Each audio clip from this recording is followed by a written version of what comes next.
Citizen TV, the citizen's power.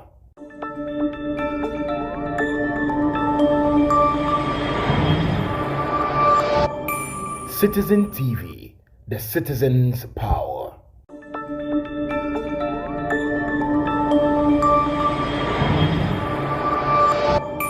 Citizen TV, the citizen's power.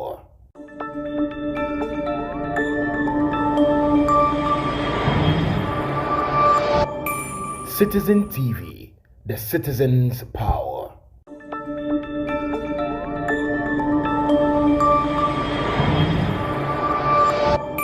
Citizen TV, the citizen's power.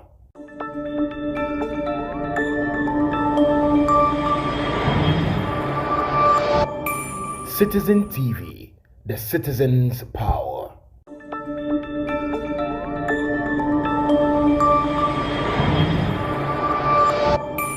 Citizen TV, the citizen's power.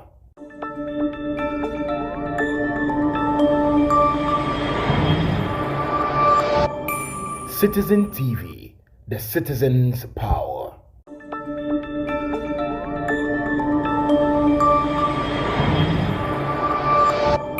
Citizen TV, the citizen's power.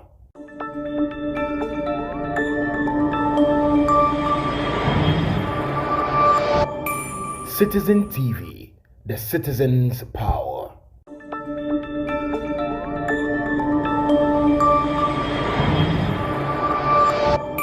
Citizen TV, the citizen's power.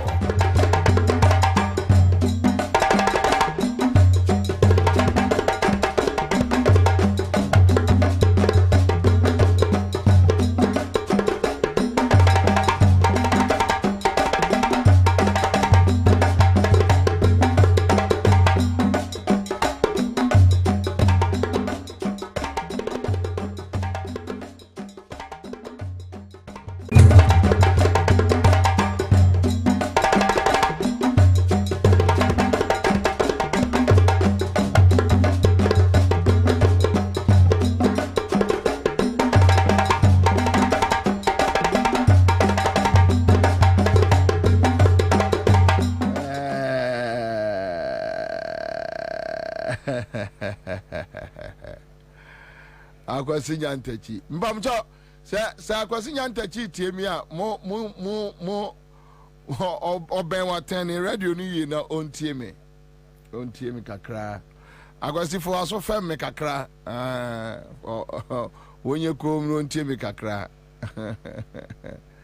she akwasi nyantachi ai na me kaisa akwasi nyantachi se akwasi nyantachi na ebetu ayi adekoka ene kwa jobo nsu na yese akwasi nyantachi ono yetete no wa enti owo malamfo sesa time GFA ayi bia no awini GFA elections bia no awini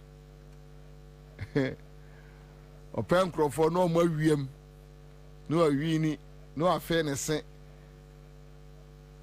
hey sata akwasi nyantachi fenese se okasa se ase de oti wuram ase ye de ni firi wuram na abafie kasi nyantachi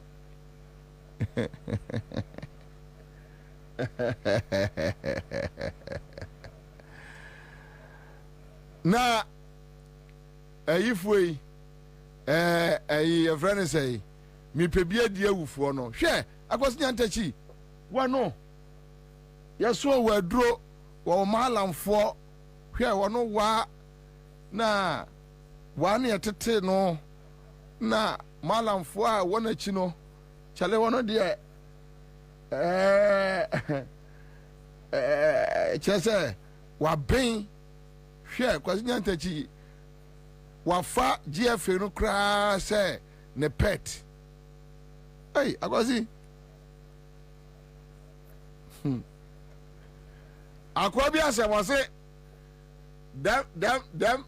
dem umamene side no moaze no enti mfa ma papa no side Yeah. Them mama side wasn't anything from my papa side. Sure. Now kwasi nyanta chia. O tinisu. Na there be papa panimu to say ko to aba no ayare akoda hospital and so what? Sese onya akurase ni bi manage ne be 10,000 Ghana bi say okwa akosu. No anya sympathy votes. Akwasi, you are welcome. Afen we you ti aba agro no mu. Akwaba. Na bompaye because Akwasi afen ye no betre kromo pa te pa. Ukoda na GFA MPP wink yati kroma na mo bopa sani diaranom enkwa report to Professor Mills aban emma se FIFA ne emefa no nkotwa ne tio se yenye ne dayo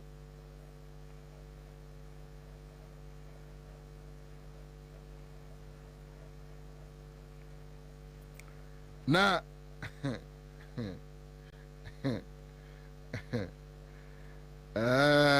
ebeya musasini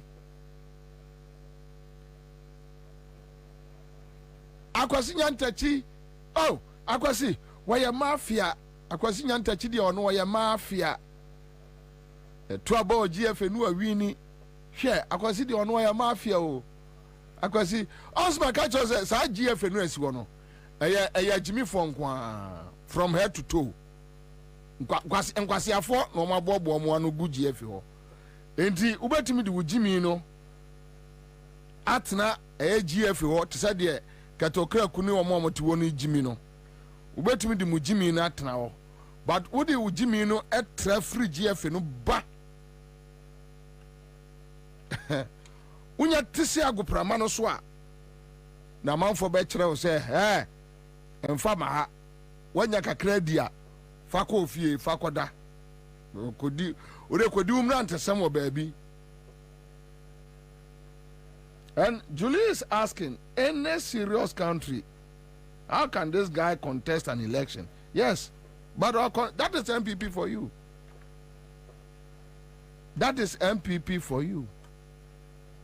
They glorified thieves. They glorified thieves.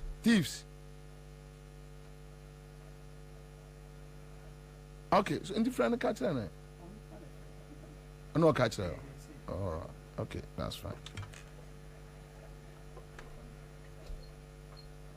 They glorified thieves. Thieves. If you are not a thief, you cannot have friendship with MPP. Yes, they glorify thieves. And upon a moon say, Obidia Beto, Facebook say, this guy, Bernard Avle, I say, a group of frosters and a kaboom, a bear government. Now I say, but Bernard, sir, Musu.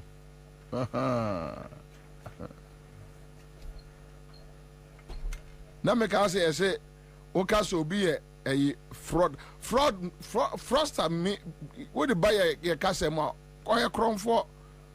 But o cannot crom for a cry from a woody diatem, but o cannot a frosters or a English stationer. Yeah.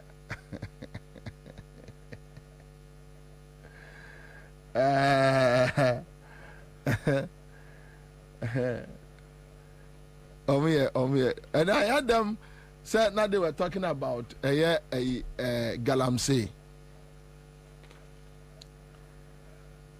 Yes, no more Galamsey once. Henry Kwao in Yadia.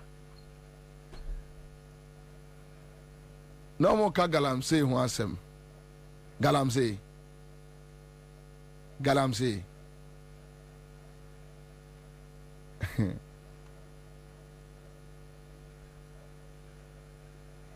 Anyway, But let me show you just. Then Abronya, I see Abronya is easy for your cron for. Charlie, but this guy is crying. Why should I waste time on them? Because you techi Abronya. Why should I waste time on them? And you my papa be or come yen chow mudim, because you fool me anyway. I didn't answer me do about me so. Hey, because you techi, see or no. One now share a Anthony Cabo and Bobie Ansah tia Sempa FM and Okasetia Kufado. Sata no more position no.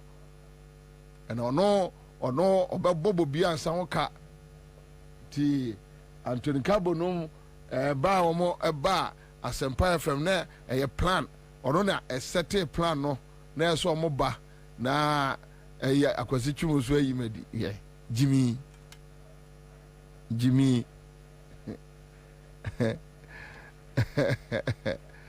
now what akwasinya ntachi de udi na chikere de Japan bodamri no amumpuru no nipa obi amfana nya hwe now aboa te se ho afa nu aba cycle no mu afa nu aba beduru ya mu akwa aba na tobo ade a pese ye wo krom ha no time no nuru ho obi nka nkyira kwasinya ntachi se ekwaye nipa de ne befa so okroma no time no nuru ho ekwaye onipa ede ne befa so no time no enuru ho ne beduru ho se Yesu amade a time no beduru ho sure sir. Okay. And I heard them talking about Galamsey. Yeah, Galamsey no me catch them menkabu. Galamsey no entwa china.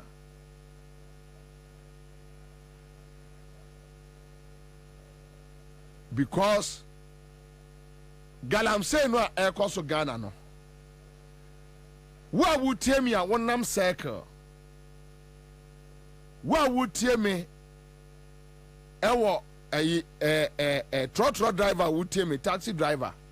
What one car win this car they quiet a hedgumano. Timamufu amu fie ya mutie me mo market ya mutie me. Enyamo ena moye. That is why I yentimi ensiano. A chroma Galamsey no a media practitioners, police for a soldier for presidency, a handful. Powerful groups are almost a to Galamsey, our chroma ni.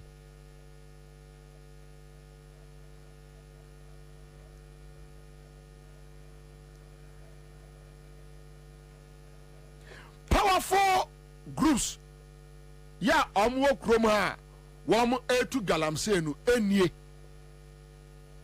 boys no amu site eni ade no omo high omo. Those boys, they don't have money to buy excavators, they don't have money to buy chamfine, they don't have money.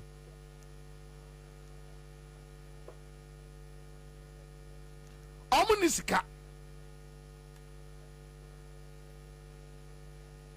entinya omo me say ekroma Galamsey a media practitioners, police, military, presidency, ahemfo woman na etu Galamsey no.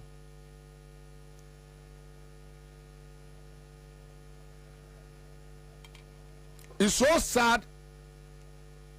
You keep on shouting and they know that you can shout and shout and shout and shout because omunim say Ghana ni ajimi ohun da. Yeah, they know. Omunim say Ghana ni ajimi ohun, Ghana ni ohun. Asema mene wo kan. CSO so wo Ghana ha nyina anim. Frank Kujo nim. Bright Salmons nim Mensa Thompson Asepa onim Bobo your friend say CDD they know I'm going to say Ghana Police Service your friend say military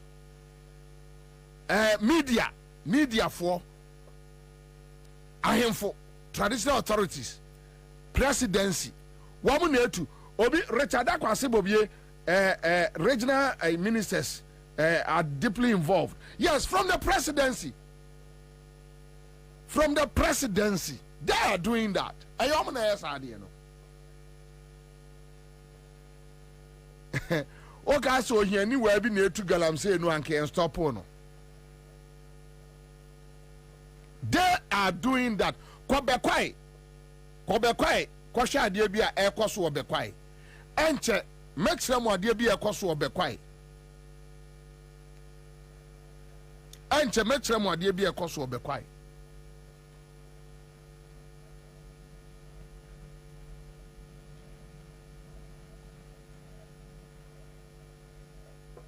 Mark afa chuse Bobie bra axim ene elembele enyina se north na bra behwe ade ya ekroma asofo nim wa mu disika ne bi ekroma asofo from Presby, Methodist, Roman bobo charismatic for no mo do dey so ma kromfo omo armed robbers. The charismatic group no omo armed robbers. They are armed. Ya kromfo hardened criminals from Otabel, Duncan, Bobo, Aquano, Aqua Bodemini, Aquay, me say charismatic no, Ghana charismatic churches no. Armed robbery groups. Armed robbery.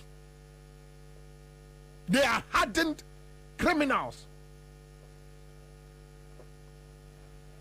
Adu Jamfi. Victor say Victor Usu say Kusi Victor Kusi Buating. Criminal. They are hardened criminals. And they have been able to use the Bible. And their BT system. No? Galamsey na aye amuna etu. Gold ni bi ko na nanom ahemfo. Osu bempa. Omunyina criminals. No mo gukrom ha.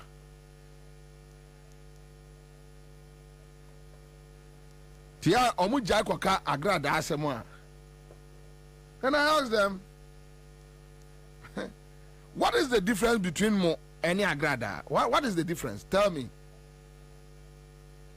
Edebe na agrada ya ehua mumunyebi. Tell me. Yes, me kwa agrada sorry dem nkonko yehwe. But me te so mo kan agrada asemo a me busa me ho se ade be pa na mo se agrada aye e wo krom ha mo munyebi. Tell me.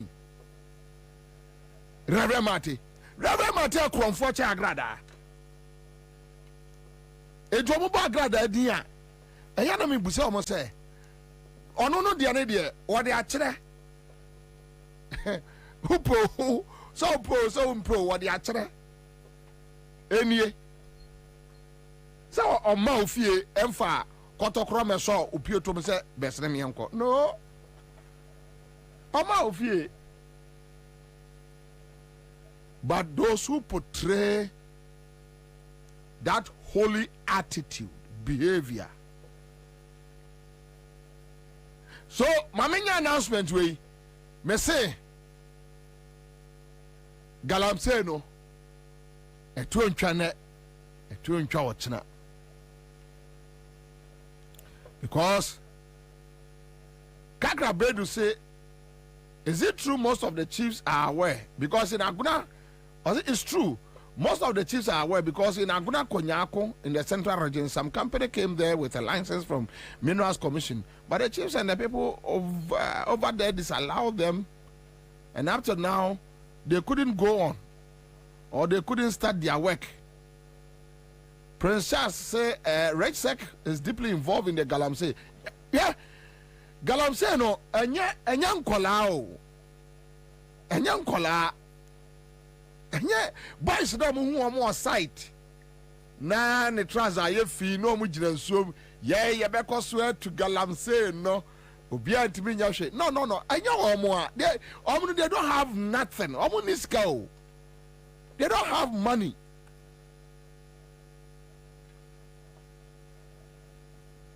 They don't have money. Yeti kroma woman be ye video. Ebo won to me din. Na Akufo-Addo defend no. Ejabata was say come to Chebi. Galamsey is a big business for the chiefs. That's message from Ejabata. But you see, let us not focus only on Chebi. To be honest, let's expand the argument. Me say Ghana himfo. Ghana ahemfo. And the presidency, for the first time, you have a president who is interested in Galamsey. Ghana, say Ghana, national security for Alpha presidency car at the Rua Forest A2 emu. Akufo-Addo Baumia ne bedim kwasi asem we. Ha, Krofo way. Then enti me sorry anopa anonim omo entimi twa sika kwadwo opon kroma nom en kwadwo opon kroma ye elder e Pentecost kwadwo sometimes enye say bia obi tamu na kwadwo opon kroma mo di bone dodo mo di moade mo di nkwasiade.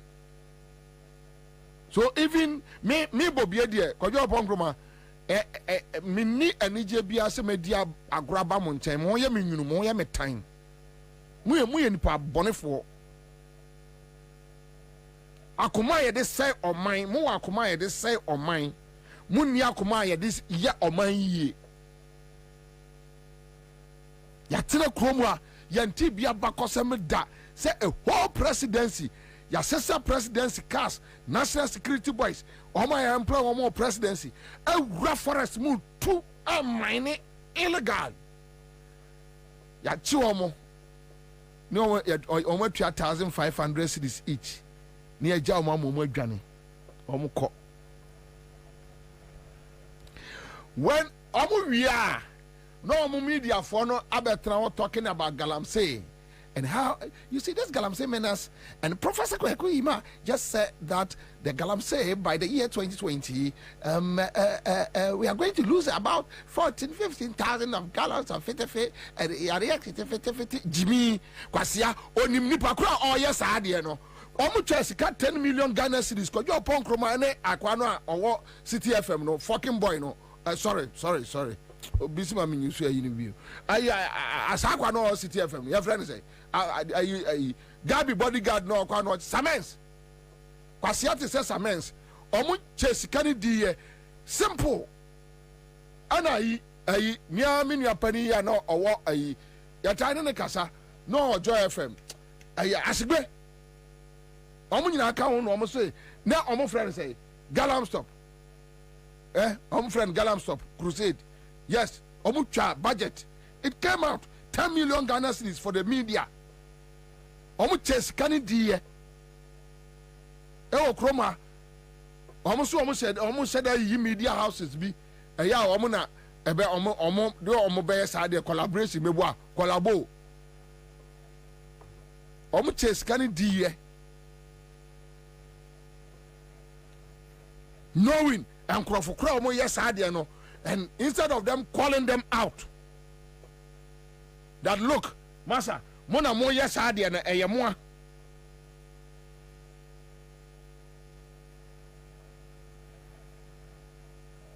media no omu tu Galamsey. You see, a powerful people. Oh. Yes. And when you say the media no si di ho nkomo. Omu di ho nkomo fan crop from mo ye no ho. No mo agya wo mo. Ah, what can say krom a senya enkwase asem a ekowusi atre ye nkrofo a wo mo etu Galamsey na bo gabi wo tere da akudin. Bepe me ne.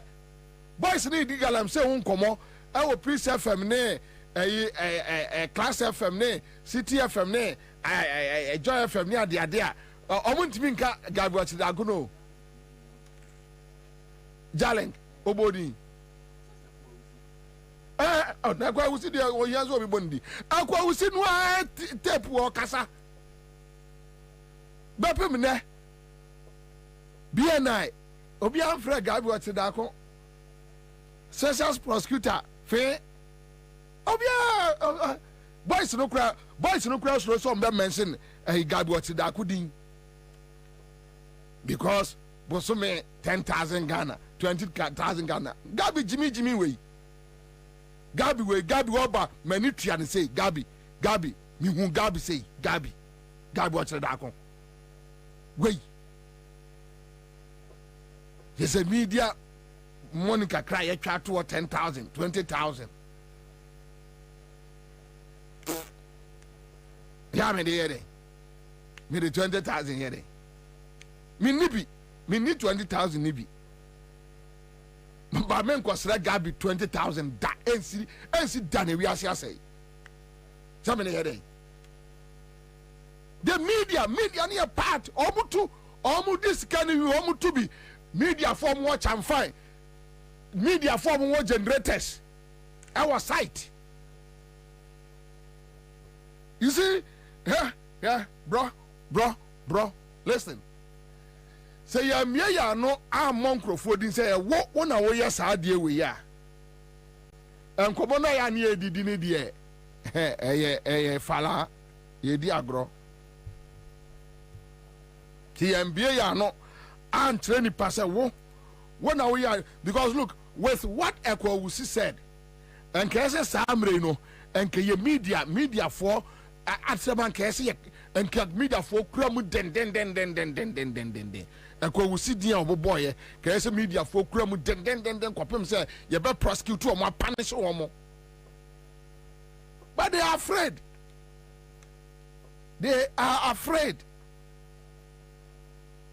Ekwawusi katre enipa no ne kasa say police from penifo wom ahemfo wom wenum wom wasi Galamsey na kwa to the heart of a friend say gabi watch da ko yet ho obi asro any e complaining Galamsey koso e mini aya na messe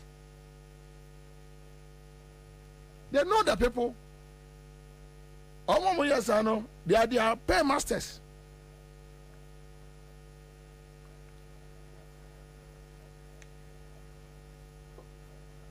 And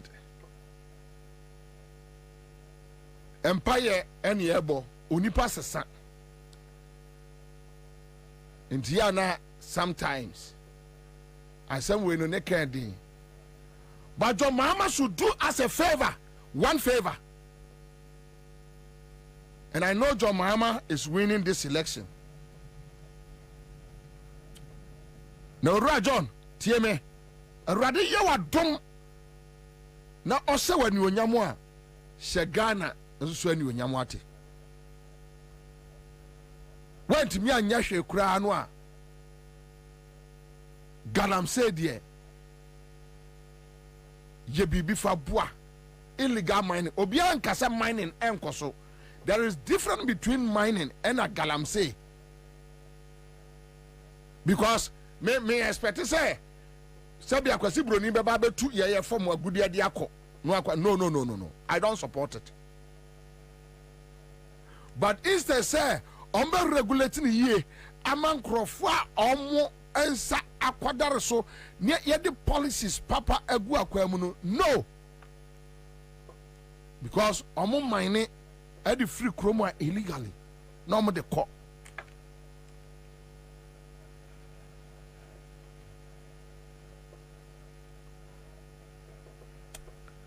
Mame, you know, then come here, but Mesre because baby, Galamsey, they can't call the I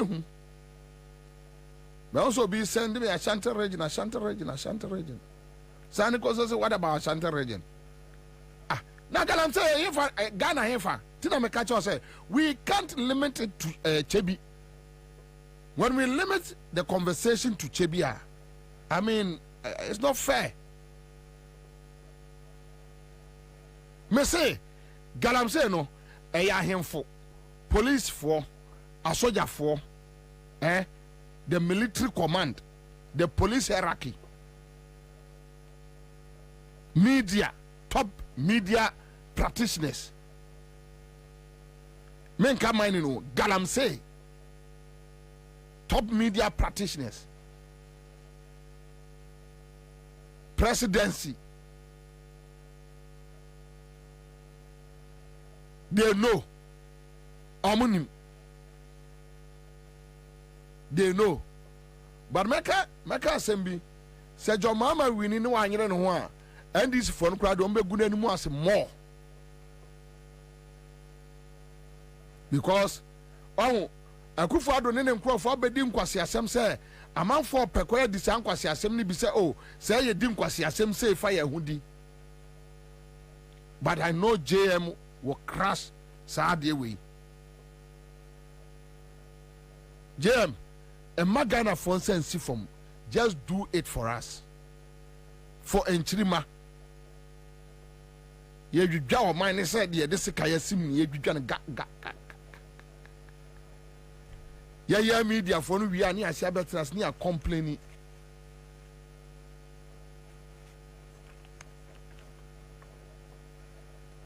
Okay, Kwame, my meant to be project way through. Ghana need be anti-me. But also we UGMC, we Gas South, we Maritime Hospital, we Bank of Ghana Hospital, we Rich. Now a video announcer, even Ansah say go to Yape. Yeah. Yape enya a Bole area or Savannah. Bank of Ghana Hospital video. Okay. They are carrying the pictures. Oh. But Takra did the so yo GMC and a video. Takra.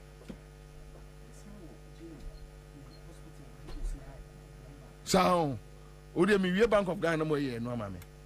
Hwa Ghana for me baba kyerem ade muntie me baby bia wo bia no tie me ye awie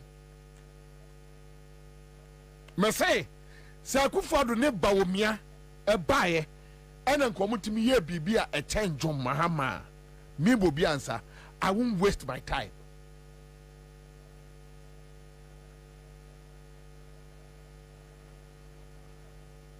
because me deɛ ɛba me nsɛm ɛne deɛ kɔ m'anum ɛntumi control me me say deɛ ɛba me nsɛm ɛne deɛ kɔ m'anum ɛntumi control me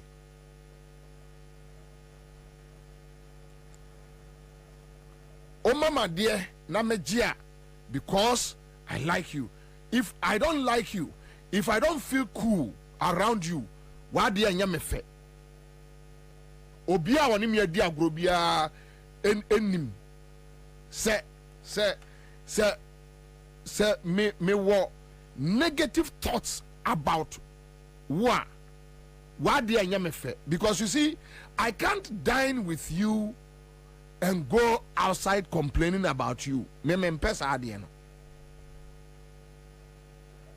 mentimi ni endi agro so when I see people who can be friends with people and still go out there to destroy the person me feel say ebeye eyesusum fin esusum money enya de papa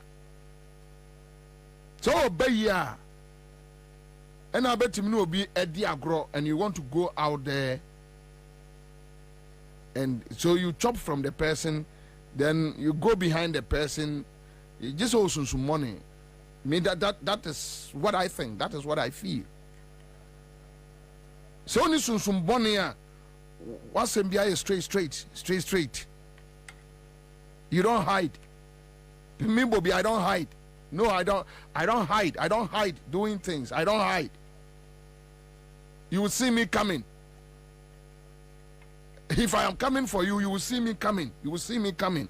I won't hide in darkness. Me, I don't operate in the dark. I operate. Me operate area in the light. That is me. Because I mean, there me asama make no any course na me chat no. I'm on the right path. You can disagree with me, you can hate me, you can do whatever, but I know deep down within me. Me say bawomia any akufado ye ni ya me John Mahama me support no nyahwe. And John Mahama know that some of us, our support is genuine. I quite remember in 2016, after 2016 election, I heard some people talking about, Asantini, the MPP for Abano. You see, my car somewhere there be America. Microphone we know, me some microphone. Activism Juma na me yo. I don't look back say Agongo. If I tell you what I take from Accra FM, you will be shocked. And you ask me why I keep on coming to work. You ask me why. But ya chichire wa mine. Your mind ya chichire. And ya chichire wa mine ya nibra juma. Bright Tibu me pacho enye any ampeke press conference no and this party headquarters omo Facebook na jame entina yentimi ampeke. Thank you. Ya chichire wa man sanka o sore na okwa adwuma na wa jo salary na wa bafie na wa didi a probably nkenya ha na mete kebi kura ma man crying.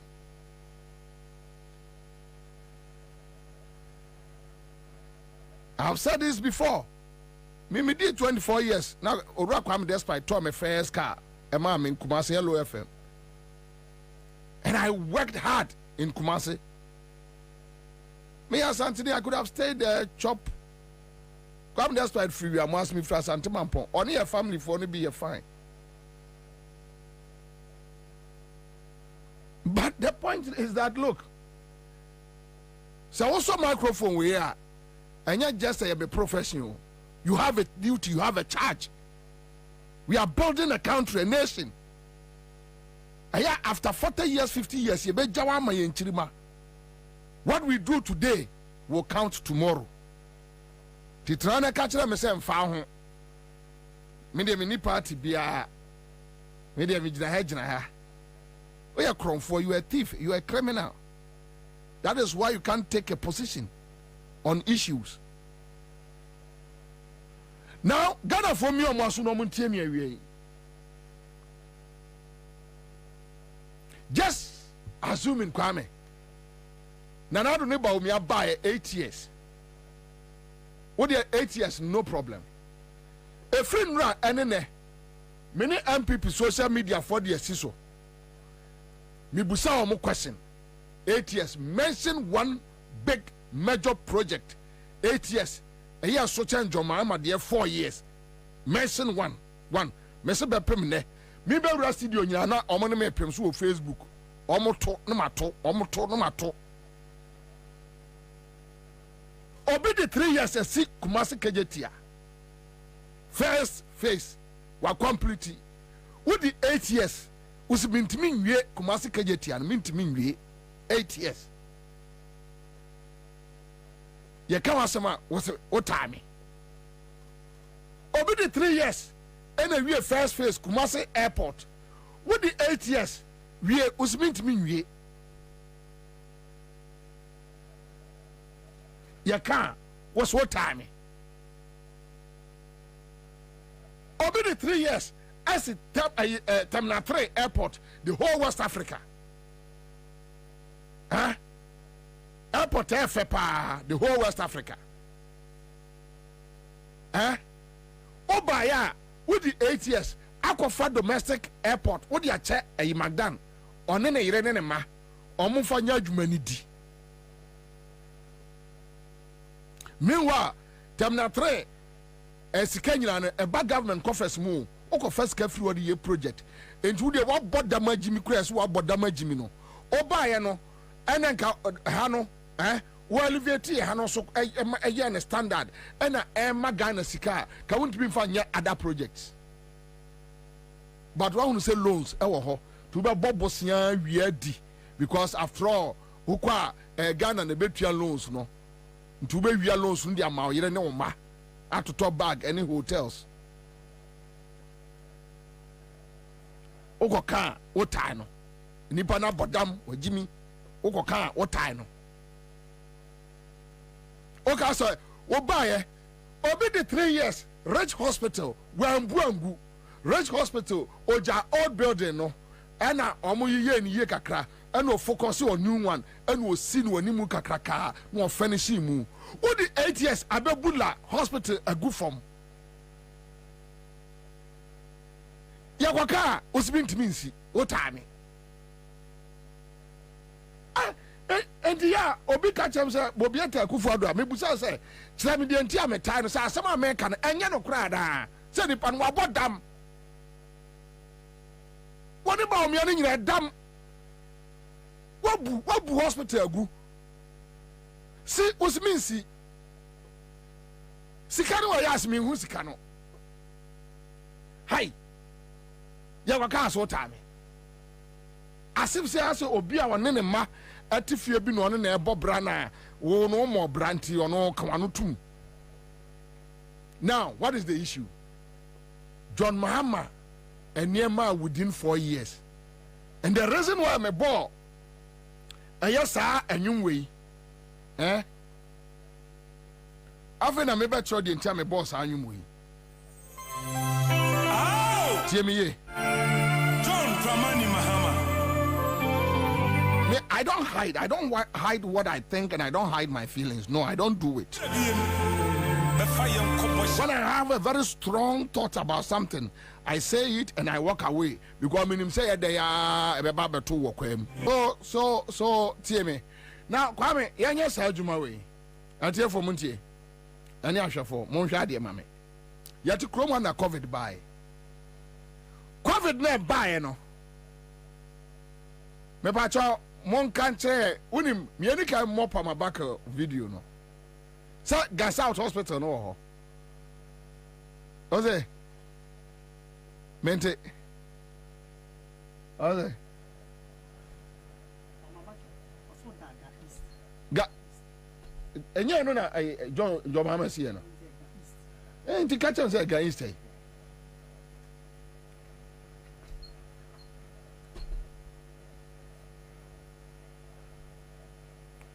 tie pama bakal COVID by senya John Mahama facilities and these facilities are not omo jahwa kasem to Ghana.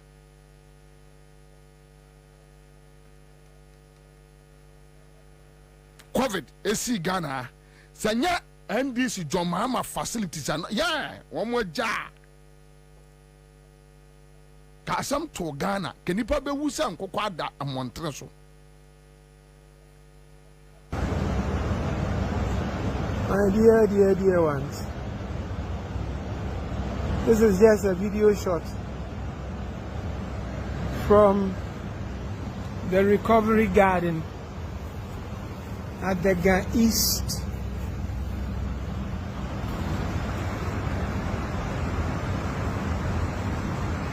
Infectious Disease Center, where I am undergoing treatment for COVID-19.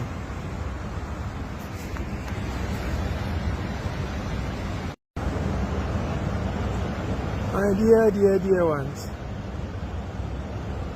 this is just a video shot from the recovery garden at the East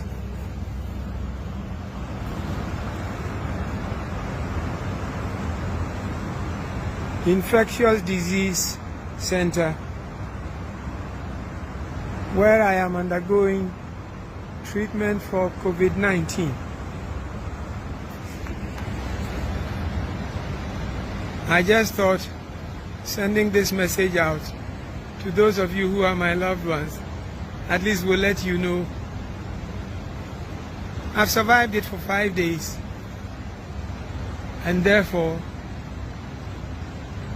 I encourage anybody who is afflicted not to be afraid, because yes, COVID is real, but healing is equally real if we will do the best. My advice is my mentor Bank of Ghana. My mentor Bank of Ghana.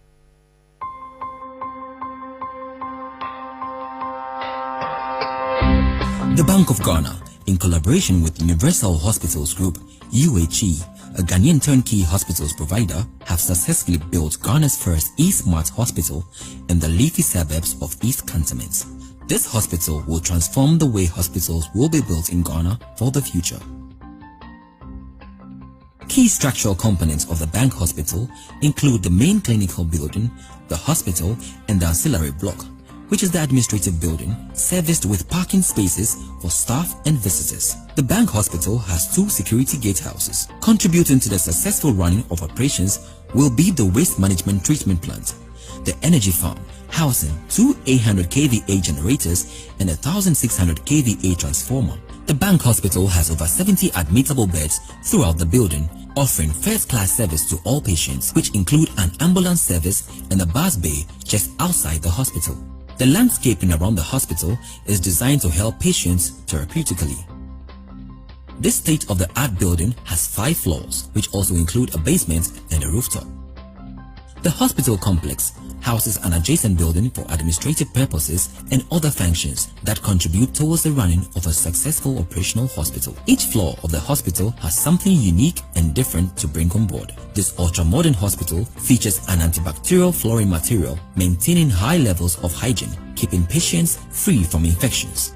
Signages throughout the hospital keep patients and visitors informed of their locations at all times. The basement contains workshops for the following departments: mechanical, biomedical, electrical, carpentry, and ICT storage. The basement is also home to the medical gas plant, which produces excess gas that can be sold to other hospitals across the country. The basement also includes a security room, bulk stores, and a fire pump station. The manifold room is where the backup supply of medical gas is kept for the hospital. From the entrance of the building, the hospital offers a bright, modern open reception with comfortable waiting areas for all patients and visitors, as well as a VIP waiting lounge. Facilities on the ground floor include treatment and consulting rooms, an outpatient department (OPD), pharmacy, which has a main dispensary, bulk storage, preparation room, and a control room. The A&E department contains of a triage, resuscitation, ICU, and 3 wards within the A&E. The A&E also has a security unit.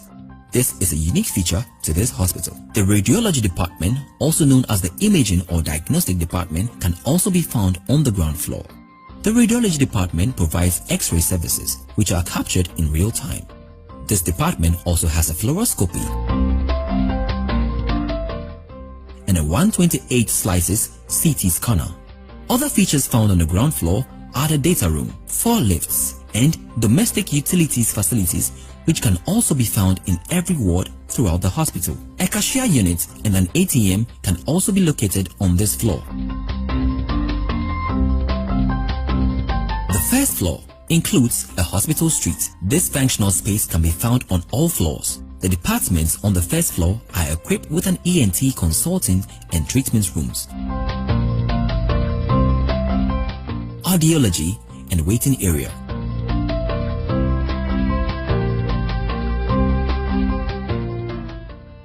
The eye clinic has its very own consulting and treatment rooms, lensing and glazing with the CO2 laser, which is the only one in the country, and an optical shop.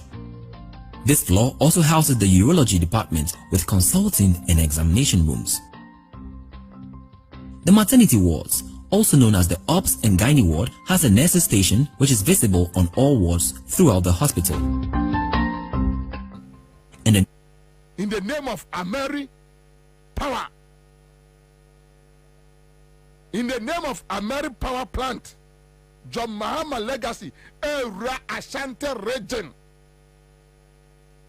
John Mahama was a Era Ashanti region to go and save that region. The stronghold of the MPP. John Mahama say ko and this say ko me say me Ashanti me fra Ashanti man po me papa from so e free see awo ye every major project in Ashanti region ya a save Ashanti region bia a PNDC NDC.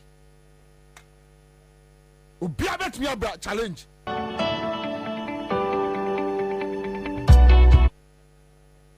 You can send this your build Ghana. Yeah, man, Kwasiafo way, coffee shop mafia, and Kwasiafo way.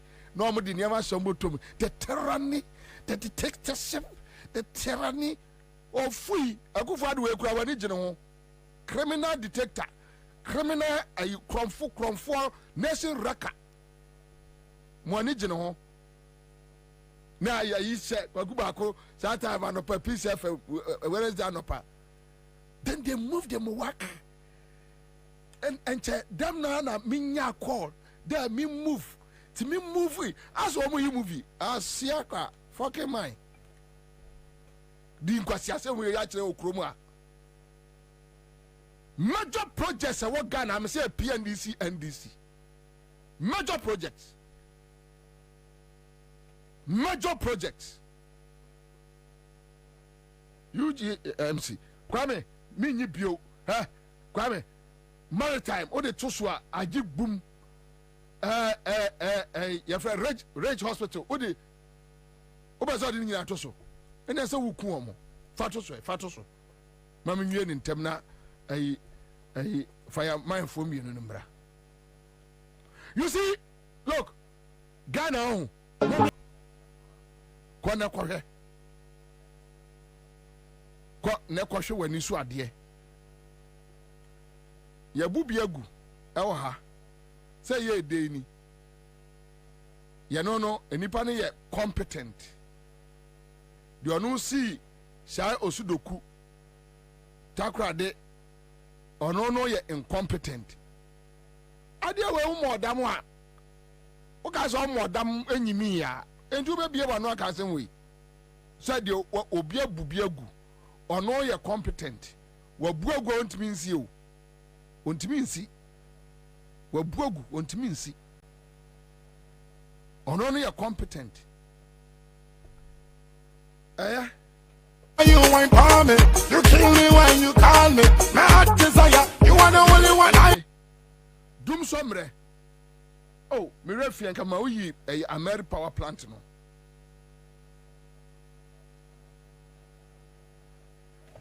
Yen inti na ma me say asian me bo sa enwumwe. Yeah. Dramani Mahama. Yeah. Mr. COVID time. Jim was there for Ghana. In energy crisis time, Jim is here. COVID time. Sika omojiji yenyina mo diskano. Momra ne mo wonkonta. What a year bipartisan committee ewo a year friend say parliament MPP se me nyi obia meka ho da ye ne obia ni nkontabu. Yeah. Obidi nkwasi asem we ya wo se me enka nchen se wudi nkwasi asem me enka me mo so to say ye slaves no no Kwame we Akufo-Addo story no fatu mama ya fanyu wetu Nanado in opposition time America power no and o ka say useless no yeah you first story ni ato Jomama America power any America deal was waste of resources Nanado. Now okay, in 2015 23rd December this is Akufo-Addo in opposition so Kwame Nkrumah AC akoso modam enye Kwame Nkrumah motorway enye Kwame Nkrumah Black Star Line enye Kwame Nkrumah si university wo eye Kumasi enye sa you people for ankwasi asam ko won do omu jimi free tete Akufo-Addo no omu do omu jimi free omu nananu apen so tete bepe me ne and me who and this near what Jimmy or Dim Crofo we achi no asresre 1 cedi 2 cedi a ya na Emma Rollins akoma ya ne ya no ono so anya botre kakra dia Jimmy fo we akromfo we wa na akofo mo ba party num but they are criminals na ka se nye o mine ya ya ne se odi di kakra nam so medi kakra di kakra na medi kakra di kakra na medi kakra oka so nipa UP ni ye nipa ese nka Ghana fo du omo agro. Look at Akufo-Addo. America deal was waste of resources. Then let me read through the story to you. Okay, so this is the main story and it's on City FM online. Oh, Bema, are they?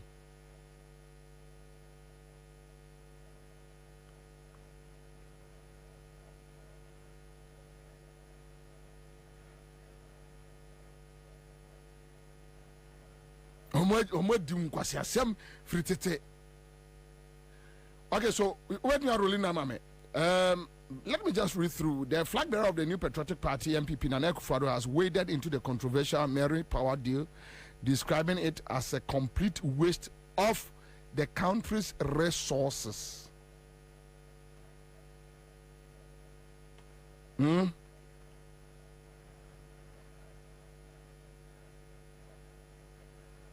What's it? And come and me be no ha.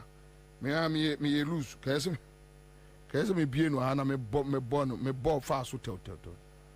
I'm married you know. We MPP ni afre Akufo-Addo busan say ene I'm married you know e waste. Only vision. Bonnet. Oh, the reason why Mate ene Otabel. Omunya sorry tia Jomama no ebi ni married you know. Fasikare bra ni enwia ni enkodi. Yankwa chane enfa bi nko biesi great company. Yankwa to shares wo Zimbabwe. Jomama say no. Ghana for here light. Enyame na mede energy crisis by but my pencil me solve it. Jomama no. Osma pencil me solve it. The visionary leader, the nation builder. Bra, and yes, I can obi. Oh, these are facts.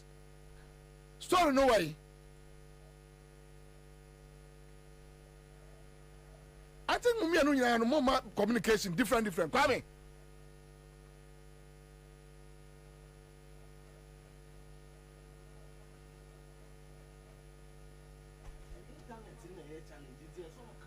To catch up in a movie on.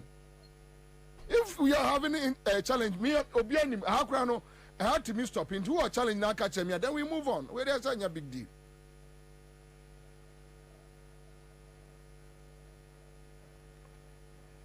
At least headline or story no be about Yakui. Yenya content ni mo ka gajo. But story ni John Mahama AC a Ameri power plant no. They were telling us Akufo-Addo chiniye ekeka kire ne nkrofo de Ghana fo nyina say John Mahama say sika ene almost the $35 million afa Ameri no kwa Ashanti region. Na when you say Asante for be kire ba omi anyansa se aboa bi abedi asantefo aduane a enya wo opro ayi kwaku a wonsa ehia sekai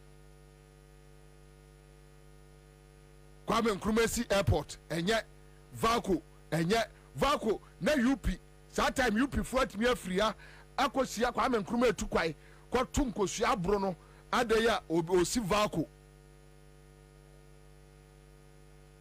ade bia nya Ameridi nya Amer power plant nya Ameridi nya Jomama adidi wom omo baya na akufado eko pesika musika awia kromfo. Listen to this man. First paragraph nini, second paragraph. According to Nanado, the high cost of the deal could have been prevented if the Mahama-led administration had done proper due diligence. Ono baya na obewiemu over ya na say na omo wiadi ye no be $70+ million. Yeah, American deal akufado. Wia musika kwasa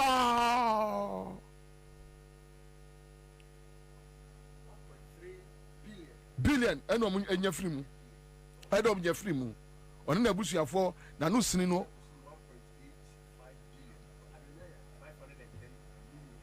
then you increased it enya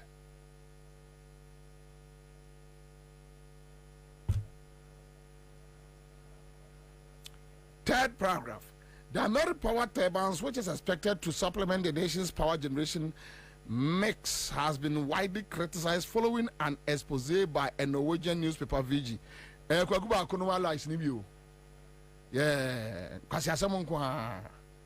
Which suggested that Ghana may have been shortchanged in the deal. Several groups, including the MPP, have accused the government of being complicit in the deal and called for further investigations. Meanwhile, speaking on Metro TV's Good Evening Ghana program on Tuesday, Nanado questioned the Ameri deal. He observed that Egypt is constructing a 1,800 megawatt power plant at a cost of $1.3 billion.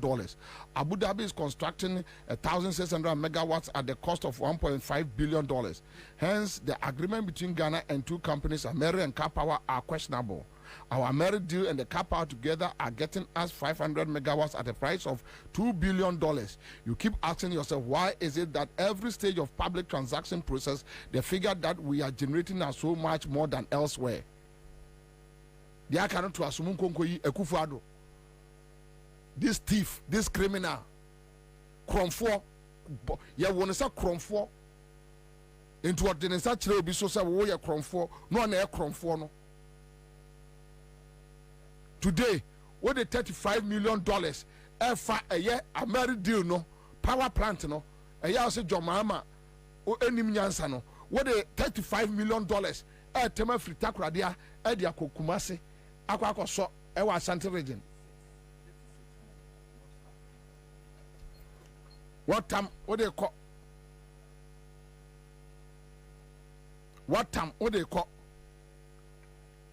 says can win me adwuma betimi ayo Ghana mo cha di akronfo criminals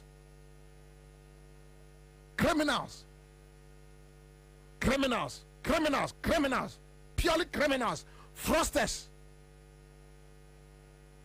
and omo trans kabo mu and Jomama problem onyaye ebinie into Otabenom Christian Council Peace Council any side groups no CSOs no Jomama first can brand na yen chen na yeni Jomama say no win him say $35 million $36 million we say Ghana various groups any penifo nibia and keso bia asase kasa and Christian Council kasa and Pentecost Council kasa and Chief Imam Office kasa and bia komo kasa because usu nisika ya de better even MRI unisika ya de repair lift our kolebu or $35-6 million at the a power plant from Takrade to Kumasi to Ashanti region. Say me kwa the unfair idea ya wonu no unfair idea no mu ade when ya upbringing oni ba omiani nyina so mo fair idea and Ameri power no mo ko gina ho say o mo kwa recommission da na u change ni din say Kumasi project 1 no say Kumasi 1 project we say dey na ga asasande for ya Jimmy ti say okrom for omunim say ya Jomama Ameri power plant na ga so omunim Wednesday Jomama Tiemia Wednesday asedun katia mo mind this for nya press conference omo kate ade na no na this press conference so tamu e Kumasi abontes na mo Jimmy dodo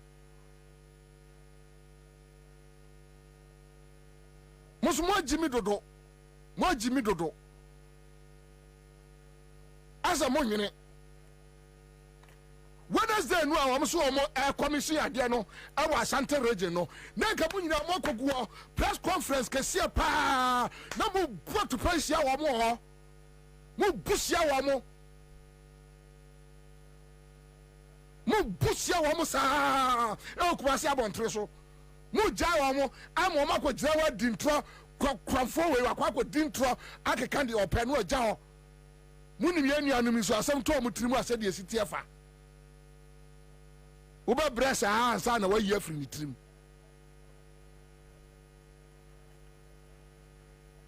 ti Wednesday wa mo so mo ya ade no na nka mo so mo anya mo ne mo kuku ne mo nkaka nyina mo asesa mo council of elders aka tonum nyina ati hwil mu mo do mo nyina akogu Kumasi montre so mo kamro ye anya wo na yaso ya no ye wo na wo se yaso for mo power plant here see we Mary tikese we ade don drama ni mama na yes power plant we o ye water krade aboaze Mary ni you gas enti Ghana gas for a surprise power plant we Niger and also my electricity takijo atumi akotwe nyoma enya de abegu Kumasi krodue mu and we be painting hwe eni imagination at work Charlie Jomami nyamisha Jomama enti takijo wantimi anye bi anka ho enti no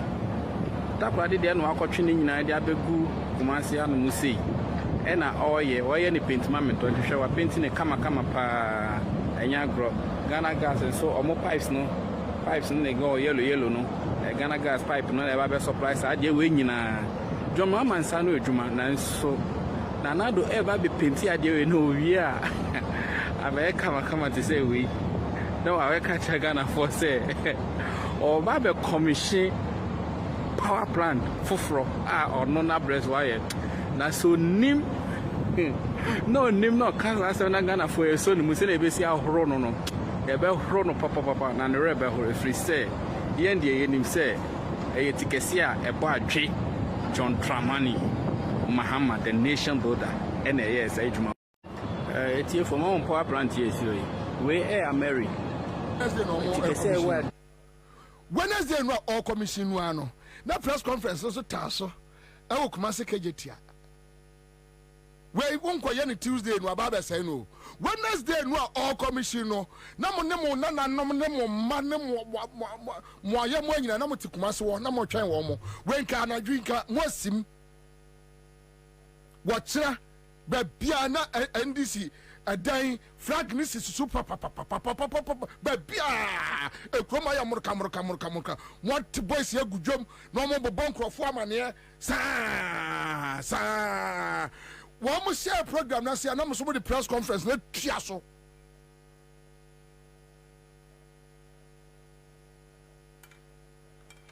ananya miada Roma social media na say Kumasi radio station si o mo mfa do you need it Facebook ni ani ade na tiate sei o de Hello FM ye dey o de Angel ye dey e dey ye dey e ya Accra FM so mo mfa nti o de ye dey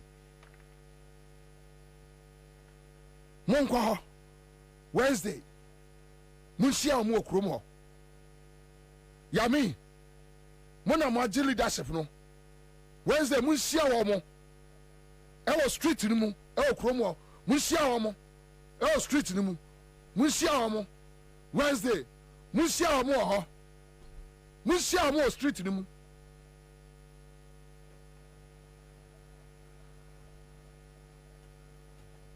Wednesday mun share wo mo street ni mu anadwi mun nam kwam say bus kra TNDC for bus bɛyɛ 20 ko gu kromo pata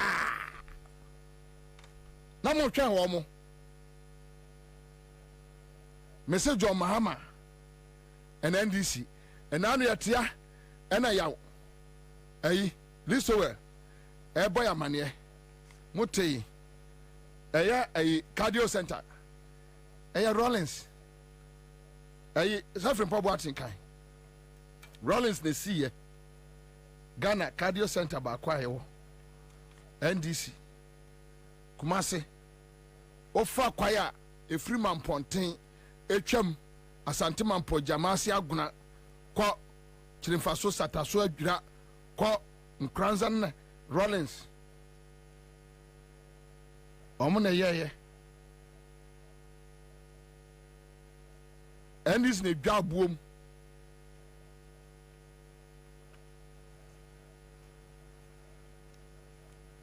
Yamransa Road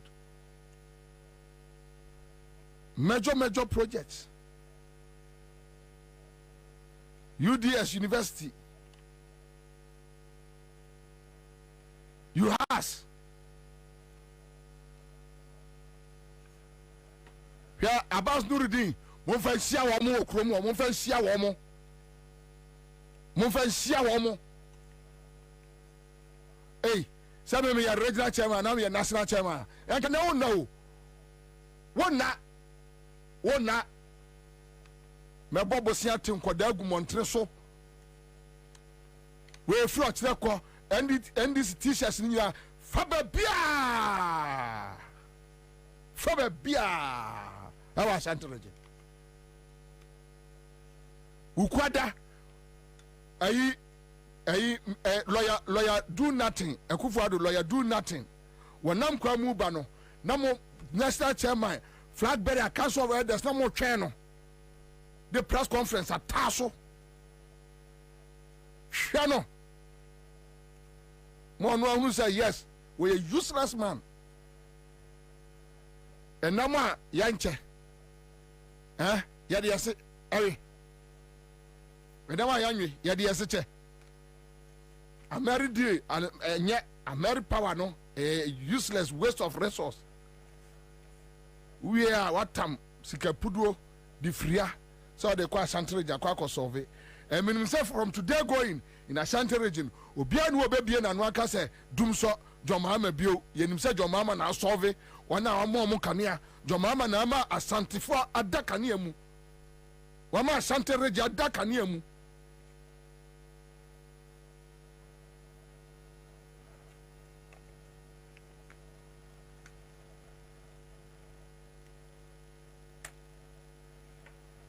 Mama fancy ya delivery tracker no yeah MBB yende 1 minute kwame fa okay mama performance tracker no na yenche Ghana for ade bi yeah me the pictures to be to a performance tracker no mo de aba no project ba ko pe project ba ko pe e won kromie no so one project kwa me fa no me no tu amame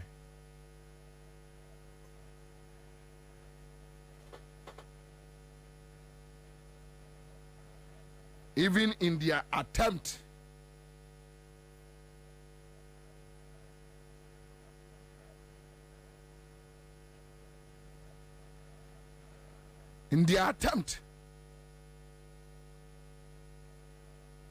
to tell us the Omotimi no.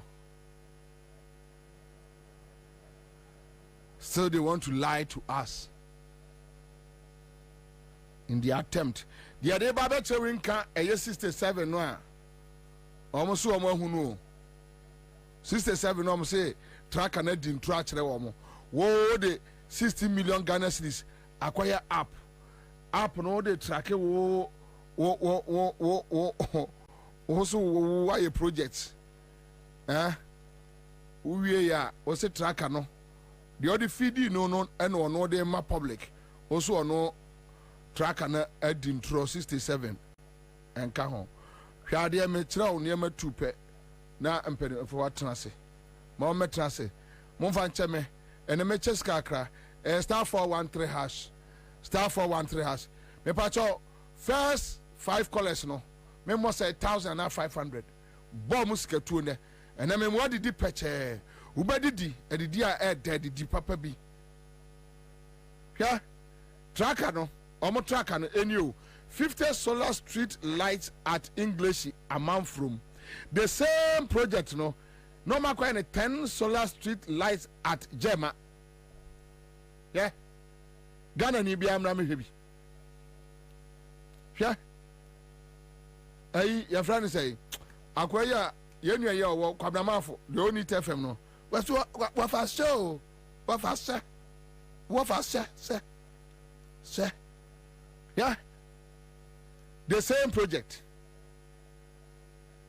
what to trotro mo bia hwebi bone a mo di o man we wa mo fu so obi agimi 50 solar street lights at English amount from the same project no na omotam no mo de kwa no ma se akotro no baby foforo 10 solar street lights at Jema. The same project baako pɛ no yeah ejwe no anya mwanwa sɛ ɛyɛ Photoshop. Oh yes, so matumi ayɛ ade we ya anya mwanwa sɛ ɛyɛ Photoshop. 50 solar street lights at English amount from 10 solar street lights at Jema.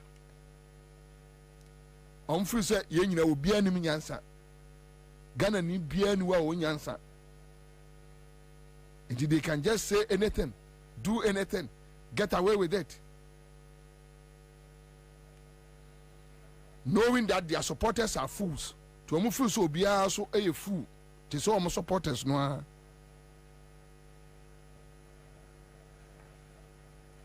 Munyi sa de we Ghana for monfa sete wi ase afa na nyina. Munyi wi ase afa na nyina. Yo, me baba ye. Monsantie asem nwanwa bi e wo performance tracker no. Me ka se enya nwanwa o se nwanwa. Enya nwanwa. Enya nwanwa. Enya nwanwa. Enya nwanwa se street lights. Enya nwanwa se street lights. Divan Williams akonya no betobi mame. Bra no betobi mame ate. Metiman ma bodin. Anya wonga street lighter solar street lighter amount from yanwa na wo Jema anya wonga na muntie ba ko bia performance tracker yi ho anya wonga Ghana for kaya mo kai se ombe ye delivery tracker 2020 delivery tracker listo sa okay delivery tracker 2020 delivery tracker no but we say projects na say 13,000 17,000 no omo ayi ni nyina projects o ma nyina ya 17,000 yes okay me ba ncho ba omia akota Peace FM wani kwa am sifa kan ada ya sa interview no na muntie dodo a omo bone no omo ni no 2020 Sister Savio okay 2020 the same thing no. The same thing. You go to Baumia on Peace FM in 2020 on delivery tracker.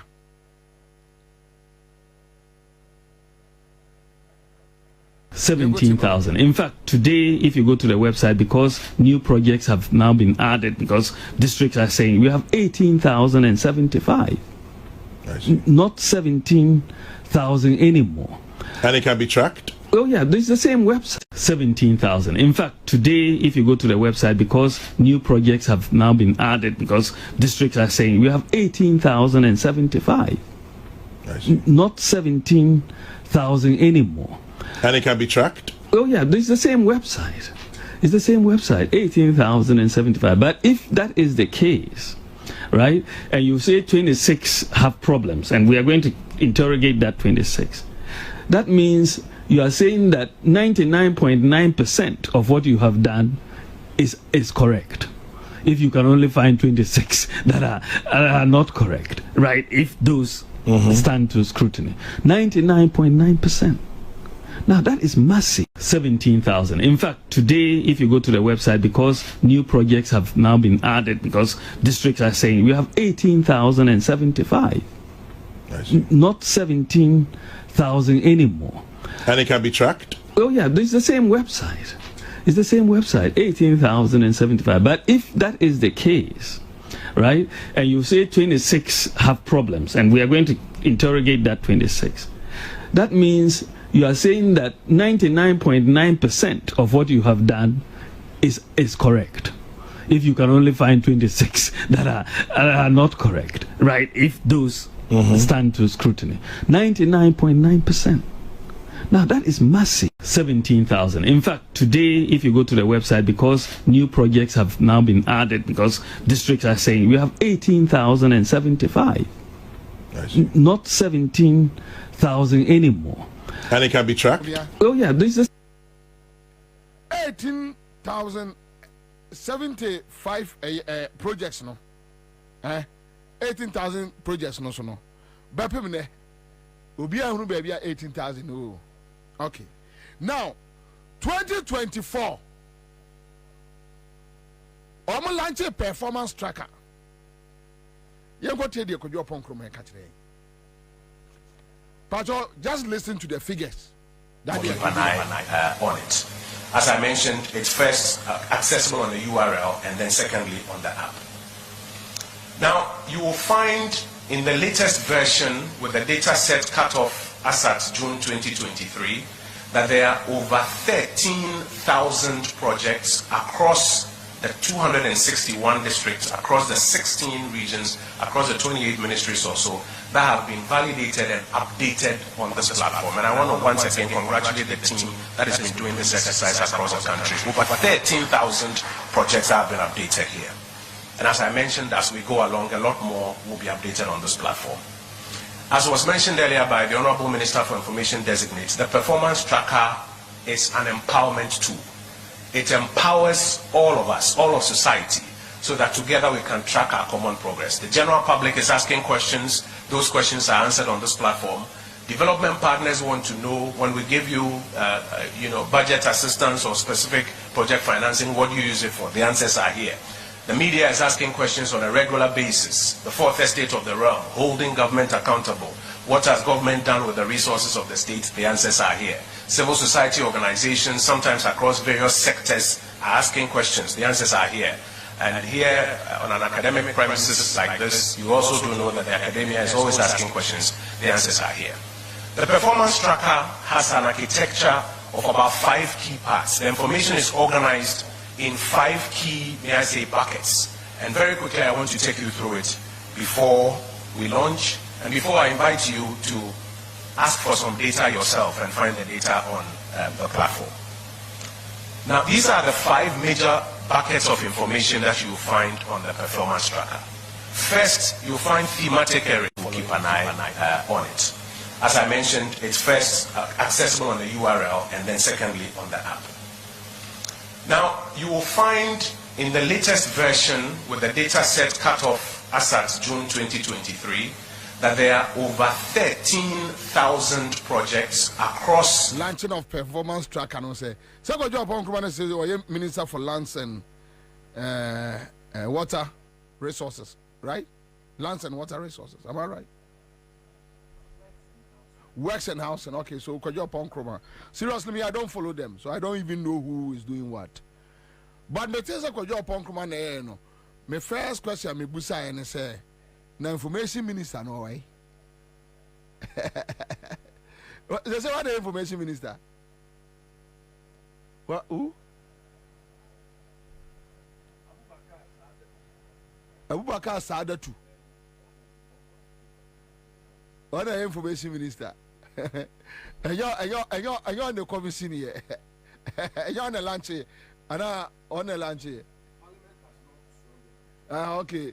Into on me my say Kwadwo no am na oh okay enti say ya omnya nso eye ba kuno enkom no Kojo upon Krumano ade so etwo ye na dwuma. Kopem so mbeso e omo in. Indi say no ma reverse bibia ba akire. Obi ankonko ye na dwuma. Parliament mo monye oman ngo say ya kopem say wiase be say.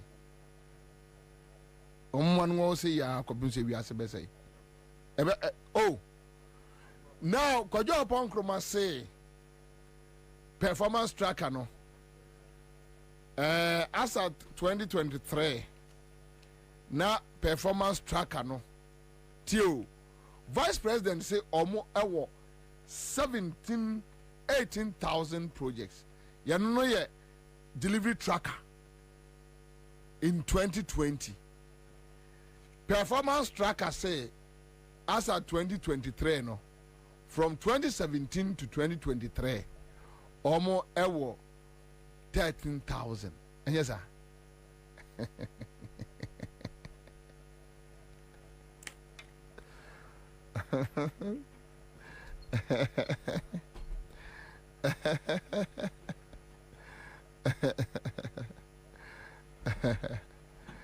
Oh. Israel also do do.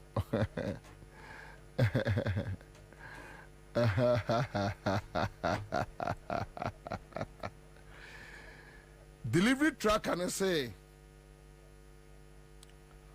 almost as at 2020 now almost 18,000 projects per Baumia ne submission on Peace FM. I know we can go now. Oh yeah, performance tracker from 2017 to 2023. Performance tracker and say almost 13,000. High sense, ya titi say who.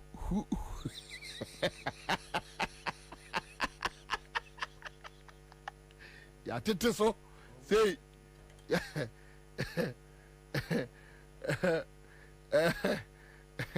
High sense, ya titi so say who.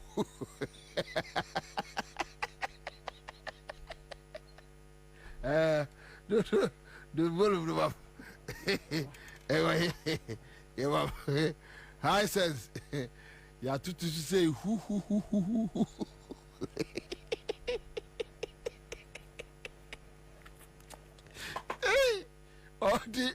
Or what say 5,000. That's how I don't say your sister 5,000 projects there count from 2017 to 2020. Now 18,000 per Baumia submission. Upon Kruma launch performance tracker from 2017 to 2023. 13,000 projects. High sense, ya titi to say who?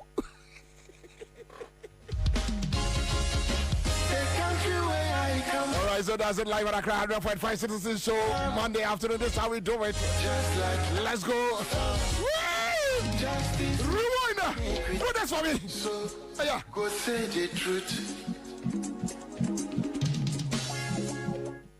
Yeah, titi to say who. Do this! Silence. Islamic leaders, silence. Kings and queens, silence. Traditional leaders, silence. So who will say the truth?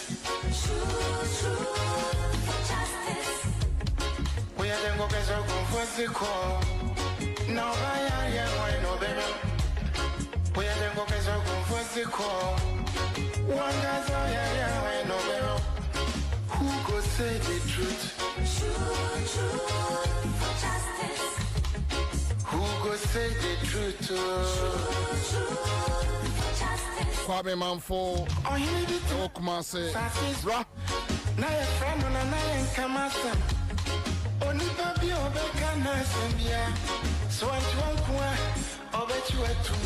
Everybody was afraid. And to my cottage again. Once my boy dumping one and I cheat.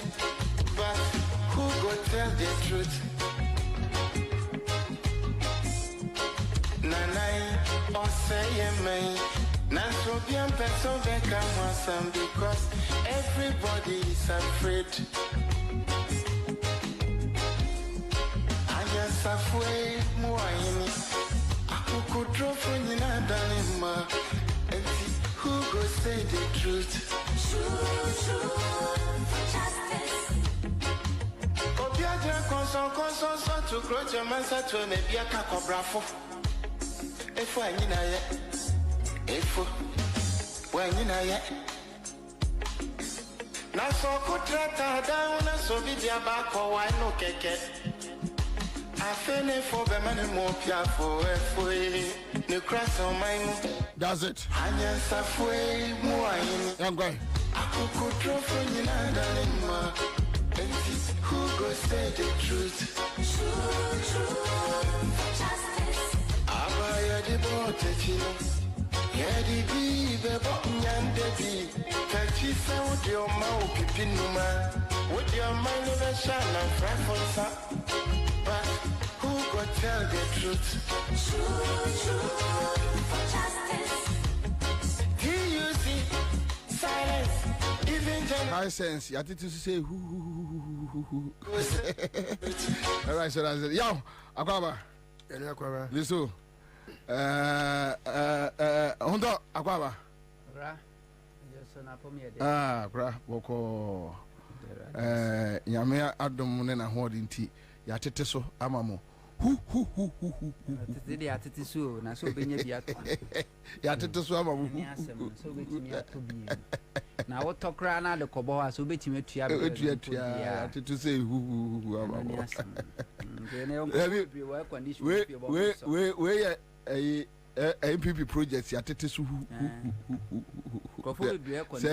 Say okay say ye bonia from 2017 to 2020 we projects yes 18,000. You know ye delivery tracker figures are baumia include Jesse the comma Zungu 28 say 2020 no baumia ko PCFM no kochre say ni 18,000. 2024 performance tracker kojo pon krumase from 2017 to 2023 omakai 13,000 to 5,000 teko eswati hu high sense it is the see who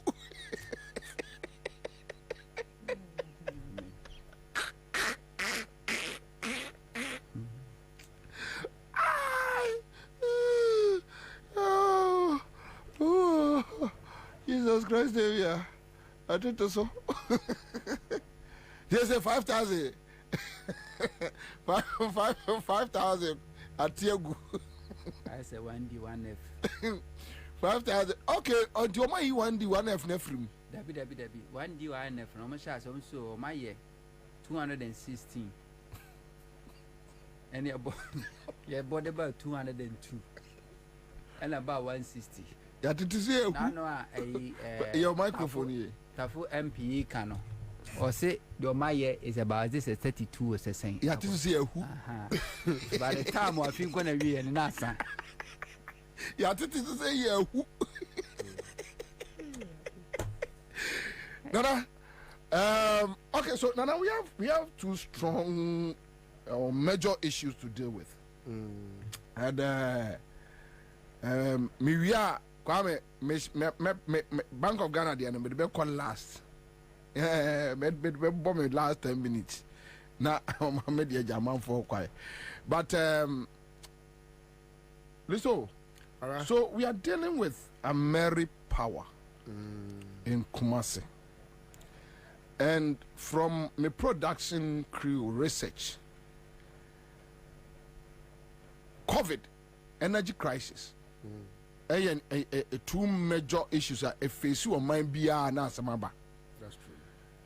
And also, ye near my year COVID, but for JMNDC legacy, and Yamuja Emma Ghana. and Kasembai. Even Ebola centers at JMCC Yakrano. Yenaman fan kahon. Yenoso kahon. And the fight COVID. Then Yatwa yasi energy crisis. Ya presubia. The very equipment. Ya omugu jomama animuase di natem. Ontonti wesu hobby. Wesu hobby. Di natem. Keka no 17. Eh America power. America power. Ye kromodo.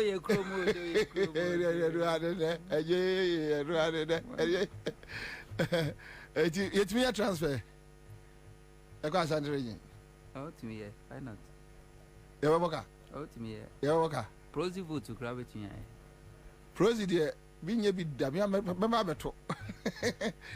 And ya pim subia afedia so. Say, na Mary Power no a board your mama. From 4 or hono. Yemfa Mary Power no and co a year Ashanti region to go and solve. Today we are discussing the NDC Jomama impact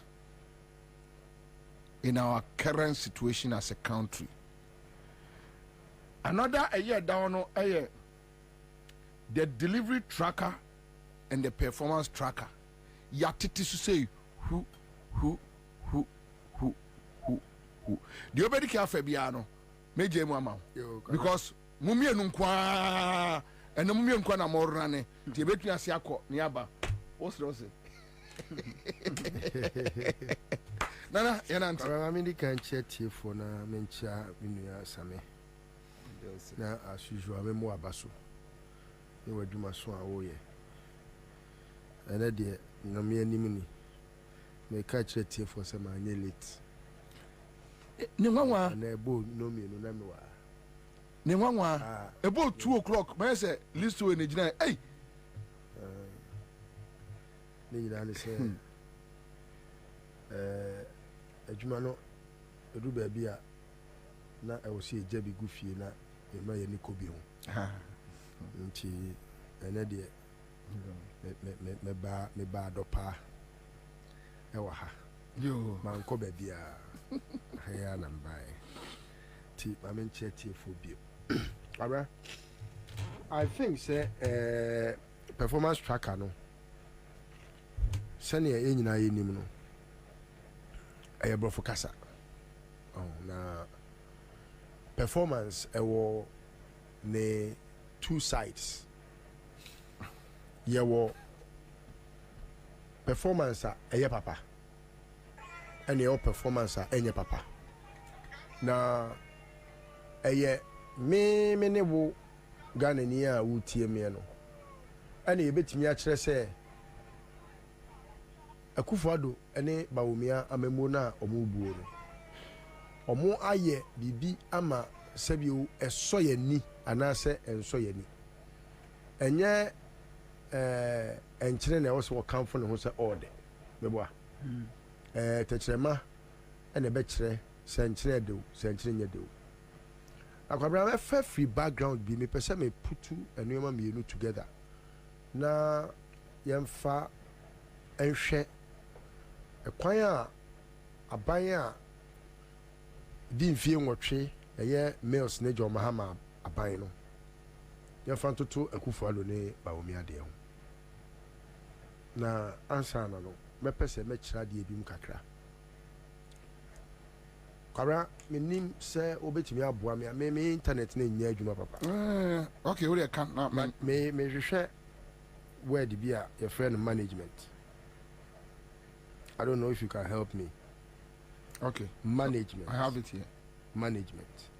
Can I read it? Yes, please. Management is the coordination and administration of tasks to achieve a goal. Such administration activities include setting the organization's strategy and coordinating the efforts of staff to accomplish these objectives through the application of available resources. Okay. Let us see.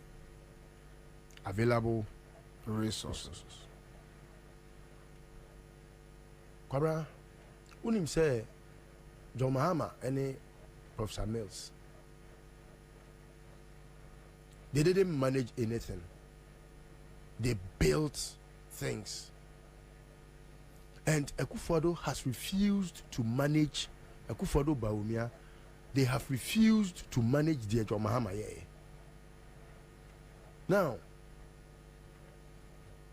it is a Ebusuya ewo na yaye japade. Na the oye japade no. Obi tinchen say, oh, me na mo ho anka japade we, abunsa we. Can we see the bear 100?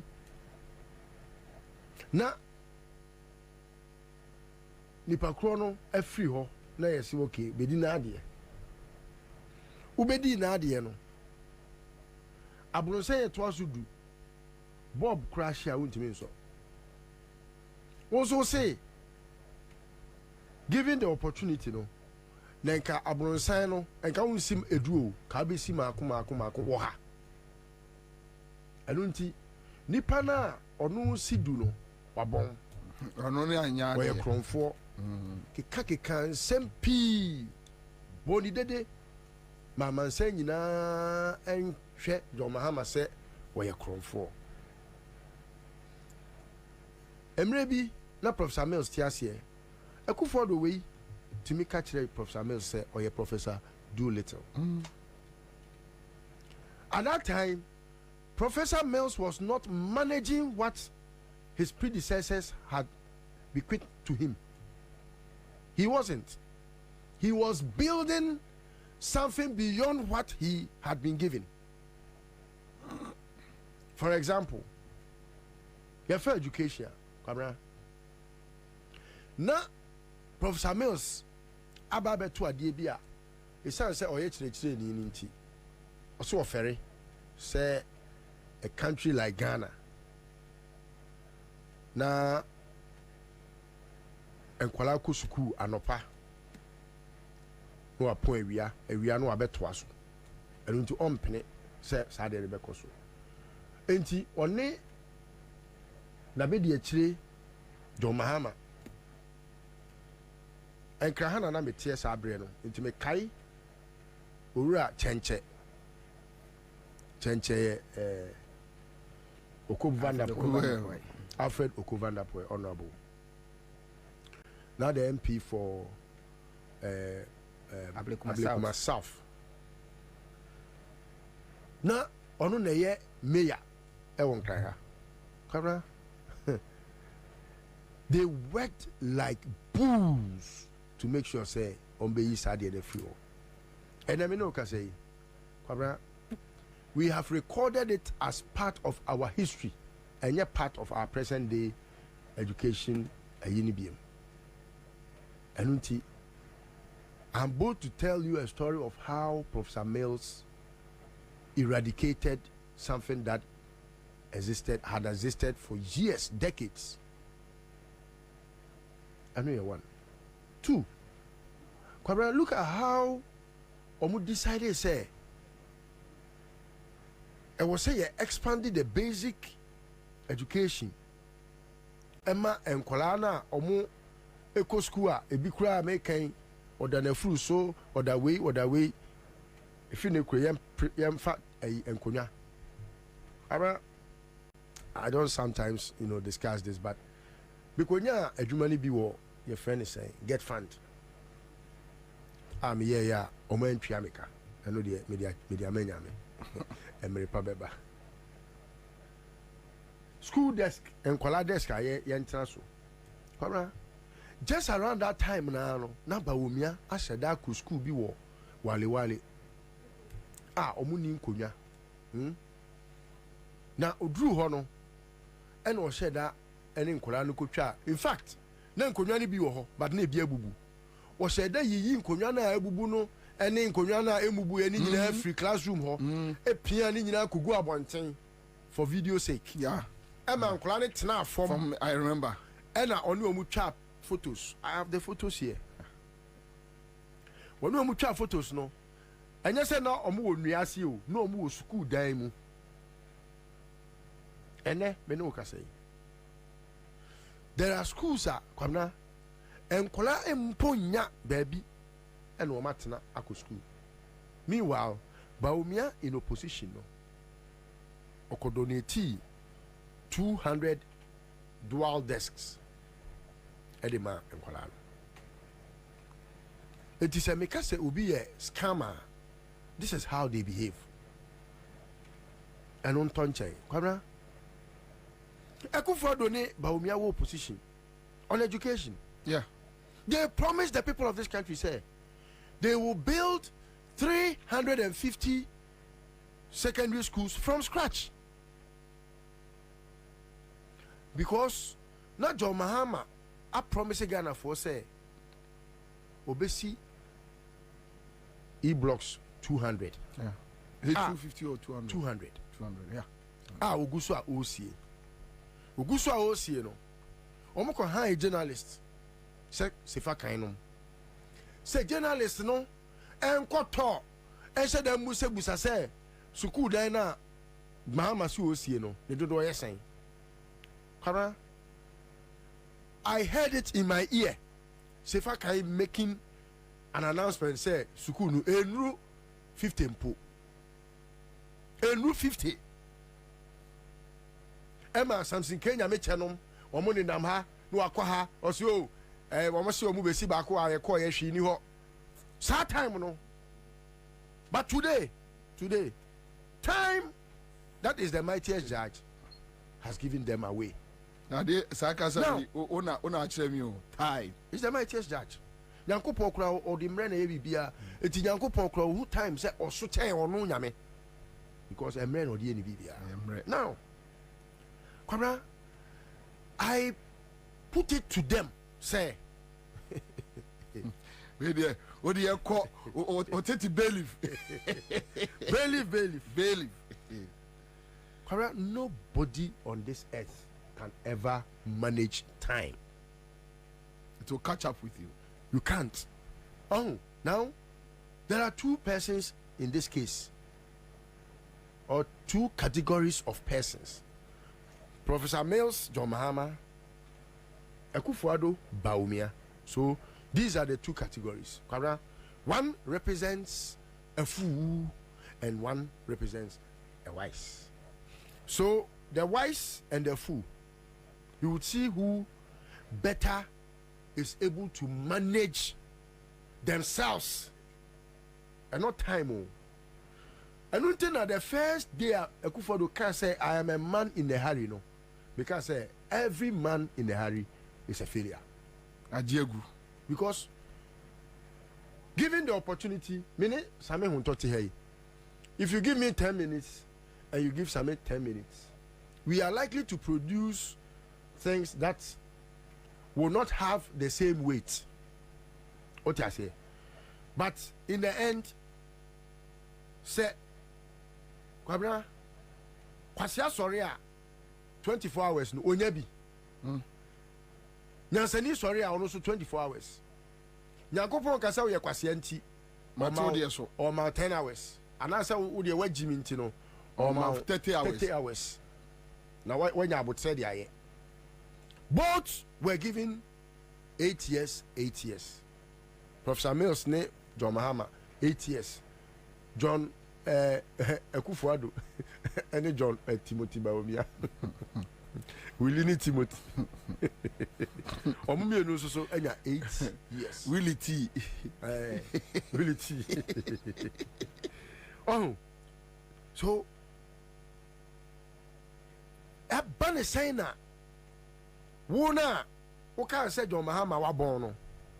And then John Mahama has things to point to. What do you say no? You are managing yourself with propaganda.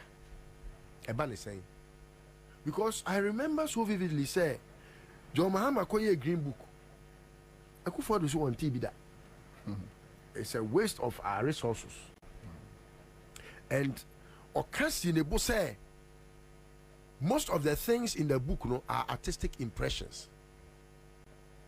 I wish say kenne come my book so. Na come dia bejina bedwam. Said the pious call ya nanim go asia if you want to want me to joy BM no. Now Kwabena TV so no was we be a page a be 10. And you may page 10 no and you no create and see any Ghana ha. Now Kwama challenge NDC for say mo green book no ade we a woman mo see a woman any Ghana ha. Akufo do timi hwe Ghana for anim ko fa Kenya for a building. Ade be die. All aimed at your friend saying beyond Ghana beyond 8. Yeah. Eti me ya say a man for cry a makey a mountain out of a hill when it comes to say yes, so my performance tracker. Come on. Akufo-Addo had told us say John Mahama waye bibia. Enye book na be kire say waye bibi. Ghana for no na no. Is that not why he told us? Yeah. And then they Ghana for who? They be just or no beka.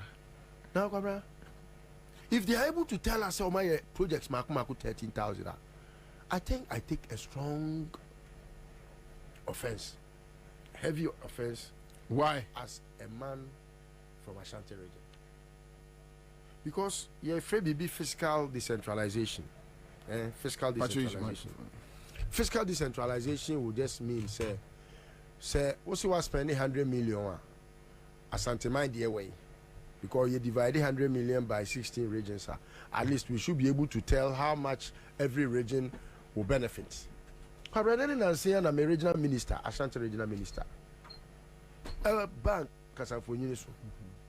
You busa say out of the 13,000 projects now. Almost see on my year no. Asante mai ye tefa way. The regional minister now onu ne be dia de nanim. Say in case say on my mpa obekwa commission no. He only pointed to Adia Rebecca Akufo-Addo any multimedia group eka omuti pam ho ejeje Ghana for yen ankasa yesi kan ketenkete man for donate ye edikoye refurbishment eno na whole regional minister etimi boss say adia omo ejina Rebecca Akufo-Addo anamu sika omo jeje ya omo koye renovation no eno ni adia achievement it's out of the 13,000 no. Me person mama me who say Asante man chefa ewo he say Ansah na me fra Asante mamu a e say enkran ha na me di me nkui watiesia matiesia be busa say enkran ha dodo sen ene wa ha omo nkan ye hu like I've always said the NDC should up the game. They should up the game, and it's a very simple task. The democracy under this Fourth Republic, has seen both parties have 16 years each. Akufo-Addo is in the 16th year of the MPP. John Kufuor had his 8 years. Akufo-Addo, Bawumia are having their 8 years. Now, they should do it district by district, constituency by constituency, region by region, and should be able to tell a story about what the NDC has done in every district, constituency, region, and national. They should be able to tell. And then put a challenge. That is the best way to settle this call. 2 questions in memoir. Yes, KJT out the way, minibi. Maybe 2, 1-0. Oh, as soon as a market way, minibi 2-0. Wokro market way 3-0. Wo Kumewu water project way minibi. Mampon water project way minibi. Kumewu hospital way minibi. So you beat them to it and they get to know say this is what we call governance. Straight up. You don't sit down for people to now raise a debate. Then you are on the defense rather than pushing them to be on the defense. The best way to defend is to attack. So then NDC should be bold to catalog all that they have done and bring the pictures of the edifices they have built for example, in Ashanti region, and tell the story of what they have done. Oh, they make airport. Me na me here airport. Me na me Jesus catch at two. Phase 1, phase 2. And you name their two. What the way? Uni be. Me beat you. Baba Akwan. In fact, Kwabena, what do you say? Sofola interchange. A government of Ghana financing. President Kufuor just came out to hold. There was no money earmarked for that project. And this in a buy no mutimi see sad ye ni na. I just send SKB da baby a. They said ye John Kufuor ko pes SKB to baby a. Ye did see Sofola interchange. A government of Ghana financing project. I see. Yes. The NDC has been quiet and is watching the MPP and discussing this performance tracker and getting the people to just get them to lose on the trajectory of discussing the very important because so what me yan is ebema Ghana ni bia hu say ye hwehwetu ba nkoso party pa ne amayoku a omo di enya especially omo kofa kromfo tutubotom ni balawo eni na be di akire kromfo baomi a kromfo che kufuado criminal baomi a oye kromfo wono de sika no wi akro de be hye butam akobom paye oye kromfo enti performance tracker no who hear me because even if you want to discuss the details of the performance tracker Kwabena it is said here Obase me metimi anyem so ontimi anyem what am I say I quite say why are you letting them lead you into that discussion because in actual sense there is nothing to discuss the BAD tracker no maybe na NDC for tide no maybe ehuru ye say yeah hipika yakoye toilet me boa Sadia no me kai say conversation is sass here no na me hu ni say toilet nya de a amanfo ani je ho but actually and I'm who say okokokoko ba bia amanfo per toilet because obuni bi wo mu fie and ye betra bontin ye ehun discussions I remember those days. Now, NDC entimi nka se on see toilet. Yes, sir. They don't announce it because basic needs. John Mahamanom omo abem no Kwabena me wo MPP NDC for book bia omo aye Ashanti regional projects district by district municipal by municipal ne metropolitan. Na Kwabena book no se wo kan even Kumasi adwuma o maye kra na Kumasi pe no ebro 500 in the book me refie I didn't I said me ko kan baby na me fa so ba and I am a say a whole regional minister to TV anim just an anime guase ama Ghana for nyina hu say omunya adwuma enti yankon koye bibi te say performance tracker na yankon launch na mo so mu di akire no NDC please up the game Ghana for hu say mo na mo ye adwuma no mo na sebio mo wo man ne ho do a ye de scam mo a mudi bi kura ye hu so mfaso mudi ye bibi emre bi na akwa bi say ai president Kufuor di o man sika president Kufuor di gona eja o ma ye no say yo ye ma di no on be pani zakwa mo si obi akodiska adwuma no waye meboa waye tie adwuma na waye na ye oh na we no wanya adwuma no no awie ska no wadi ti I think that the NDC should be able to put the MPP to that task. Say, we any tracker so any year kwahwe internet ne kura abrewa wo hu. Nti say person ye campaign ma abrewa timi tiase a te say adwatima. Ma me adwatima on internet no the manner. Onim baby obemia. And listen, you know, even with the tracker, na kwa adwatima say even with the tracker, omo use the BT say me news na wo hana na Kwame ma me aye say adwuma no a. Yeah, na bo. Say 50 solar street lights. Ewo a man from us saying. The same picture no 10 solar street lights. Ewo Jema and put it at somewhere else. How? Yeah, because how? Ono ba umiana o he the nimu a. How? Kojo bantima crampo de yen. How? Ono na adwen ye ne se oni nyansa. Onto OBTA.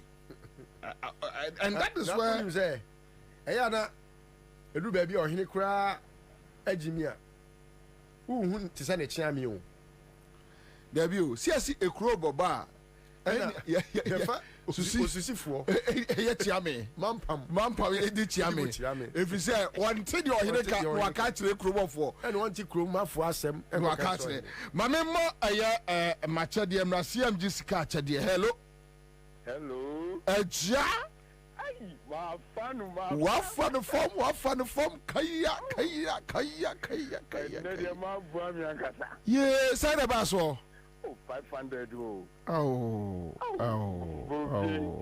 what you say na ene hot yemi denche hot yemi wa this Bobie Ami nyame be friend me to 45 sa ma jian kasa ma fan wo form bi boko kule nyame nsha bebre ko so ne CMG ska de entra na me mama for the deepeche star 413 hash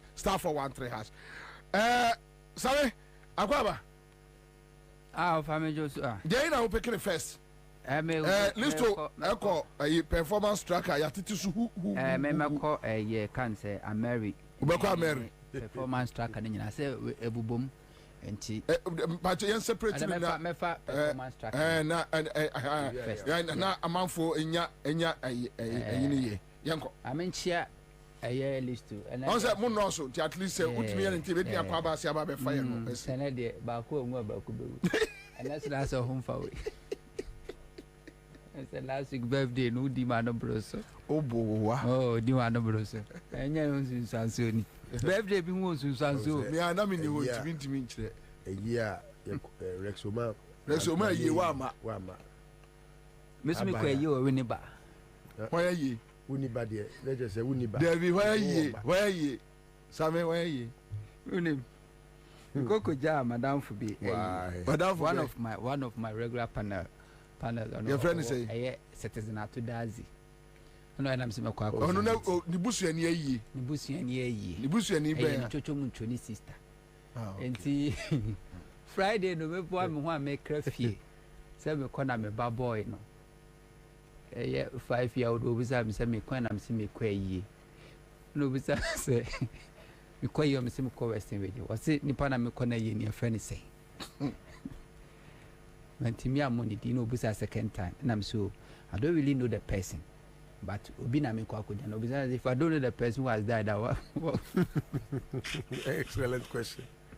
Yes what say that ya brawa no about craft so kwaye ni e yakra senka Saturday no nyanka ye besa aba entem but esanse na ayi ni si ato that's the serious thing na uja no ha ni so no so otini nyina ne pepa na ni ase ntinu uja no ha na nyi na ntimi ama no na empanyimfo bi tie dwumadi awie yewra NS boachi wo USA otio na wankasa ye maame no kyerɛw eno kyerɛw so ani abre maame abanzo tie maame abaso ohima Mexica na afi executive lady diaspora mo president Achoma Mansa so na Dr. Kojo maame aba ya wa Achoma Mansa na mo de munim nkrofo a me de minim bi Achoma Mansa one woman demolition army ene wo maame aba ya ene wo ohima Mexica yes ohima Mexica ne pemanso no ndo e manso twefo pa ene minua he no anto nemre muto na mre mu aho be kire ma ka so na beboa na nana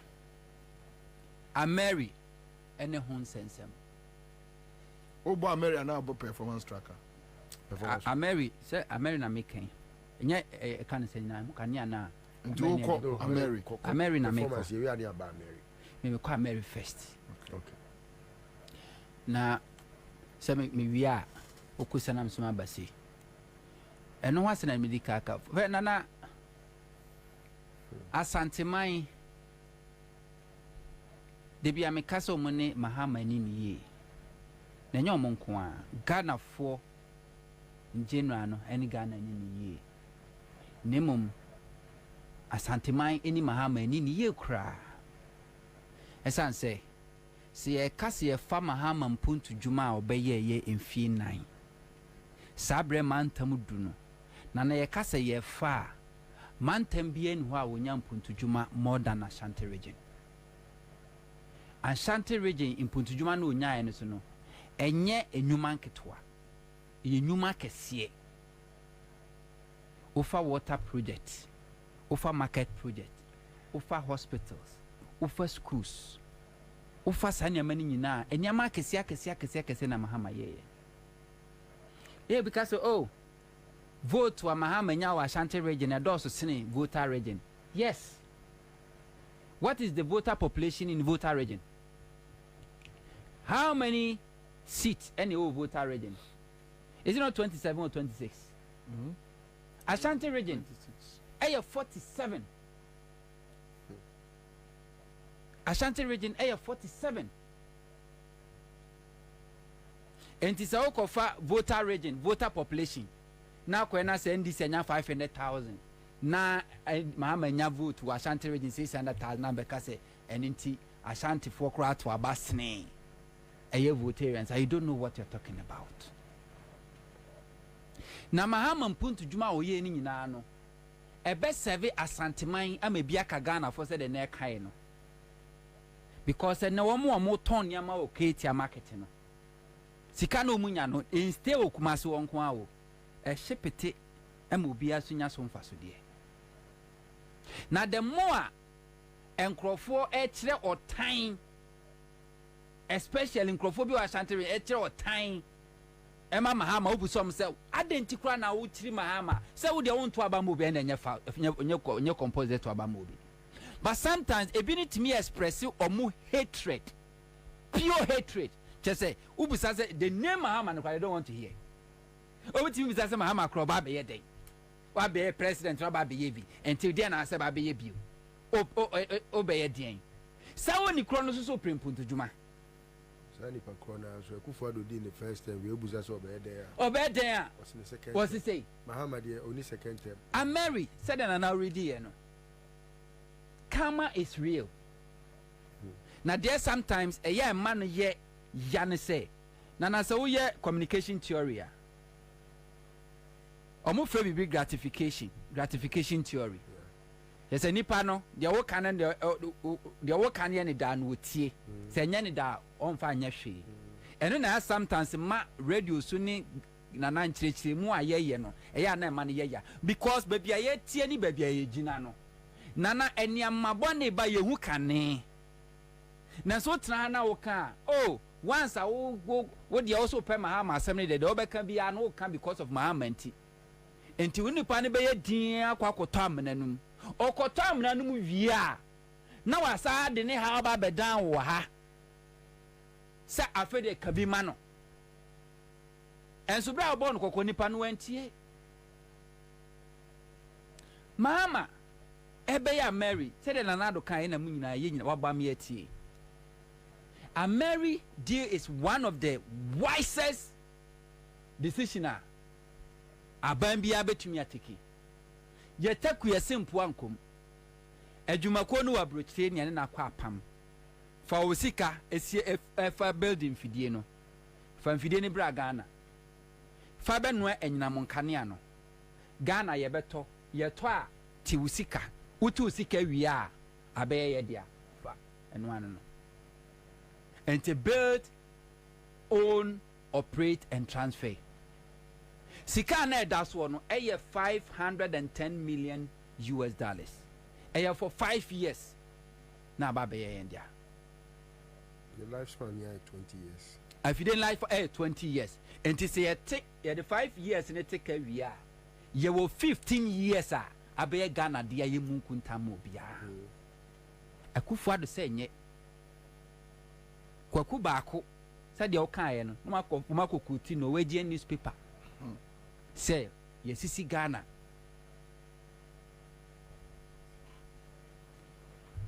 Akufo-Addo by okay say sabre ne wo munti ho e dey say omo fa newspaper no editor ne number bra ne enfre no interview they don't they cook the paper no na say ni ni baby Akufo-Addo by Bonnie was say American 510 million no eye krono enti was setting up a 13-member committee headed by Philip Addison say omunko no munko renegotiate enti Philip Addison lead this 13-member committee eco Dubai omunko no omu plane ticket American ni tuae hotel omunko demu American ni tuae eduane omu di ye American ni tuae shopping omu ye American ni tuae omu return ticket American ni tuae ade ase $510 million ese ne board den ye koye renegotiations ye nkote se ne baya akodu 1.2 billion 1.8 do me call parliament no mka say ye misleading do mo na wo se ne 1.2 billion okay eda misata ewuda mpam ni adeda no Accra International Conference Center na ya Ghana to santen NDC minority abusuafo nyina twa adwo no odo ade we be fancy eba wo your analysis don go so anka ade performance that caro rehabilitation of Ansah to Grivia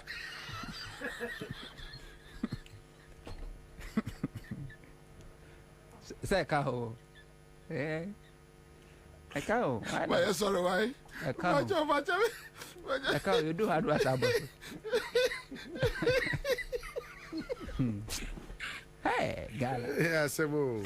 Na Obiako school, we say professor. Yeah. Was me tuma ba men. O de to aso. Obi simi de ni Ansah pa me tuma ba men. O de to aso.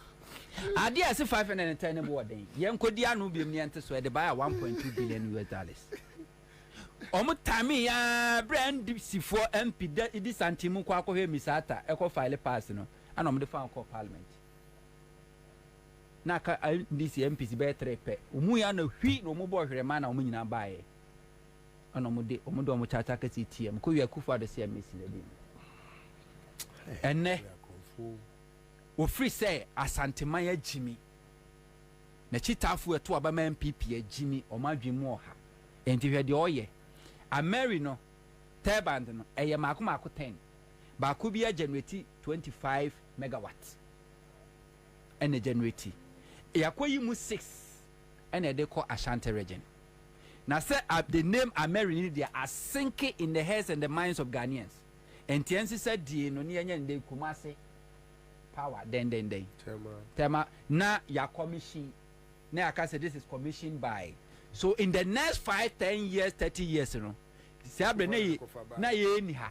Intentiri man no. Oh, this terminal was commissioned by Akufo-Addo. At that time, no, you and I, if you are ni ha, nya betrim say a American de koye. So you see how smart they think they are. They are smarting the people. Are they smart? And me for no yeah. And Ansah they think they are smarter than Ansah omu nim Ansah che omo dream say omo etitafu ejim. Sana wo kan. That's how they see them. Na wo wadwe you say. Tio nana. Say if you don't think say your followers are gullible.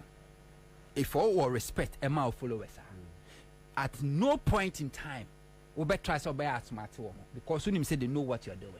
But what do you think of MPP followers? That's what I'm saying. So that's how they see their followers. That's how Akufo-Addo see MPP followers. Is it just as they see, or that is the reality? And almost justify some, but that's the reality. Because the more they do that now, because what Obama you believe in the person. Gullible. Very good. So don't run away. But I mean to me, because the whole region are gullible. Because it's here. It's not a region. Because the fact is that me. What am I saying? Okay. Your mom tia santimemo Jimmy. That is why he's limiting it to the MPP followers. You have to say it. making reference to yes, I'm making reference to that. What's that make say? Will be our school, so a professor. Now also to about my MPP. So I just make into I'm referring to people that they still believe that MPP has something good to offer Ghanaians. And to all say, so after few years, you know, on say, sir, say so I don't crack excursion. Every year be them crack. When the cranokwa, oh, this power and then the substation was commissioned by His Excellency Nana Akufo-Addo is here by 2024 who was the president Akufo-Addo. Now Tom Credit who was president Akufo-Addo. You see the mentality. The same way Mahama C. Rich Hospital a commission yeah the plaque aboho. Na former health minister Bodam Nino Kwakwejima Manu Akwako Wai no the need aboho commissioned by Kwakwejima Manu Minister of Health. Said the Bay that in Chirimakura Emma McCain phase 2 seconds or medio. Emma McCain say this hospital was built by Mahama. They are not doing it just for sake of a year MPP's ideology and their strategy. Can I show you one? Two under bridge. Oko Ihona oh under bridge. Who's an air back when I yes, John maybe been two. When you say Akufo-Addo Mashada Kohan contractor Amana Beye AD 2018 or 2017. Yes, it's Zabrene. And that me said that Mama project. That no under bridge. What's the Mama project? Under bridge. East Legon under bridge. East Legon under bridge. Mama. Mama ye Sadia na. I will say embossment na. Oh yeah na. And this we need me make akọ paper. We o paper. Ya de chese be dwudu me. Na me say. Yere de Joma ma no nya ma me ade bia wo mo de bia me bop ama ya say ni nyina. Oh yeah, we have to bring everything back to normalcy. Say Akufo-Addo no ko position. Bibia o ma ye bia we sit down and watch them. We have to. Na Joma ma ko diska o de ye ekwan de atwam ko say ni nyina. We have to. Sa kwan na atwam ko use Lagos. Say no. Omo say that train. Train so mo de be election. Omo say after so October no be commission. I'm coming there. Nana, it's not happening for just happening sake. No. A MPP, UP tradition, almost strategy. That is how. That is how. Omu treaty omu opponent. Ubehya. Omu sasidi to Kwame Nkrumah Banguyan. What did they do? Kwame Nkrumah achievement. Omu esomo Barino. Ni books nyina yam paper free history. Mo said the beya enchirima kra me hu say Kwame Nkrumah na ye we di Ghana. And that is what they are trying to do with Mahama. What they are saying by paper records. Share Mahama and a call Japan. And a mumma emwa so mo ba be tema runabout. Sa overhead no mayen. Eya Mahama cry sa breaking grounds. Akufo-Addo buy no almost sa koko breaking another grounds. Nan kai pukwas interchange. Pokwasi interchange. Mahama secure sika. Mahama the source of form. Akufo-Addo buy or sa koko ye biu. Kumasi Airport phase 2. Mahama ye eji sika breaking grounds. Akufo-Addo sa koko ye biu. Para. As you lady buy no. No see o. Akufo-Addo say interchange on e. Na am say ade na otimi ye we no eja swami ato ho. So Akufo-Addo di nyansa wa e wo na adwunim say adwuni we eye adwuma metimi da ye interchange. Swami any pokwasi den na kehia. Yeah, ka say obechebi interchange omu ye. A second phase of Kwame Nkrumah circle. Yes. Mahama what is scato ho. Akufo-Addo sako kati another sort. Yes. Aye. Said ye be publish it. It will be in the news. Ye be kasa Akufo-Addo na because e be ba Listowa will not be here. Samahonto will be here. Bobie will be here. Even our listeners, majority of them will be alive. To go back. We Akufo-Addo try to rewrite Ghana history. The same thing they want to do. Tema, Tumpagadan, railway line. Mahama Jimusika to breaking grounds or moye. And Akufo-Addo buy or Sako Kati another sword. Now quite to say a project. Mahama. Yeah. Mahama had the car power every Turkey. Sabre no. Omampeni ku 4 peso e to adrobe ko alata kwaje West Africa gas pipeline. Na ano no wo temaha enti car power no so no gas na de supply enti ho ne de be sie ye de be sie no na me adom ye ne ankasa asi ye gas processing plant no western region atabo che say it will make sense say besa to adro ben from atabo e de abaha any a movie car power no e di free ha e call western region ono no movie free tema e de call western region no wo so ono ni nim nyansa wa ye adwuma sene mahama no a wono ni di free tech di bagana na ya dio look you see you must never regret telling these people say what about them you should never have any regret over it because how oman say me adam ti say udidi akufo do atem no manyi che ne de na me hwe na nature say obetime didi matem ti na me ya but nansi am ti odi na me hu say no ma ngo bakwasia wo say akufo do ni jimi takesi no because wa gumpanifo say obi jimi ade we free outside aba wo say enye na we didi na tem even when mahama abai eco tech radio na mo timi organize what do you call child service go ya child service Thanksgiving service akufo da ya say o mo timi afa kete edi akire na ya the $510 million I built 10 turbines Mary edi aba the installation everything cost 510 who move from Takoradi edi akwa Ashanti region $35 million $35 million one building you see why I say them you see enti pacho gas am togu ship ni mu na eyesa na se den no say omo baby ya ko prepare di kwa kosie and then accessory $35 million this is happening because democracy allows it. Democracy ni wano mwa na sabufu semo ye ntibi mahama penso musi ECG 40 substation wo graphic road hey last year na Kufuado adia mahama si in 2015-2016 na no Kufuado akogina akoko machine Kufuado akogina akoko machine wono kogina ya waka say we are not going back to Dumso, we leave that Dumso to Mahama. Wono kogina make that statement. Adia mahama na ye intellectual na nim say na say so kwamra wo ye ya no ma ye mu de bibia mahama na ye bibia mahama na ye una ye ya kire me wo say wo say rich kwakwa adwuma manu bodam ni no me ye nya say me na ni na temono a obi o so odwen sisi so de wabodam say ono de ne plaque kobo ho say wona commission yes one say ento na commission second phase no si na fati wani mu a eno kwa ho ne ton aduane ho ne ton banku edu anwumra ho eno mo ton banku second phase no ketia market na no obrokwe samo se mensa ono ebono nsia wo hu ade se project bia ni Ashanti regional mahama siwie o commission ye including ketia wo ba ya second phase ne si wono commission yana commission na faji udin a eno na ka wura mu esi honom no untimi nya hwehwe e ma na mane woni and this will continue it will ebekoswa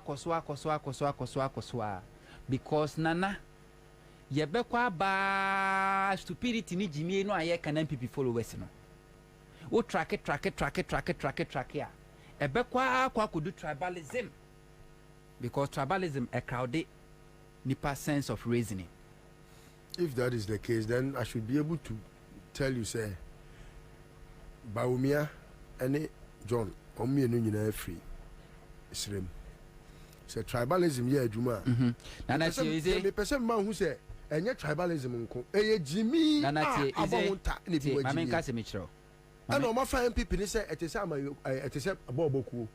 Yes, Mami Kasi Mitchell. There is the difference between MPP, presidential candidate Baumia, and the party called MPP. Because MPPs in Ashanti region, MPP is part of the Ashanti tradition to them. The party is part of their tradition to them. And to anyone is a party in India, Naja Padie. And to Baumia dear, Obe Soja, Obe Yebinoako. And you see, even with what Onto is saying, he's feeding into my argument. No, but even with what Onto can. What me, I manage I put Baumia in Akan light. It will fail.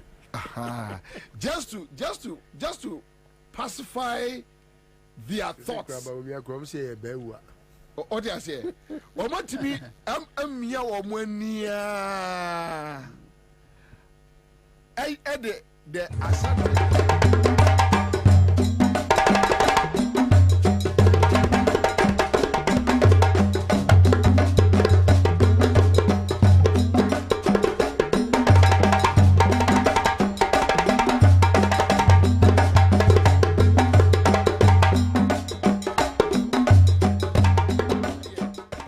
supporter, footballer, but not about crowds of folk.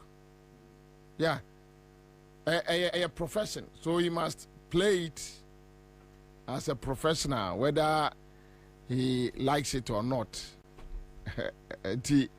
Obubet me abo house of folk name kwana nyina edi akoretai. Last minute, ada ebe an interview no aka kire o mo se ono na bia kotokwa na dew ana kumapem. And not or support it, but playing football in the Juma way and Tessa. Any media practitioner or Becca some natural piano is a lie. Also, Medicare catch or say there is nothing like me neutral, and I've explained it over the years. If nothing at all. The likes of Kwame Sefaka, they have come to accept that there is nothing like me neutral. No. You can be fair. Yeah, you can be fair. Like Asenso Buache, Edisika, Edwania Kwabruchi, Ekwache, no. Ejis can free in Semno. On the 5th August 2023, me send in a message. Me busano. Because we hear the panel side of the story. Emma or send me message Didi Matem. So if I am putting the story out, maybe I did the attempt no back home because at least if nothing at all, I have been fair. Okay, so Andy Mula Siman was one. He played House of Folk, but he was a Kotoko fan. Yeah. He was a Kotoko fan. What I say? Yeah, Juma we know. Maka. So because the person is a criminal. The reason why me professional job, no. Yeah, chichire on mine. Right? Yeah, chichire on mine. And you see, you cry microphone no. Nyame the edge na baby. We can make or unmake. What do I say? We can make and unmake. Baby, the microphone, no, yeah, kasa. Every day the microphone is with us, yeah, kasa. Debia, yeah, kasa. Obia ni abre, Juma or Bank of Ghana, or yene dear. Obi wo ministries are Greek office, or yene dear. Obi wa ha oye say a private businessman ebinum co meeting omo kwa akwadwendwene ha wa omo so companies be koso. But every day, every afternoon, every morning, every evening we are here. We put on the microphone. Ufu said yeah. You saw microphone no because interest parties ɛwɔ ɔman kyekyere mu ɔman na yɛ kyekyere no yɛwɔ interest na yɛka ho na yɛ kyekyere nti yɛyɛ ne sɛ we read, we monitor, we search on issues. Yeah, monitor. Yes, sir. Na the ababa tuja. And someone yet no. Near the ababa tuja. A man for Adano.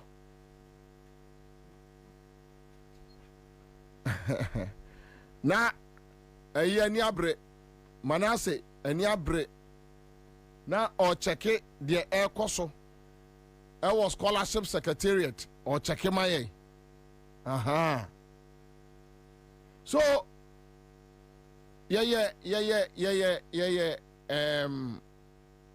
on my entity ya boafo. If I put on the microphone and I think, not only I think, when I have done my comparisons and research to know that Adewe John Mahama Anyeni, I don't think anything should stop me from telling John Mahama that, look, at this point you got it wrong.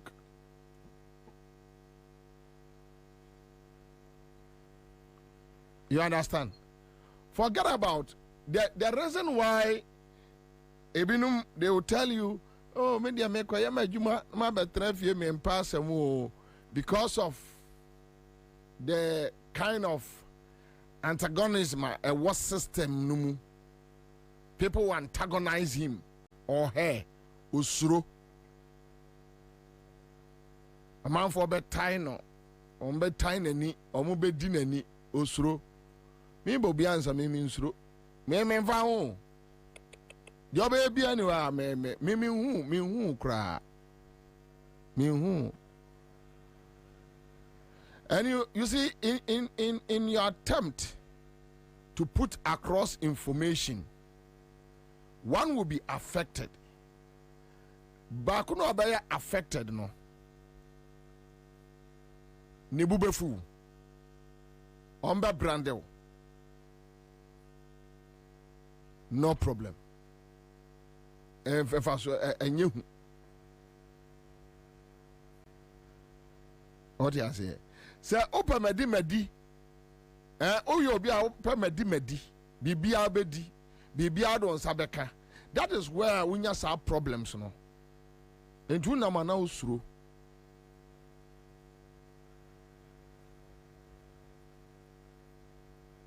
Makase we actually moda. Now I have every opportunity to go back to a constitution and apologize. Even Ada Omu Yimedino, Ada Yimedino. Constitution called me, Dimiko Jina, a Dynachi, Udia Kwabena, Kwa, or the power match. I'm saying, main patch was a day. Me to warrior Juma. Main car will be. Anthony Cabone John Boadu ne Nkrofo LED Nkrofo free MPP headquarters. Eden se kaine ma ababa be wura adwuma mo force. Me nsan kwa kasa me pa cha se eye me na me call headquarters wo ko organize om so omomra na se eye den ya. Se wo si adoye so se ohun se me twitu a let the police investigate. And yes, I mean, Pacho said they also dear, Pacho, and now you're more quiet sports kakra. And I was about damn 7 and making. Saturday now, I quite ya, not a man, a programs director. Says I cried him in Winnipeg. Yeah, that's short guy. Nazana Moons and the car says motorway, oh baby. Oh, Mira Finity. Oh, no, you're now for phony beer. Saturday on programs director, multimedia, Kwabena kokoye sports kakra na am say oba hello FM oba be family no we hear current affairs shows which is related to political shows. Yes, football and our sports issues may be one, but I'm not a sports person. I won't do it. And I just say Kofi. I mean Kofi, and so what? Me Kofi, some of media none is CNN. You know, Ghana, Obianco baby. But you see, that time I was surely convinced that there is no way a Akufo-Addo a baby be papa bia. And I have never regretted. And I will never regret. And now they know. And they have seen that they were just supporting a criminal to come and destroy the country. Ampa Akufo-Addo to me destroy country, no. So that's my point. That yes, so microphone no. We have a duty, we have a charge. And no one jumani. We have a duty, we have a charge. Asundi adaye so. Say yasu yabe buama Ghana mine etumpon. And into now you to phone can say ma wo mai munsem nye wenyasem. Na dwene ho anopa awia ni abre nyina. Se o bompa ya kai Ghana. Sufra wo nyankopon fa Ghana sheninsa. Ya no na wo your mind bapa. Ya no na tresa wo yo odo ma o mai. No ara na ya hwehwe o. Odo ma o mai. No ara ne hia. Odo ma o mai. No ara na ya hwehwe. Odo ma o mai. No ara ne hia. Odo ma o mai. No ara na ya hwehwe. Odo ma o mai. No ara ne hia. Ma o mai no munsam no also microphone no ma ehia. Man ehia more than what the NDC or MPP will say.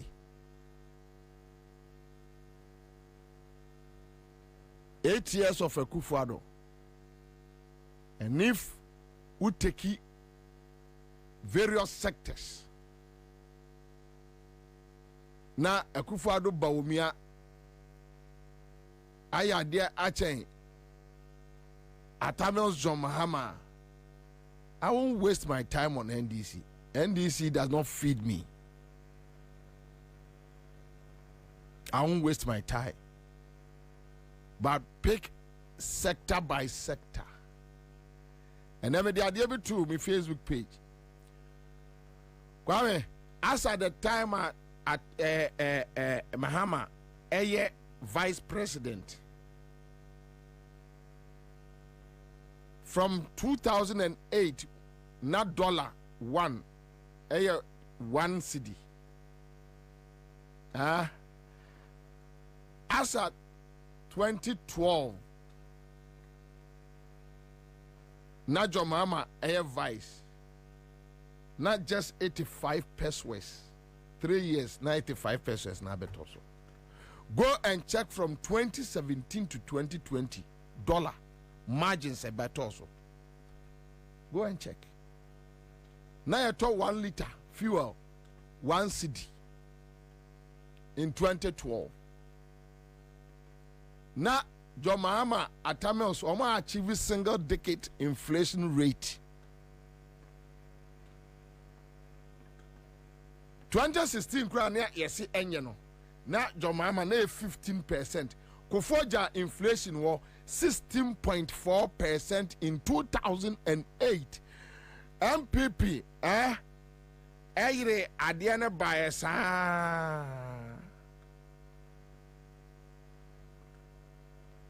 oyre de biasa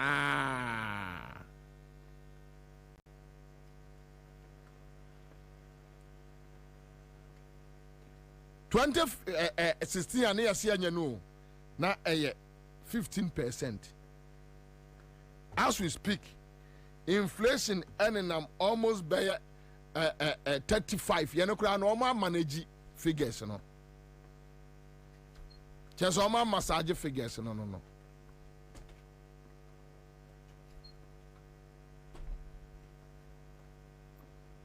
And to tell me on what basis can I go out there and tell people unless you are mad, unless you are stupid. Just what about them? We are about them. What do you Juma?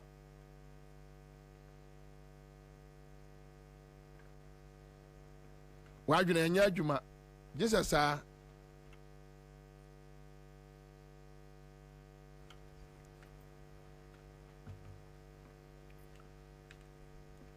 and I am no one can say. And now I know what I say. Akufo-Addo, Ejina, Kumasi. Omo kwa akwa relaunch your friend say Ameri power plant. While John Mahama echo purchase the about that look. Yes, I near my way bet me a solve ye energy crisis no once and for all. Akufo-Addo papa penimwe. That I know DM says 71, 72 years. He joined a MPP for Nkwadano to insult John Mahama. Say identity and so kofa Ameri Eba. Onya opportunity nibino. Oneba omia jiminti. Omo ene kronunti. Omo kobu a judge for dayagu. Individuals are dying. A state a houses a good form. Say omu besia sorry dying. Akofa trumu to ni architecture. And then ababa be chesikano. Any woman cromfo, any woman software, any cromfo, Victor Kusi Boatin cromfo no. One more at Cheskana D. Ose say metrasia. Moment means that in Chirima say, way, why a foolish leader and a way a wise leader. What's the Mammy Casa? Why? Tell me why. I shouldn't say that. O Casa, o you end this, so what? Me end this, so what? When your opportunity in yes can be no. Is there so be Ansah? Now I invest in the energy sector. Now the unia ketwani ye no what twaso. Not why no. Wako boom for dying, judges are dying, emu compensation, a ya o mani tria. At me at the amana, a via o mino. You just wanted to steal the country. Why via o mino? Unia ketwa John Mahama. Akola ketwa no ebetra so wo nya ska no. Ohunu nyansa say, on my way you move from hydro to thermal plant. Enti ma men konko pebi mra. Ode ba no na udidi na tem. Ode ba no na udidi na tem. Say eye useless, onim nyansa, incompetent John Mahama. Today, sanka ono so FS ka no, eno so wode kwa akosi asore dan. Anaso de kwa tu amana. Useless amana, useless hole. Enka obetumi anya saa ahoden no atam eye power plant so de ko Ashanti region e de akosolve enkanea. Wo say mama nka say we a foolish leader we were a wise leader. Also, ma me nkasa.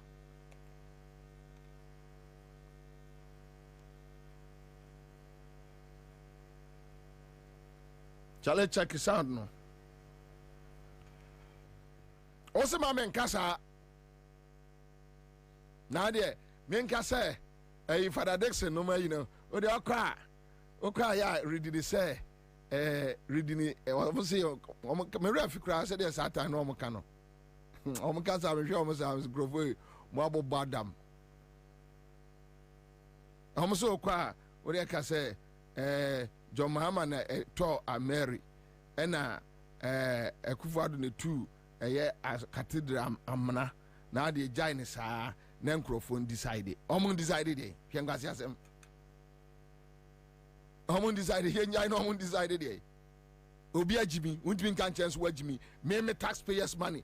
As if John Mahama, your friends say, a Kufado, but Naswa, they have their own money to run the country. They don't have their own money. It's our money.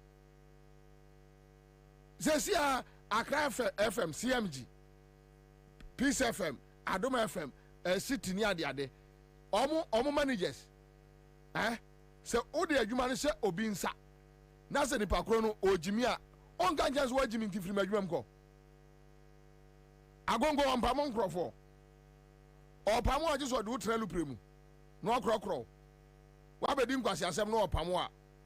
Not just a Otielu Primu, and as a Nilan Cruz and what them, not which thing cry.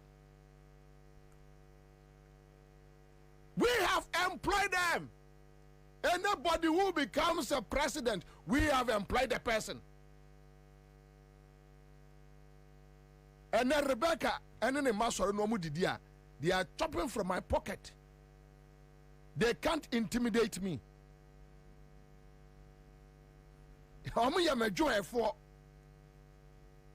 They can't intimidate me. No way. You can't. So, if I employ somebody and that person is a fool, I need to tell the person that you are a fool, you are a foolish man.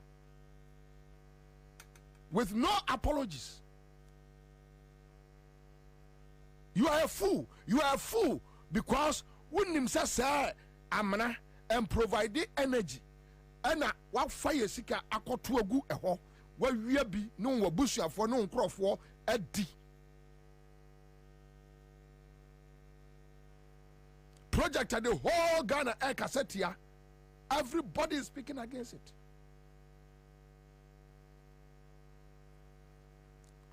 What's me a presenter, a broadcaster into me so microphone numa mamen kasa.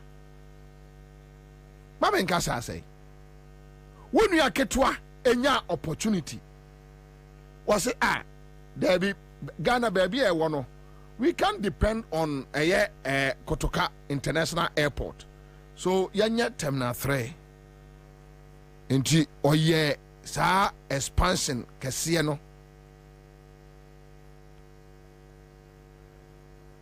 Brand new airport. John Mahama. Penino Oyaku Fadu neba umiya inya opportunity no. Even as at the time of John Mahama AC no.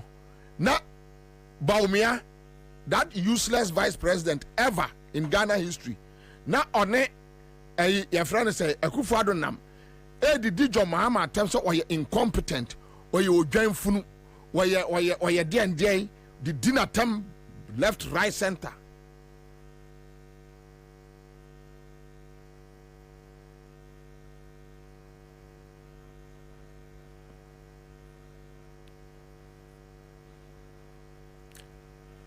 Akufo-Addo nya opportunity ni bi no. Yima sakotoka Akufo-Addo betoye. Obatoye no instance say odo so ebesibi.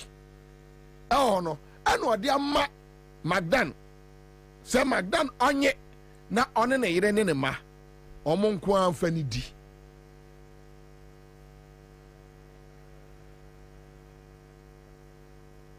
osima men kan kire ba ko no say wo ye panimfo pa wa bodam wo ye bodam ni osima men kan sa ankire no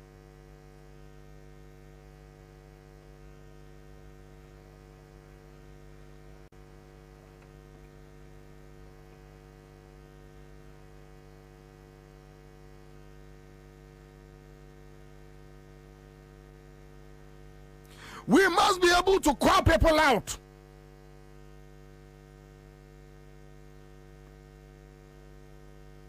It's our duty, it's our charge.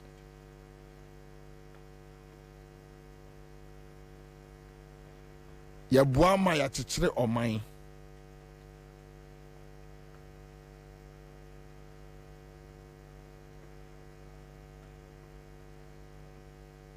Yɛboa kyekyere ɔman.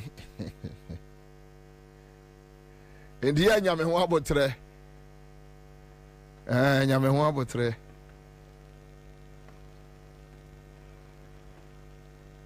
They are not matured now. Omoya matured, and when they are able to liberate their minds and their stomach, when they are able to liberate their stomach from people's pocket, they can speak like how we are speaking. When they are able to liberate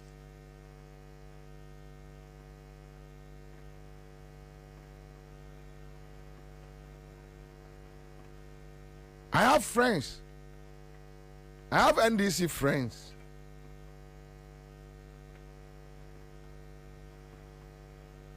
They know me.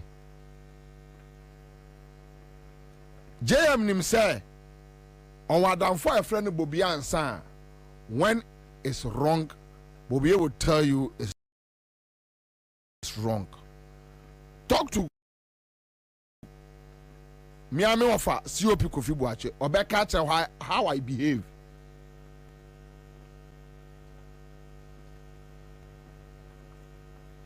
Talk to Julius Zebra or Becca tell how I behave.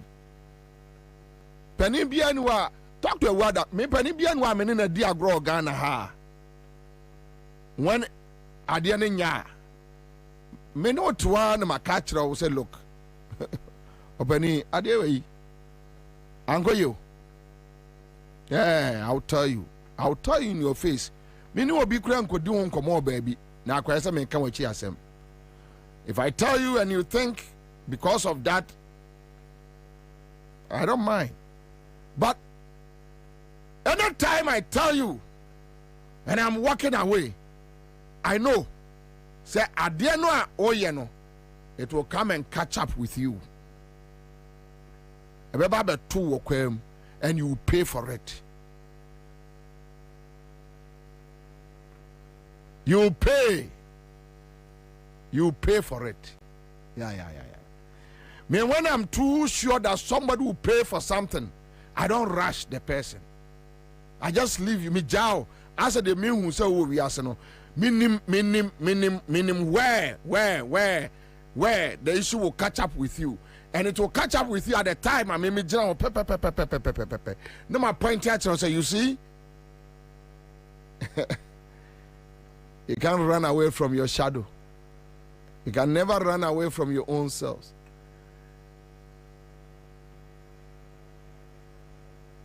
Broadcasting a Juma, you had the chichiri on mine. Obi abeka cho say oni position on issues or your criminal or your cromfo you want to say cromfo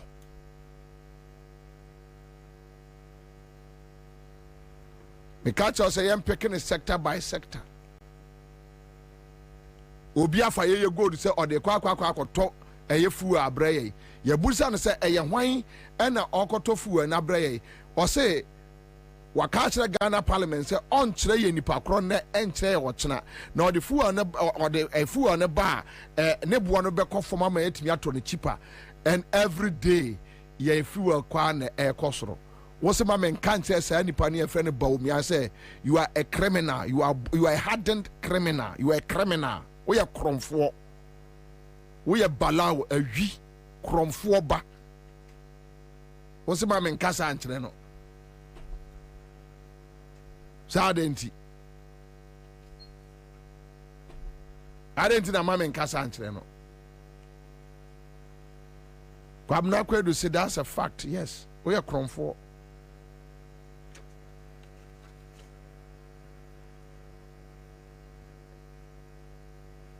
I'm picking the sector by sector. Obiasi Ghana Gas, phase 1. wie Ghana gas no my emfaso every year over $300 million and a ba on my coffers mu phase 2 ni siwo 8 years ya wa akokora wadi 80 years etiye so eni abrante ya kromfo bawomia omo si ya nye phase 2 no we won't do it.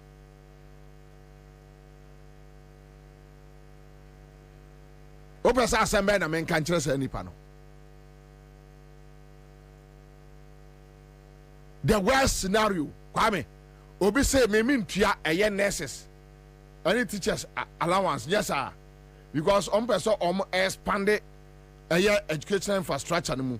Na fa nipa more. My enkape because I'm nipa bebre here nimdie enkrofo awie SHS a enyom nyina ntimi ko university. Ebi here some beko training colleges and bebre gufie say ye capin no every wo say bia afiwe training college we fenipa be emphasize 500 per there be yenyim free on yembiem sa allowance no ye de ema wo no aban ne ejai no the allowance no am make sure say omo a school no be fa wo no omo didie mu ne omo nsunu mu ene omo asetre mu betimi aye fine no omo timi asua de yie na de aban ne be ne say ye be ma omo agi loan enti nipa no wie school a onim so oman no na atete no obeya adwuma ade atua ewana kromfo bi a scammer born a thief ehunu say no dia Ghana ni enima ne jikodi enti mamenya fast nko kanche omo I can't pay I'll pay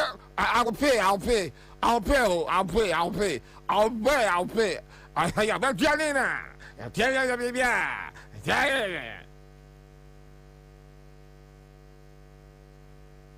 munyi sika na monko kakire no okrom say your mama ntua eya nurses no enti meme baba betua eya allowance ye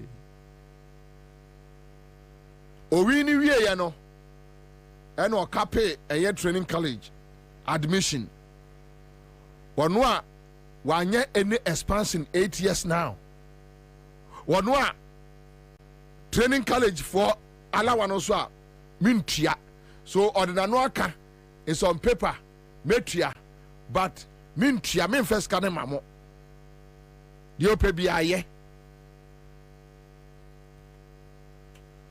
You are telling me this is somebody who deserves a respect from Ghanaians? Tell me. So you'll be a obuo a one who or deserve obuo a scammer. How can I give respect to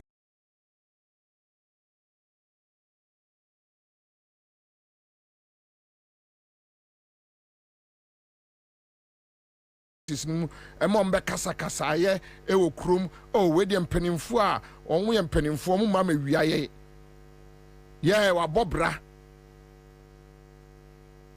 also oko circular sa ngokrafo no mo wiawia nkrofo ne ma no o chede kura wontimi mo no na oye pani born a criminal in a criminal family and when you be a criminal. And how many names say, a civilized world, they don't care about age. Pinocchio, Chile, Pinocchio, what to shoot? What did he say? More than 70 to 80. He was jailed.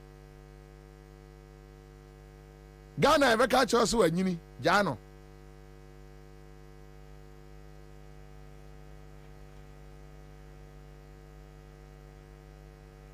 Indeed. Your first sector by sector. Sector by sector. Agric. Me ekuyani. They also are incompetent no. No the fertilizer mami. Free. Kwame na enye oma metra last week. Me Bobie na America. Very good. Unya power ni wie ya. we see introduce me be a friend PFG. Not knowing a scar your mama copa beto and what time scano and upe so we scanny didn't know we use a low tactics. No babe catch a yoke and say ye babe subsidy. Say subsidy no government need to just 15%. Ukraine to 75%. Abra your mama time. Apart from the omni more free no, the omo for free a year agric foreign China, na 50-50. Abani 1250. Now Ukraine so 1250.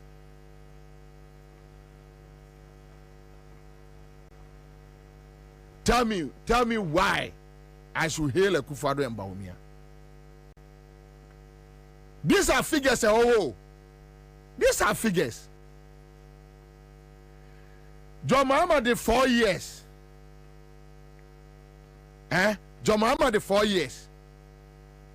Or say me see E-blocks. E-blocks to 200. What the Debiano may I will depend on a Napo figures.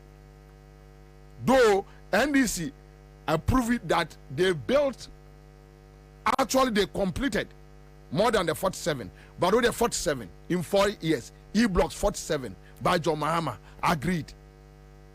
Now 8 years. Enipa mienu 8 years. Modi asi STEM. Ya no kwani ehu ba bi asi o. Almost STEM. Almost STEM schools. 7. Figure 7. Fact obi a wo hwem Facebook bi 7. Ono the 8 years asi 7. Obi the 4 years asi 47 E-blocks. And you are telling me what say member the other 8 years no I see STEM schools 7.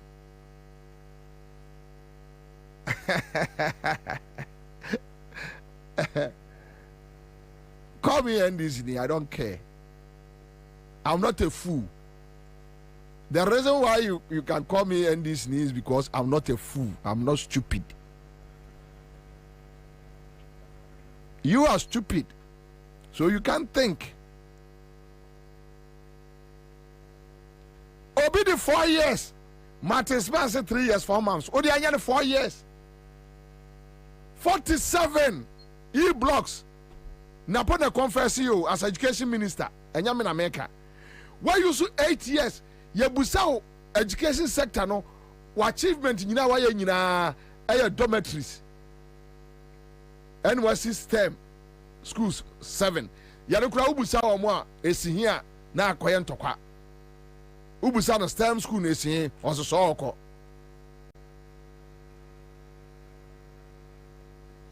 Kwame, we say also microphone mu a na obi asi radio station no aka kire ne presenters. Also microphone mu a wo de kire mfimfin. Me nyina infa mfimfin. Kire me infa na me nyina.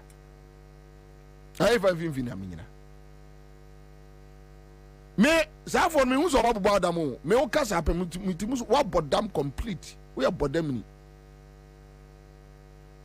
Go to CNN, go to BBC, they put statistics there, they put data figures there, they do analysis and tell you where you are buying money.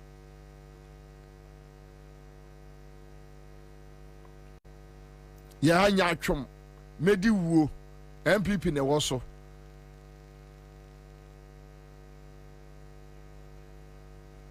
yeyi media nso what you where there you dey na be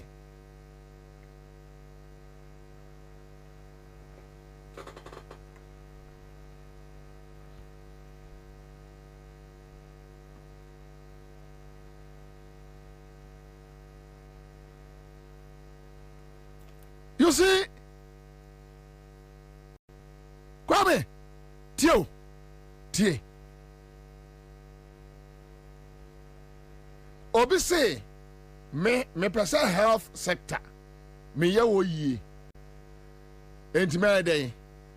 Okay, my far Rage Hospital no.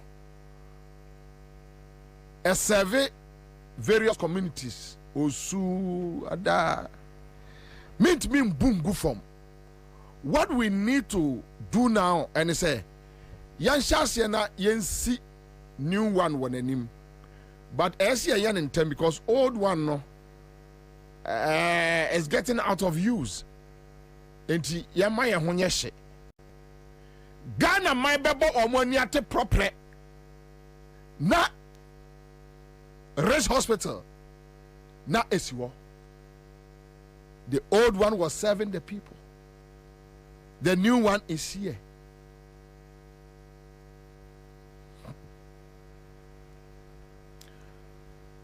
Onia penny by no. When Akufo-Addo Bawumia got the chance.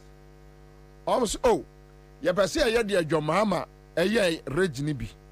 Enti la General Hospital no.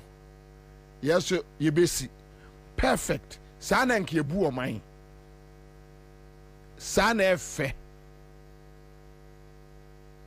Sabe Kwame Okase Nanado 2020 and wambu eye la de na ngu for mumpo. And then kabepem ne on sinwie a new one na obesi no. And half crown or mercy no one. Do you think anybody will have a cause to complain? Why would I sit here and complain? Because at least or ye baby. Wabuagu went there to lie to the people. Say 56 million euros sikaba. Was it Abba? No de Baba Besi. Emma la to Abamano. He went there as a thief, a criminal, scammer, to go and lie or bonsam ketrema dintro akokra paninu o dintro o hwani paninu o dintro o ko dintro no wie no 4 years near meboa true or false obi a wo tie mo Ghana ne office ni ba bia obi ano me pa cho twa say ya wie na mitia me ya na sesi menko ayare hwe wo la foi ye demonstrations wo mo aye den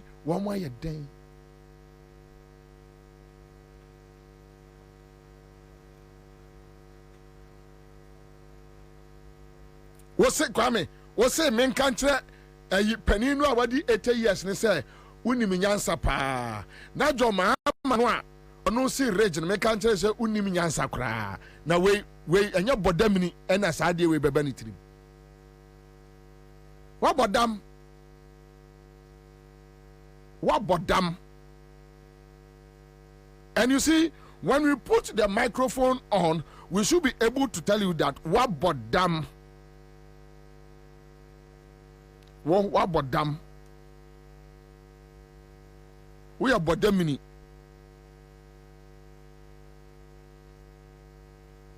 enti say ne ufa onipa da sani jiro na busa no adentina or support eye Akufo-Addo Bawumia oni reason bia wa bodam wa jimi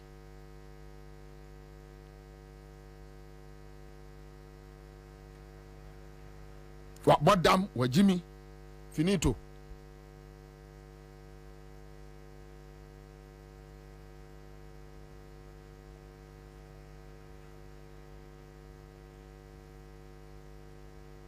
busa almost say apieti buildings na way ask them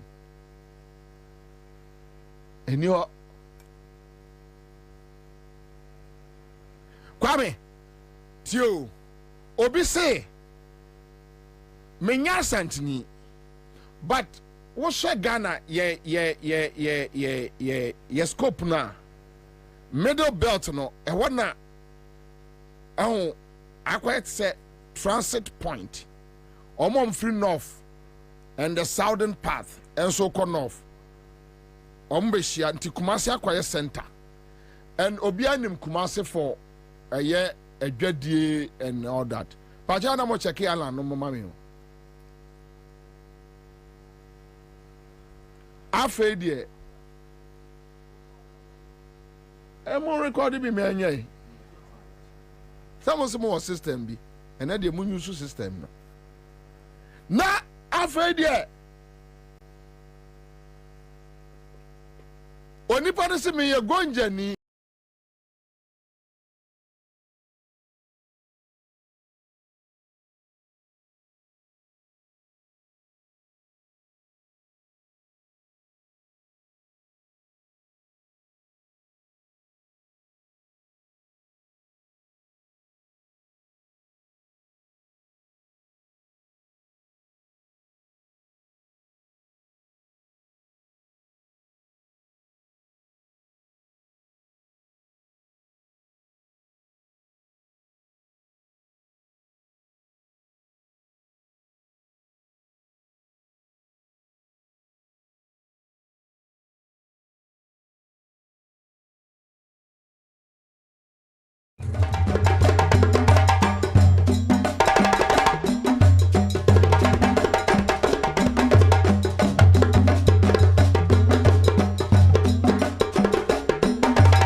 through from that angle. Spectacle. You see, Oko Ashanti regional. Oko Ashanti regional. It's a fact. Your uncrofo bebre kuta santidin. What munya santi for? Bebre because the pressure and the tribalism na ewo honom no. It will force you to play nonsense. And the moment I have fa unya fa edino akandine beto ho so a yehu se o yetani bio. That is the reason why Ohina Jekum Professor Jekum and it's as an form penny for no. A catcher about me, I say, on front to Mount Cotum for no cassa de papa no. Yeah, on not square yes, because indeed of quite am papa no wati. Well, Jimmy to me as a statement, you know, said on Casa or Casam Papa no wati, or Quaras Papa no wati. 18 they make catch yen antito was Santimam say. And Penisi actually cook quiet in mine. Yeni asase say ya kaswa. Yeni diapoto you. The more I watch say the name Mahama, you don't want to hear no. The more now Radical say you need Mahama. Asantima bedi nukre says Mahama buying eneteswa. And there's no way a Mahama be a president. I will say Otumfo na enye lala sulala. And you just castle the kwakoye Konfanochi teaching hospital. Never. Ah ni nyina chikura no. Omajijis kana kra niam fra manone. Na containers na bedu port. Eno so no. Omunya sika nyintina Biden nsa sa ato so.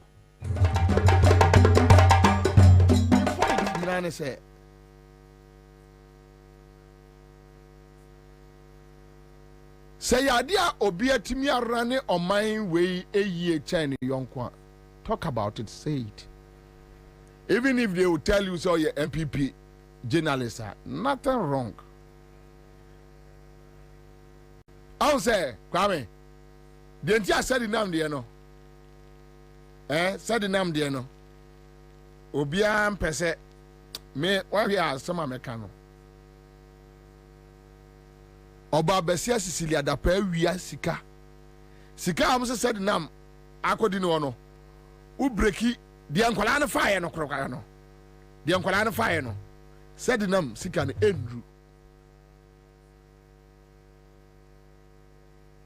You see,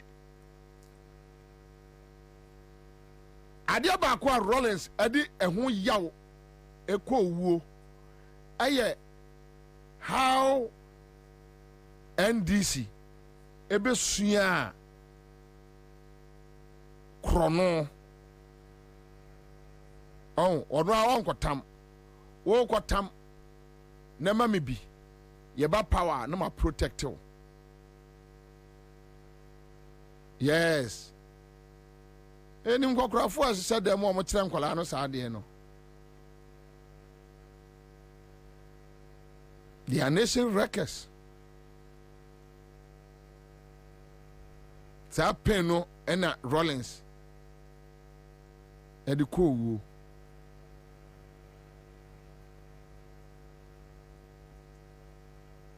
because enema akofo no ye wo mo no. That's okay, it's okay. Enema akofo no ye wo mo. Now there is no way. Na say enka akofo atamels no mja wo mo.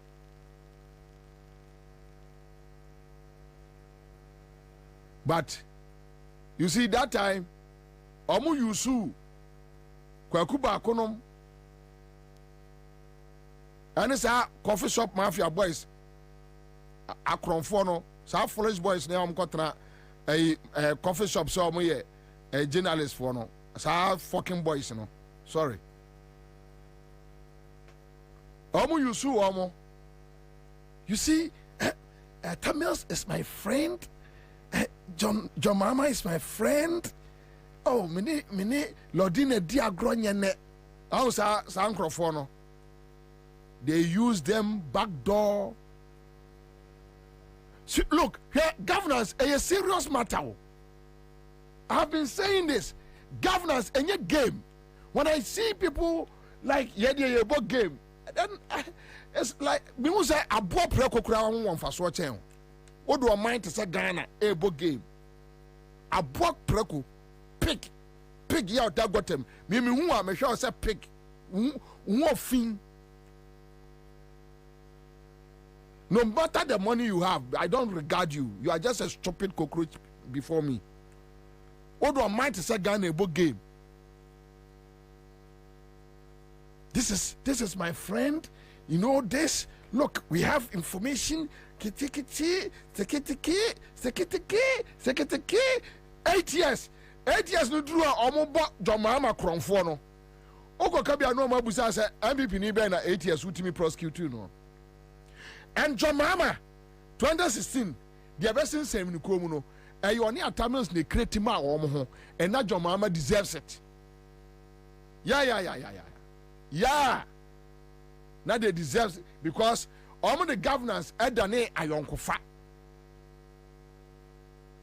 We are friends. We are one people. We are all Ghanaians. We are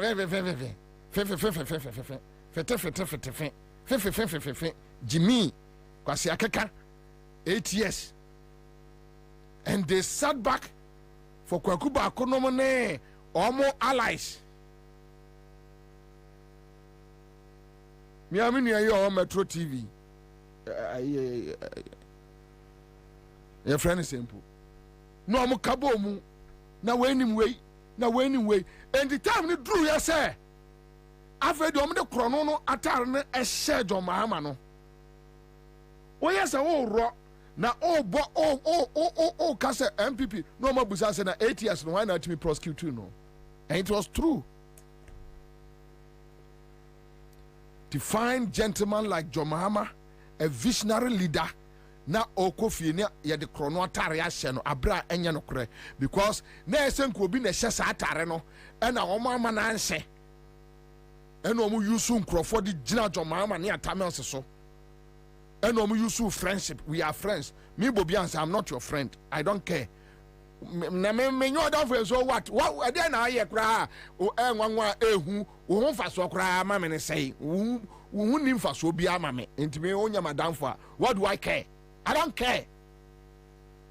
Wo nim fa so bia ma me I don't care. The ope bia ye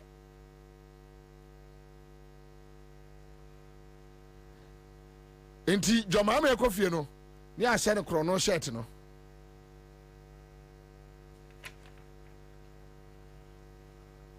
me say pick every sector.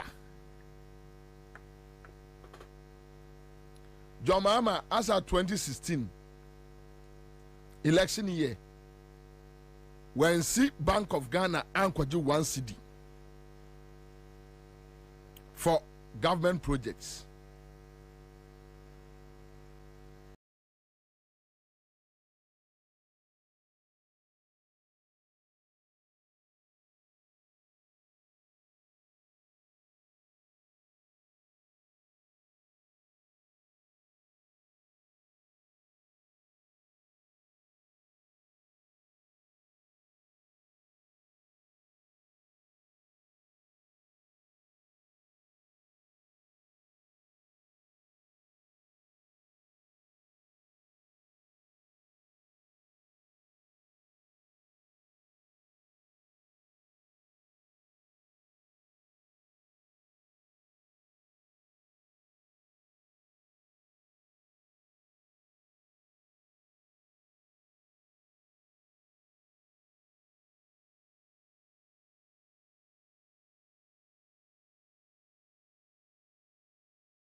Tinenko parliament china.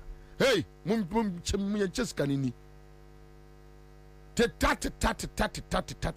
You just canum. Time Drew say they should account for the money. Almost say Anderson, trying about that. Catch will be access cano. Yaboka. ye de koye no anye yi o de ye dai o se me de bi to arrest watch me boa on de bi to arrest watch ene de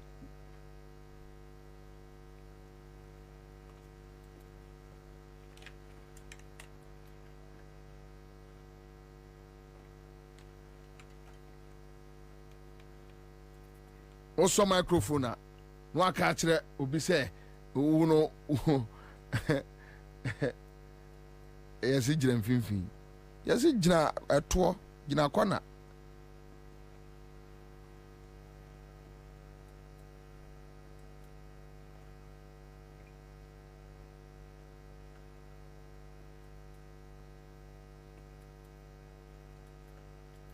obi say o mine no o destroy o mine no or say o mine no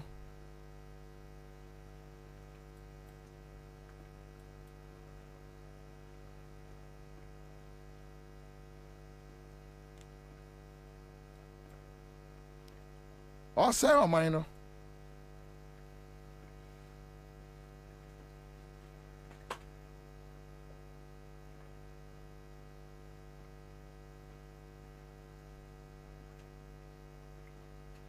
Erica said to Bobie Ansah, please, in politics, should you be friends with an opposition party or a ruling party? Hell no. Because governance is a serious business. No, some of the people, governance, as usual business for them, it's like, KJT, Toneton, you know, Toneton, KJT market. Yeah, sana binum Ghana politics so. Yani wasro ye che. Ye ncheni. Me, I don't respect such people. No. I will see you, I will smile with you, but at a critical point, I will let you know that I don't respect you because you are just a stupid person. I don't respect such people. One in my life. Abua kura ho won faso e ma me chance any pano.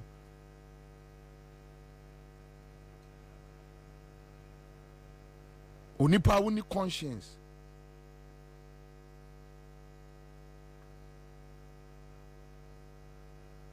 Aruka said the issue is not about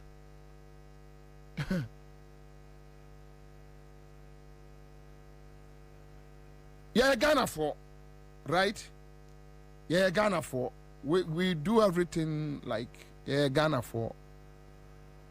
There is nothing wrong to have an MPP or ADC or PNC or CPP friend. No, there is nothing wrong.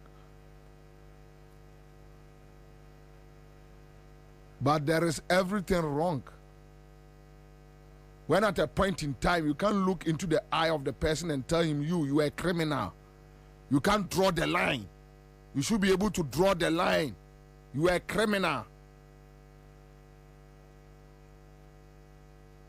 Me boys be bria omuwa akufado abamune. Omu ye boys ame no omadi agro da kransa na nanse ya and these boys e ba be hu omu. Omu kra sata na omu men omu na nyo omu yonko de omu. Ye no omu di agro ache way back. After 2016, if I had wanted to just turn and India grow, India grow, forget it, yeah, baby, I forget here. Why not? Me and Santinia Kola. Yeah, I don't have anything against them, but you are not my friend because you are a criminal. You are supporting somebody to destroy a beautiful country like Ghana. In the baby, I don't want to be there. Chance I said them I don't want to put my hands in there because you are filthy. Munafiki.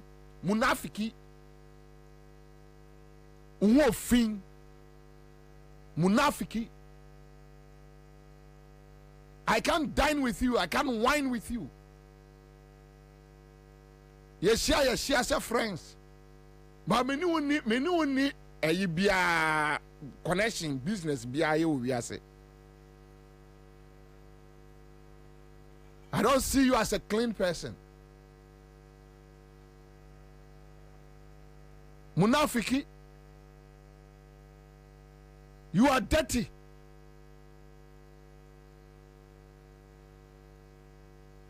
Yen say on mine, yen bwani permanent say on mine. No, don't do it. You can get all the buildings, you can get all the cars. Probably me ebia kwame despite nadaruma mami hu cars wo men kola abremun temintino. Maybe I don't value it, but enye hu bia. Me until I got this fortune, I was driving a Sportage, and I'm fine because in any case, my car different beer, be different kinds of cars, by system there my out of my own sweat, me yeah juma ne ya tama me. And the me bicycle so cry and shake me. Because adia also who neno me hu jawo. They also experiencing neno me experience jawo.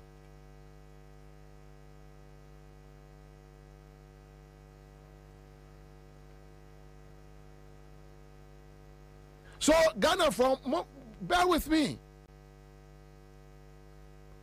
Sanka Kufuado any Baomia at me abu my way here. Yeah, why not? Ah.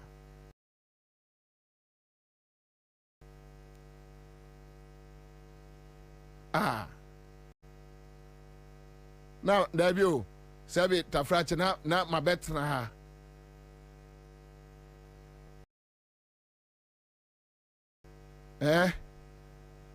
Then I'm dragging them through the mud. Said the Bassam. Oh, your performance tracker. No, what me akwa for a chrome you a one project for a chrome you a man from German. One thing, says UBTA. How? Oh, yeah, was with the 16 million Ghana cedis and a yes, I didn't know. Confornochi dine a bugu or 240 any pamro MRI, yenya be. Won't be fixed dialysis machines. Was my term $35 to $36 million. Ede fa Ameri, Ede Akokumase, $36 million.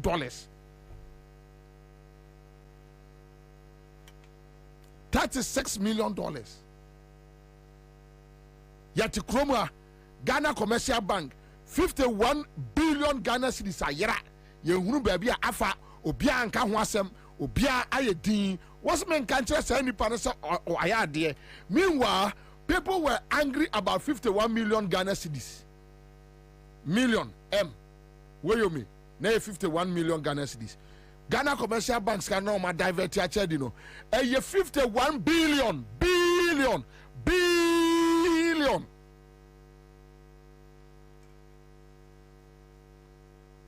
What's men can't say ayade? But that question, friendship in politics must have boundaries, especially dining with these current crooks in government. Yes, politics and friendship. You see, if you are not able to draw the lines, that is where I see you as a stupid person. Because you don't even know the red lines. You cross it at will. And you know, Kwame, in politics, I'm afford when you time on rules yes and for hawa. Who feels how you go? Yeah, time no answer yet. To both be a show ding. At that time, no best no obate. The any quite saw 10 was soon now obate. To both be a show ding.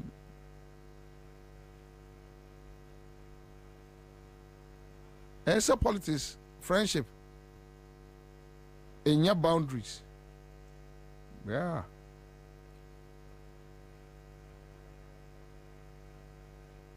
Yeni Abu Ramadan. Many Abu Ramadan dear grow from our Empire FM days. We have been friends till date.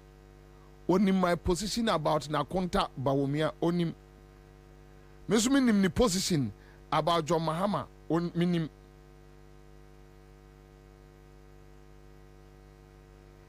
Apart from saying a common place ye be shia no yen shia wo ba bia biu enya fe na fa me ko Samira ho fa me ko Baomia ho yen shia wo ba bia biu Abu Ramadan oni mi fie minim ni fie, but he is a very good friend. Obuyen yesu ebu no enti ya baby a tradi agro no.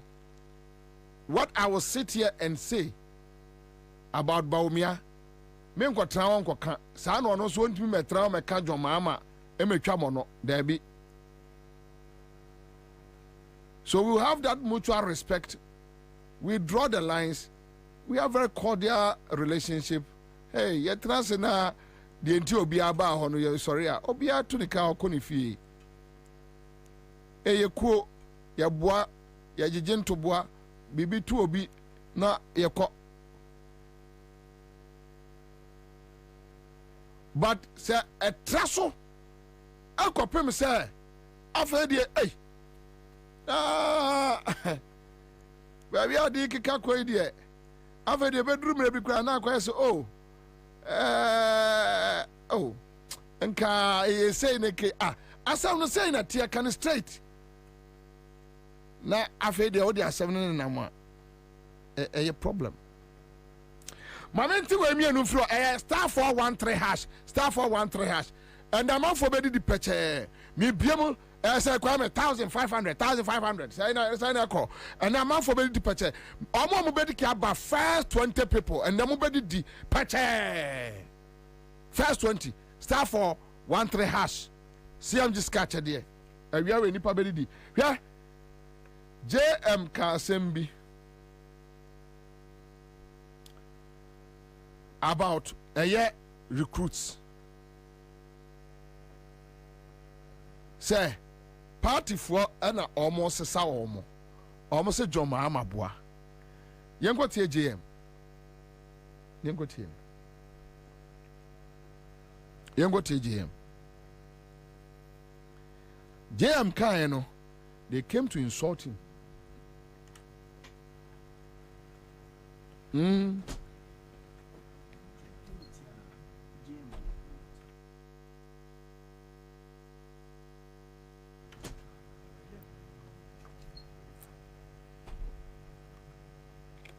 Yeah. Problem we have today is that the progress we made has been reversed because we have a president who believes in packing the institutions with clearly partisan people. He's done it to the Electoral Commission. He sacked the commissioners and brought new commissioners.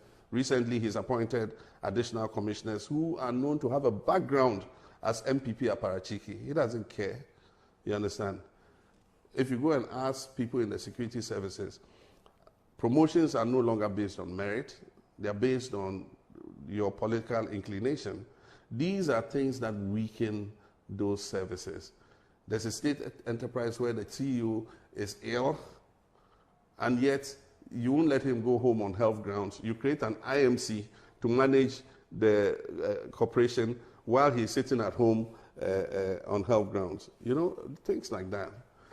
And then you pack the institutions with your chairman's children. Recruitment, they do secret recruitment into the security services now. They don't advertise. You just hear that people are there training. And when you go, it's their chairman's children and other people. And so you politicize those institutions. And when you politicize them, you weaken them. Everybody must have a fair chance to be recruited into state institutions. And so when we're there, we even at a point we're doing regional recruitments. We used to send to, so that we make sure that every region, you know, is fairly captured in the recruitments that we do. Right now, it's done secretly. You see people are training. Right now, if you go to the depot, there are people training there. And there was no advertisement, nothing. So what's wrong with us as a nation then, if these things, they can be written off as these are claims from... Problem we have today is that the progress we made has been reversed because we have a president who believes in packing the institutions with clearly partisan... Orajo Mahama Beka assassin way. Ghana Fua Mu follow me. You remember the kind of insults from the say me to say gay to say they insulted John Mahama left, right, center. It's not true. Figment of his own imagination. He's hallucinating. John Mahama and kind of crack. Sheila Battles, near last 2 weeks. And what here tweet no. Fatu amame. What a trotrom, watch me carefully. What a officer, you just watch this. This is Sheila Battles.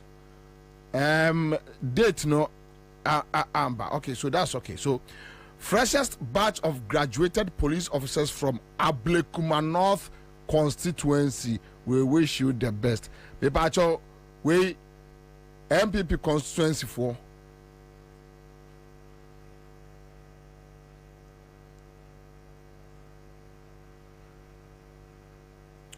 MPP constituency for, you see?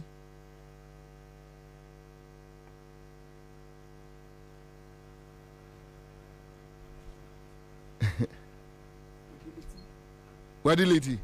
Now, sir, we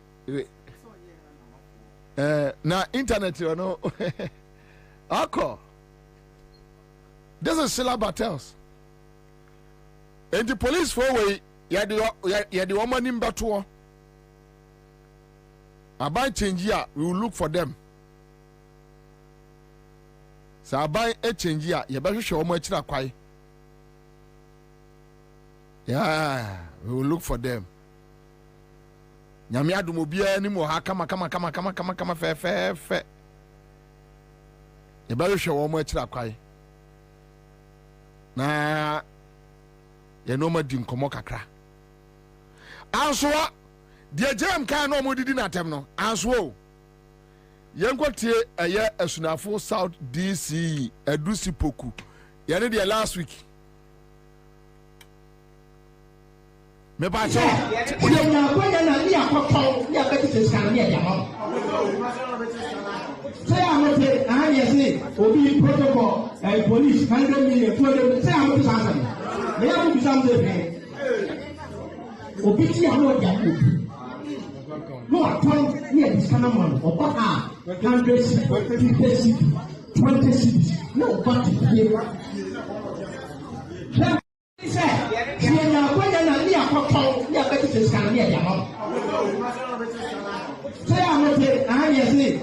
Protocol, police, 100 million, 200 say I'm to they have to be something. No attempt near this kind of money or 100 cities, 50 cities, 20 cities. No, but here.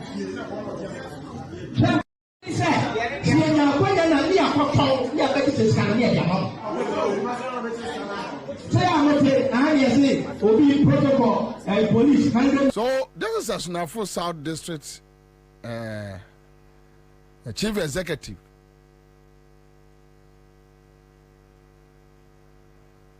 So you ask yourself, did you know did you John Mahama terminal? Why? No, I didn't hear. I don't know what did not tell. Asema John Mahama eka ye no. Ede na na asay enye wo ho anom did not tell.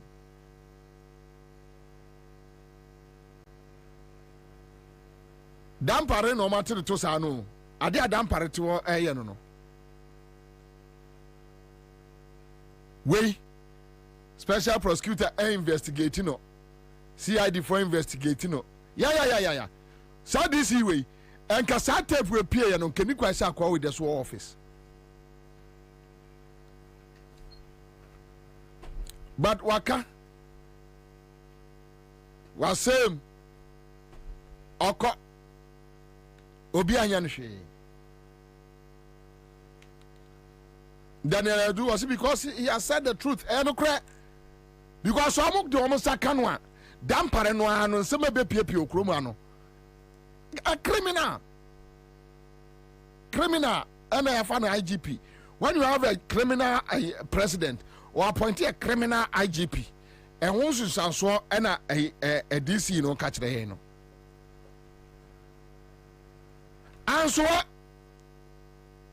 young what MPP for accusations against Baumia, Ghana Immigration Service, the Equaso. Tie, where your video, and in Casabo be acquire a editing be. Where video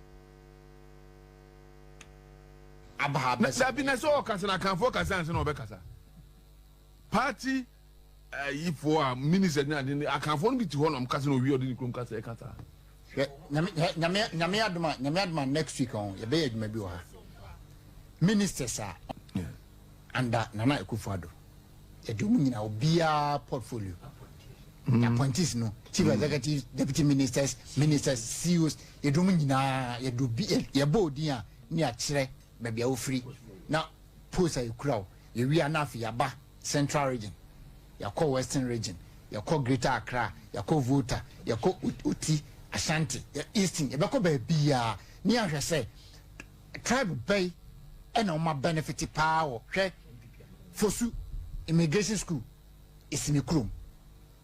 Obe say buses be 8 aba omo ba training obe hwem no na 90% from the north omo timi ba training wa bra yen ton forms nya bibia mom yen cancel but the kind of politics he's doing here see nyina ka see ye bia ba yire o aba na bi na so kasa na kan focus an se na obe kasa party for minister I can phone be to one kasa no wi odi krom kasa e ka we enye audio endinya Bobie na ekoya yo we MPP fo o say asinfo su immigration school wa na party members bus ema 200 300 ni abehwe o magu o cha ye nya announcement say ye fanipa obi an koto forms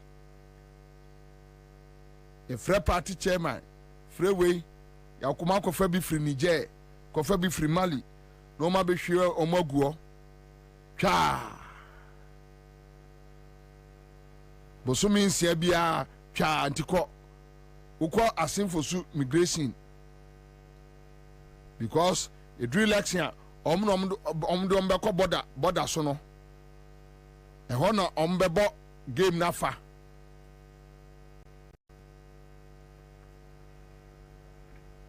to kwa boys MPP boys na account MPP communicators na account enya Bobie na account so kwa Samira kromufo kwa negu immigration service ho anya me na meka nya Bobie na aka enti ya na wabusa se enti joma ama atem didi ana omodidi no na ye den ya. When your own people are exposing you, the DC is an MPP man. Silaba tells MPP girl, communicators, MPP communicate. Where and your bio and your PNC chairman as a CPP ni and now be a Tibebio. And your MPP ma omodas woman Silaba tells good standing in MPP today, and she has confirmed as Sama Jomama Bekaye. Or with a KSM interview, DC, you know, or a member of MPP with good standing.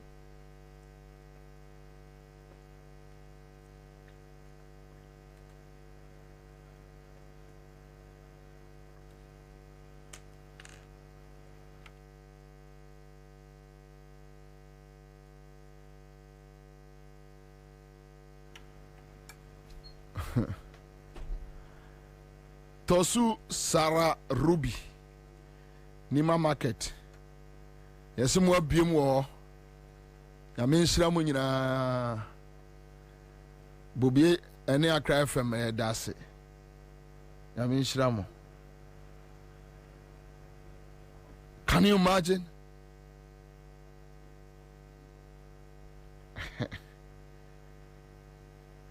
jo mama account ase na ena nungwa Tony Steve nungwa for me damo ase asam nwanwa ne se ene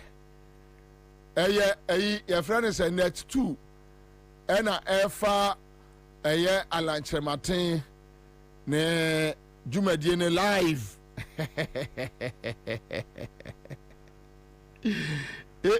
sat sin sen sat sin satin sat satin satin satin satin sat satin sat enti joma ma tem di ne free from I ehun ya man probi so what to gatos Donald Kuma edam ase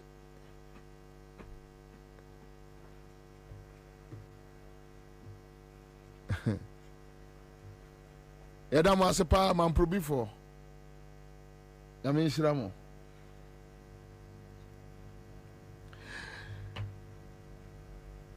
na ene ye main discussion no hey Kuma Peter say tepa market moncha nana tepa hene mame me yonko brebo pa nana tepa hene moncha na mame nana wanchi hene so otimen ka piao miura piao ai Joshua said takwa nyagura wiei edi dem sa pia ene yebe di scammers won komone. That is the main topic for today. The biggest scam ever in Ghana politics. Your mama na raise sad discussion we.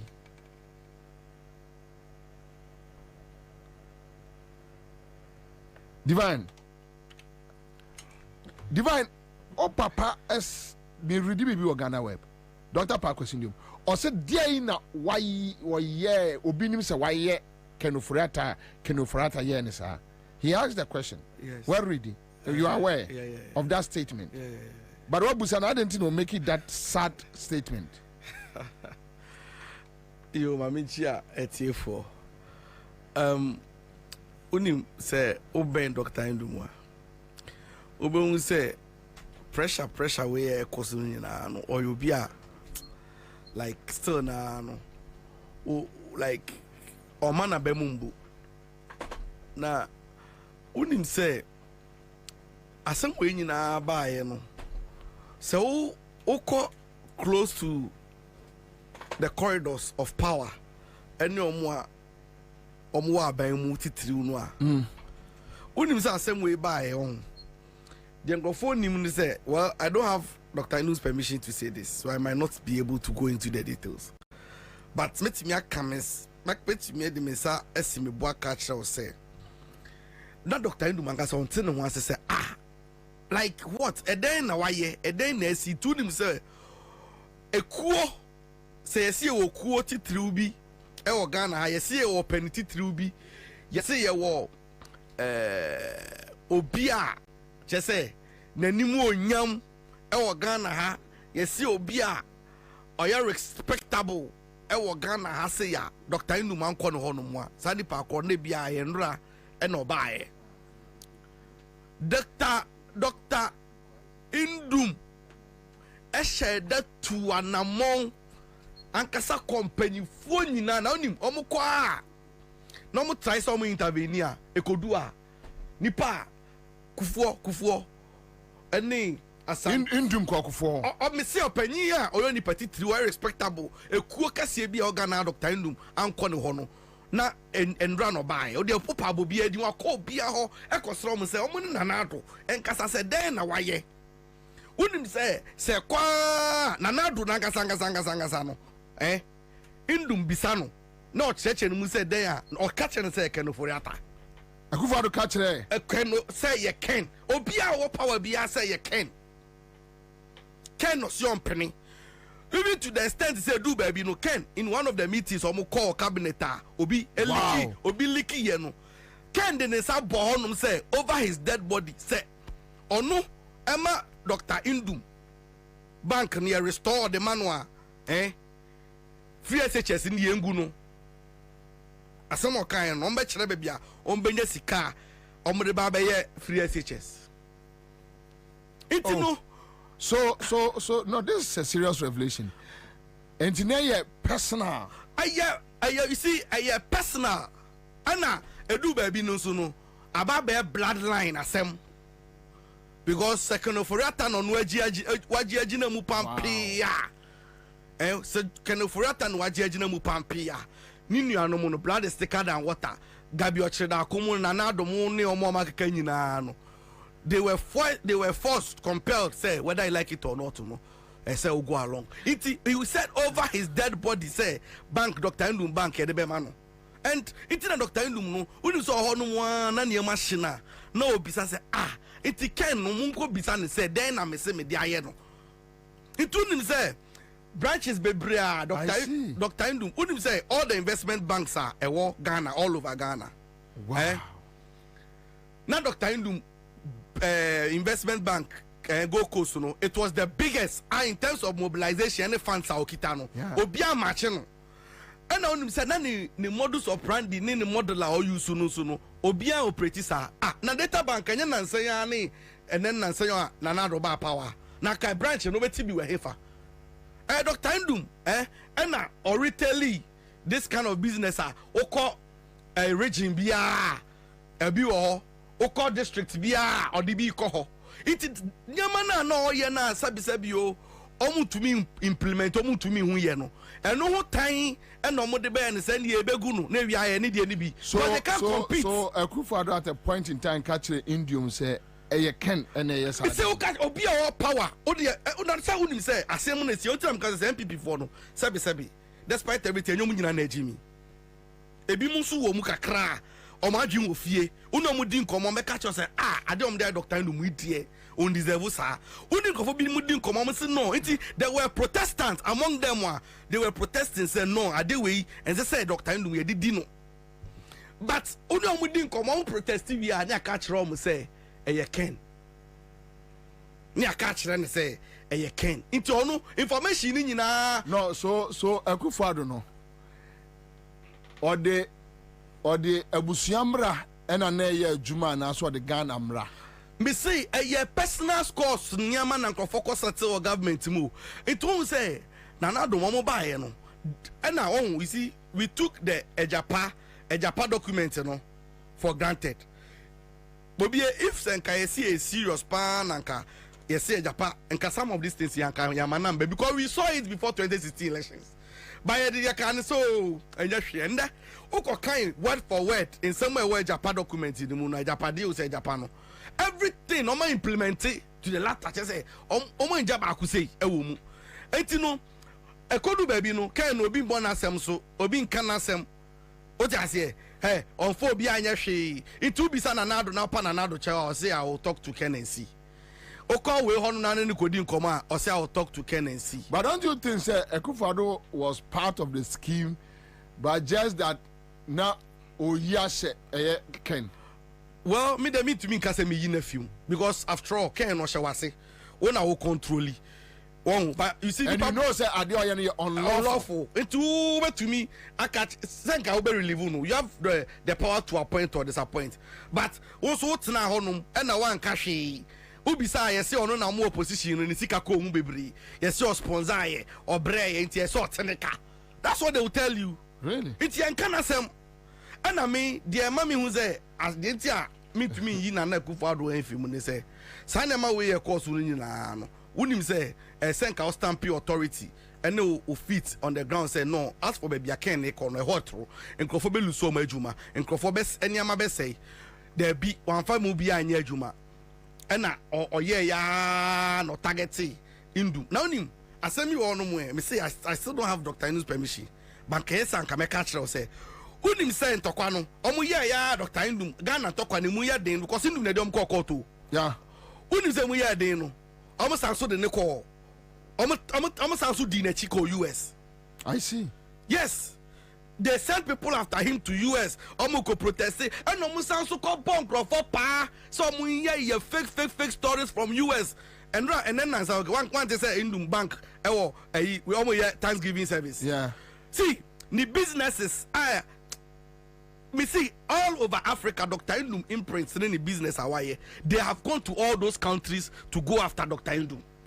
I'm telling you, and gonna happen. Aya ni bra na say aya dia. Etina Dr. Indum say, mumbisa kenufuriata say, bone ben no de aye no mumbisa. Because when you say kenufuriata pe e kasa obi an kasa wa ban ni mu. So catch na na do say undu. Obi an timi question say why? Kwasiasa no. I'm telling you. Nobody challenges you. Nobody obesi na akwa kana asem. Uni ma many times I catch and say on resign or so resign ya obi ntumi nka na say ye pa ne chew ye tumi ko bu nkotodwe e wo nanimu an e catch say on de kasa wa bre papa ne say me nko no bi akoda o committee na oba honom na mu bisa no question sa o de sabo table no say gban o se me Ansah bi onu asore na okọ on fo obi anya hwe enti no sa banking sector asem ye sisi eni nyina no e targeted e na kanufurata enti me and then na me kan sa so called even say Maslock judgment here by I was raising questions today. I was on another platform and I was raising questions say inti ya better be sorry 2025 now by sir we expect that government see some of the people we don't need to mention names they are there go after them yet show mu nyina fangum so mu be who prison you omu no but on say you know divine and the enemy promise will say from what I know and what I have heard, for the first 6 months, and this we need not say any man and Koswa. A man for them rubbish on Munsem. A very bloody, a very bloody. Hey, and yet, Sir Gabin, old Jania, no afford in a siphon you now will be a co, and this are baby or one, the other two and a chino. It will force him to come back. But unim say send your my senior mana. Unim say last time one met na onu mo. Say omo mamra na anya juma. Yes say we afa. The obetu omo achi no. Say obi say ono owo jomama ban mu na nadamfo eni asumasi. Sa no mo ye. E no mo de senior ma no. Na unim last time nke be edwo Dr. Indum not wodin no awusuniti. Na me hwe papa na unim se nyama bebre hye no ba onkasa na metra se na meka se hwe unim se edu ba bi na mbisa mo se enti sankofo yi a omo na nado ene na nado ankasa na nebusu yi mi bisa o amu Ghana foforo bi o ma kyekere ato ho no mu a amamemu ni twem o mekokotena ho no ana se Ghana we ya na de omo ye ya na mba betena mu bi because 2025 mu be hu no omo omo bi o ba bi there be omo the 2008 to 2016 and a example that they couldn't do anything. Look, many one of their boys omon kro for ne baako say me boni dia ombe hunu boy kro many ne ko sia wo Islegon pub bi o ka kire me say o say Bobie because me dra na juasa na e frɛ me Adeɛ san Uncle Bobie Edwana adwuna me nya nika hye na me hye cha e frɛ Bobie o ka kire mo so Bobie o se ne boss no e ka kire ne se omu awia ketua bi a ye beje obekɔ prison obewia kese endis wa wia be $100 million a ya pema $50 million na obeje aka 50 oji 50 you are the 50 to abrabi wia obi antimi nya hwe aswa ka tell me no so you use $50 million the tuatua also ba ko de also ndo obesi dan sa be 100 ori oba agege the estate in sa sigege obajeje abre ebeka 20 no to no ni hwe no aba mu na se wa free mu no anya 20 e di akofia And I want you to 10, 20, 30 will be a because a year. Why be a year? That is the mindset. Like, you know, maybe beside Ghana, no more for Frobi. How much chili baby or Honor? They have planned. Because say, I had Timupadia. A bit you know, Bama. I don't know physical confrontation. But just want to talk to a good them on Bob because by that time, no, we need police, we need soldier. And we so militants. Now, we militants, you know, near the sea and you was treating me. Hey, what if you say, now boys say, ba, and yana joke. No, I can say, I'm robbers, and we are. Now boys say, ba. What to office, no more ba. Yeah. Because when him say, like, when him me say, oh my chichere, any of my ejapadi, any of my sika, at the set of thing. What a friend one. No, Jaho. Yeah, me say, Nana do mon cloth way, or mobile ye, or maki kaki, or maki carry. I hear a sienna kojo.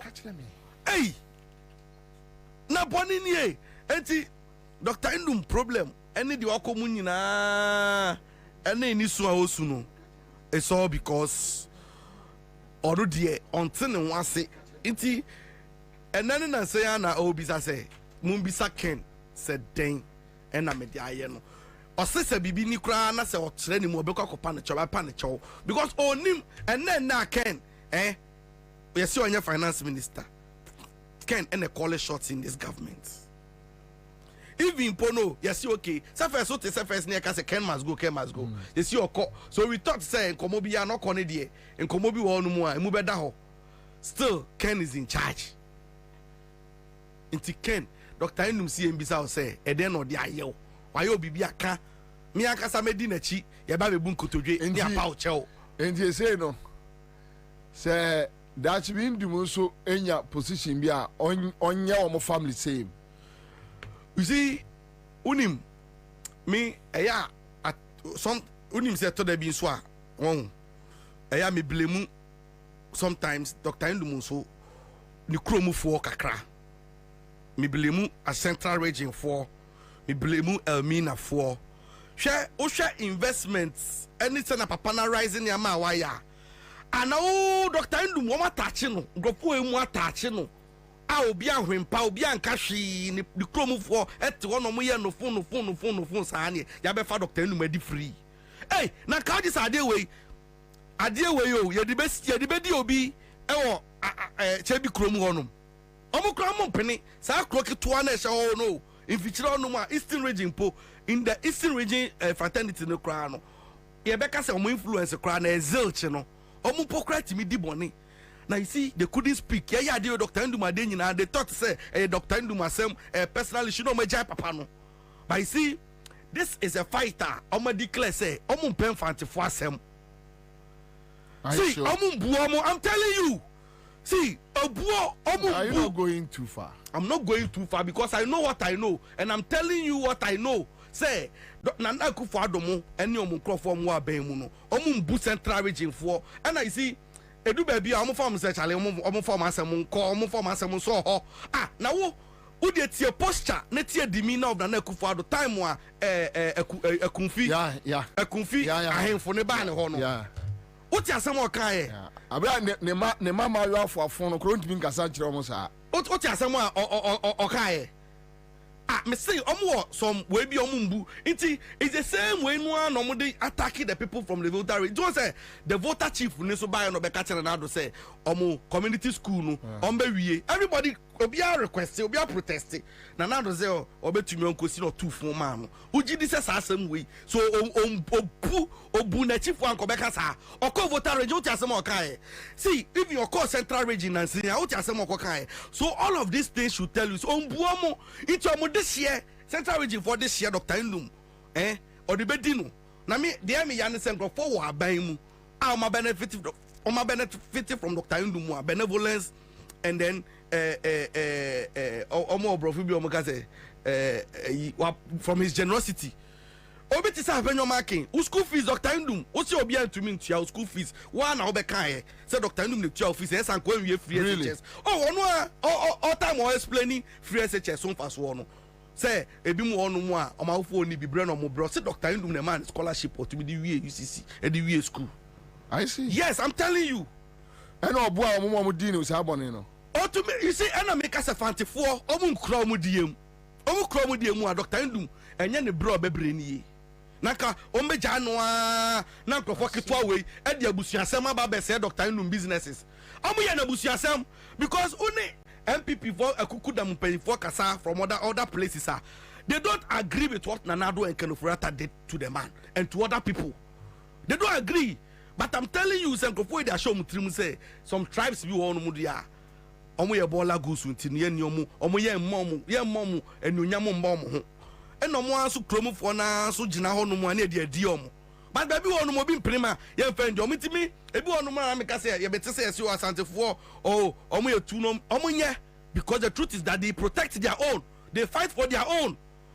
Matna sia na hwede dia Dr. Ndum nkrofo kito we yo but you see me de bia asem me de chichi me re ni say emre o we ye ni nkaso wan yare a obewu say wan yare a obewu emu je we na obetimi control ntie wa ha bie nta nkrani be se bie nta yete he ya he che saman say che obe dodge na no par obe dodge na 9 o'clock enya obeda de besa obenya nti boni na omadi ni tara mi bisa say ti boni we nyina achi no omo okro fufuro bia omo betina mu ana se Ghana ha no mo ne betina. No, that is what I'm telling you. Enkoma omudi behind the the curtains say omo 2008 to 2016 their course and they think NDC Ansah any match. John Mahama was vice president then. Even 2013, when he took over from Mills, they say at the comment what they say, and they feel like they have me no be share Jolu. Me national security ni be share Jolu. He didn't come on or catch me say or mention the particular person around John Mahama who is the main tunnel. He mentioned, he showed me a picture. I watched it like this. My friend listened to it. Now say, Charlie, can't see something. I'm telling you, that guy, I've seen him with a Akufo-Addo entourage on 2 occasions. It's here, baby, deep in the night. I said, look, Kwabena, I didn't say. This is the person they are going to use. Hey, and Bobie, as a messio, wouldn't say, no credit, wouldn't say, and then Ansah, Obi, let's say, or call baby, and or that or said that the 2 months, oh, you are 2 petrol or say, in Kofobe, say 50 Biancasa, not anyone say, what has changed? But later no oni omudi nkomo one on one no say ye twen say December wa ha so like obi abre nti no ne abufuo ne ha wona no or they share December 7th say at least and that's what be wo ho hey na December 7th beto ye wie na ba asesa ne ebe hu bibi ebe mankofo e matena komo but you see me from John Mahama's posture and then a running mate Jena no Poku a posture because you see Jena no Poku is a disciplinarian what school watch and you know Jena no Poku is one of the academicians of Abewura politics man we need be kafano ho minya sure say even if JM office will succumb, Professor Jenano Poku office will not. But with JM posture that I'm seeing, also John Mahama nyobia or ya de kiti on tesa inyesa ni nyame bono omunu yanu nyina saa na omote Ibrahim energy saa na omu nyina ate Wusia no a obeka se sebe wa hia jimifo. Wunhia jimifo. Na ono nhia ase, so ono hia ase a ono bewie. Minim omo papa. Mameto omo maame. But mini anuafo nyina di agro. Omo kura the same posture. Ibrahim very hard say Ibrahim bubefu. Just what pushing to the last point. Him said no, I is Mantiano. Oh, Jimmy. And this Ibrahim. So me divine me point in say as much as we are getting information, Crofoni Edim Komo and Crawford no had the confidence no more. You did this album and say BBNC we will pay our way out. But Mimi Jiri say Unyame befa John Mama so punishing Crawford we are a beya and send na ho. I'm any criminal family. To say Kufuado criminal family. A beya and send na ho. Me was a no. Me send ya wakana woka say say omodimi na no say wa hye de bufu ama na duru ne omwa ne ho de na bufu de ye be hye de bia ama tokwa no ye be fro no ye be hye de bufu ama because no bufu no na bi ene every day ye be hye de bufu but you see divine me ba yes you ma bufu the divine because so onye na sa ne dimi na sa wo ye na de na o de be che the fact that they are calm the fact that they are calm the fact that they are calm doesn't mean they are not firm and they are not disciplined. We see there must be extra. Oh, you see the siano asam na ye keka no akoma ebufu abemo intino ye mpesa obeba no aba be ka kire so ajobra obi ani ni fiasem na ye nya ni din da bi edin bi anu nkofo mu ba ye de o ma nya omubone kroma nya omubone me dia ne se kro amfere entu na ho a osi ombu na ho na soso obetu a wa watu na ho no dia sawa ena kekaduro shemu a wo na obefere da bi Omanya Bonipo, these people have gone after them. They have destroyed their businesses. They have hurt these people. They don't even care. Na Mama di Boni and himself mu esika omo. Ye himself na musu ebusuafo awu. How that be? It is how banana no but dealing with kids gloves na say oni omo any ampini me say ni omo mu omo because ye nya hit the road running no. Sadano the first speech we want to see and moreover no se see no yen no opposition for no ye tone na sesa se say tone na ye say ye be compare ye be gina in the middle no atwam middle be ani middle ground be ani middle ground be ani there be middle ground so be ani nkomo na ye dis say no me there's no middle ground for me maybe somebody else but me I'm not taking the middle ground position say first na be ya no ko twu abam kakra me ntwi obi ambam ye de ko yanim. Oh yeah, here. What Tony Zabugu. What quadra did say? Shenko she. Nana Kwaba. Zabugaba. Shenko. Okay, so Nana, in fact, that you need time to deal with the biggest scam statement from. Yeah, very important. But me read the idea be war, Ghana Web. Yeah. And sudden me heart kakra. In the man me busa divine by na me busa no about. Indium busa question be na kanofurata mayene den. I read it on Ghana Web. Yeah. And I felt sad. Though initially no me what them make I know the car between and say Indium it serves him right. But on the second thought I felt like Onipa at any point with me a mistake in taking decisions. But it doesn't mean you should be punished beyond. A man can't even workers. A can't crop for musica daho. Just affect a whole nation. Generation. And I watch them say, Sir, Indium Koya, Kokufo, Nina, Ko, a Kufadu crowd, or Kufadu say, Ken, and yes, I only want to me, and it's sad that now it's not about law, it's not about you follow due process. Yeah. It's about mibusu and you know they no pay na yenya no. Kwara I mean chetty for na menchia minia divine. As usual, you were very loud out there, except that a call wouldn't let me be a listener. And I paid attention when I was coming. But Kwabena,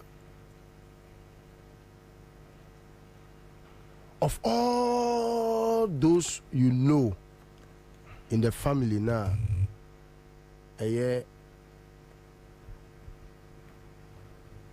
characterized with a woodism, a bonifosem, ne a tutrasem, ne sanioma, very negative, and me sure say everyone would have to be priding the family with such very unpleasant words.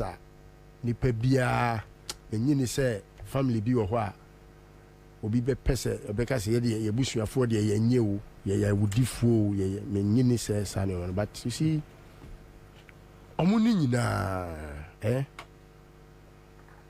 the most wicked, unassumingly wicked, can for that. Para a bra a woni trimuno. He is the type that will smile while killing you with a knife in your tummy. He will stab you and smile till he sees you die. Where he was chosen carefully by Akufo-Addo. Akufo-Addo knows his traits. Akufo-Addo knows how Ken has scammed many in the past. For Liberia, he has so many of them. A criminal. He knows how Ken has behaved when he sees money. Whenever it's about money, Kwabena, sometimes you can't be our own. A commodino pain.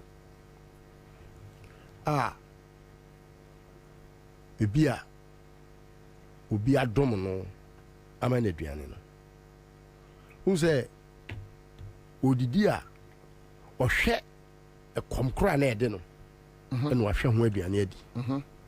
Say a common deno because na ne maame ni ho anya say na wo ho na ebia wa no aduane na e kom de no sani pa ko no wo ma na aduane no odi no onni ne se odi ni nyafo odi no nyansem se afro oledi na eni ho ana se ena na eni ho ena akoba se e wo se me be ye hwa nti no sani pa ko no odi ni nyansem na de ena wo ho na bia asoden ebia na so aye den se hwibaro tai anunti yemfa ha na onam ha de papa se enkobobo na odi ha saa nkofo no se obra no ebehwe soma no na nyame ya nadom na anase bia obi okọ sre aduane na obi mani bia ekwan ya obefa so a ode kontomwa ne bekọ ne minimu no wo kura de aduane ma no yem timi hyew such is kenoforiata.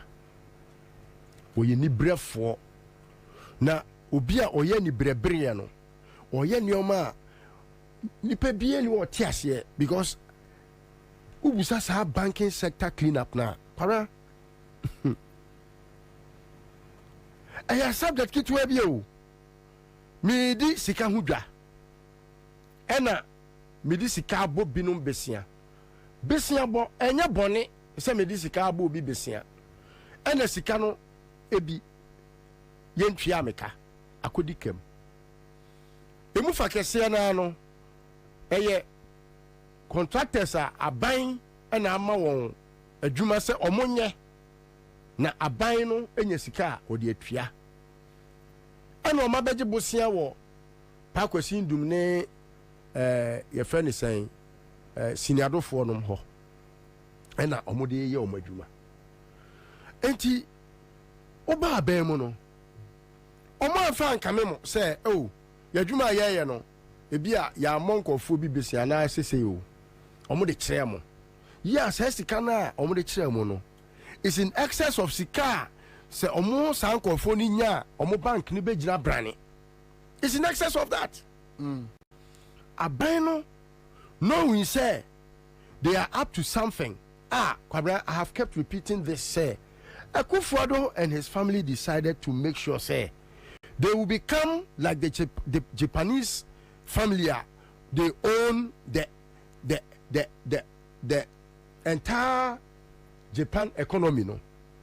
Because that family, no, if you go to automobile, they are there.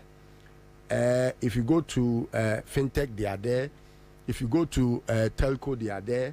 If you go to oil business, they are there. And so, Sasan, Tuomune, Sanya, China, Nibina, Basi, China, Niben, or no business, or the Babe investor Ghana, so about them. Said China, Niben, where Jimmy said, or no, or Sissan Sika, wouldn't be Bia, said Ghana, had no Dinisikeba. So, Kenoforiata has been, it will shock you to know. When you say everything McDan is doing, Kenoforiata. Everything McDan. The big what is you say? McDan will kunkum ni power. Your friend is saying and everything he is doing is under the influence of Kenoforiata. Kenoforiata is behind every bad BBBI Kosubia. He is behind it. Now, his promise to the family is to make sure that the family never goes poor. Ever. Bakwabra, no say empempin ye de koto na ye emfato ho san say ono na onya aboa o wini na mansa no wini dompe ono wini dompe a ansa no wini nam ono nti na mpanifo si say ubu okoto kwase a na Nyankopon hwewoto okoto ne wan senka obi anim say pa kwasi ndum no wo obi a odin senka obetimi awini dompe ansa no wini nam meboa and I will be kwasia. Eboa. Obi ti say dofo nye obi asabi o. Who can ofrata wo brabe na waboa. Wo data bank krampa e Johnson Salif na be ye o. Enyo ne be si ye o. Johnson Salif mu ne be si data bank. Eno kra no krono nti wo hwie musika. Oni Amisha dai. Amisha dai no e GR boss no. Omu hwie aya make sure say data bank eguye. Johnson Salif be president and as a conflict of interest to say whatever the reason was no say mo fa me share se ma me na me nko and oyi ni say free mo and afi mo be owners. You couldn't manage that company. You used that company to scam Ghana and the Rollins, the company that had nothing in the coffers. What the Beji Ghana for $12 million. Ekodi under the guise of say or kwakosi a diamond snit. You found a Obotan scandal. This is a criminal. Look, Kenoforiata is one of the hardened criminals in this world. Except that, Kwabena, sometimes we discuss about how the whirlwind behaves. Who are you to blow against the whirlwind? They are there today thinking, say, oh, after all, we have prosecution, your friend is duties to undertake. We do prosecution and all that. But you see, it is only stupidity that will allow for a cat who lives in his bosom place have an attack from a rat. Who could see?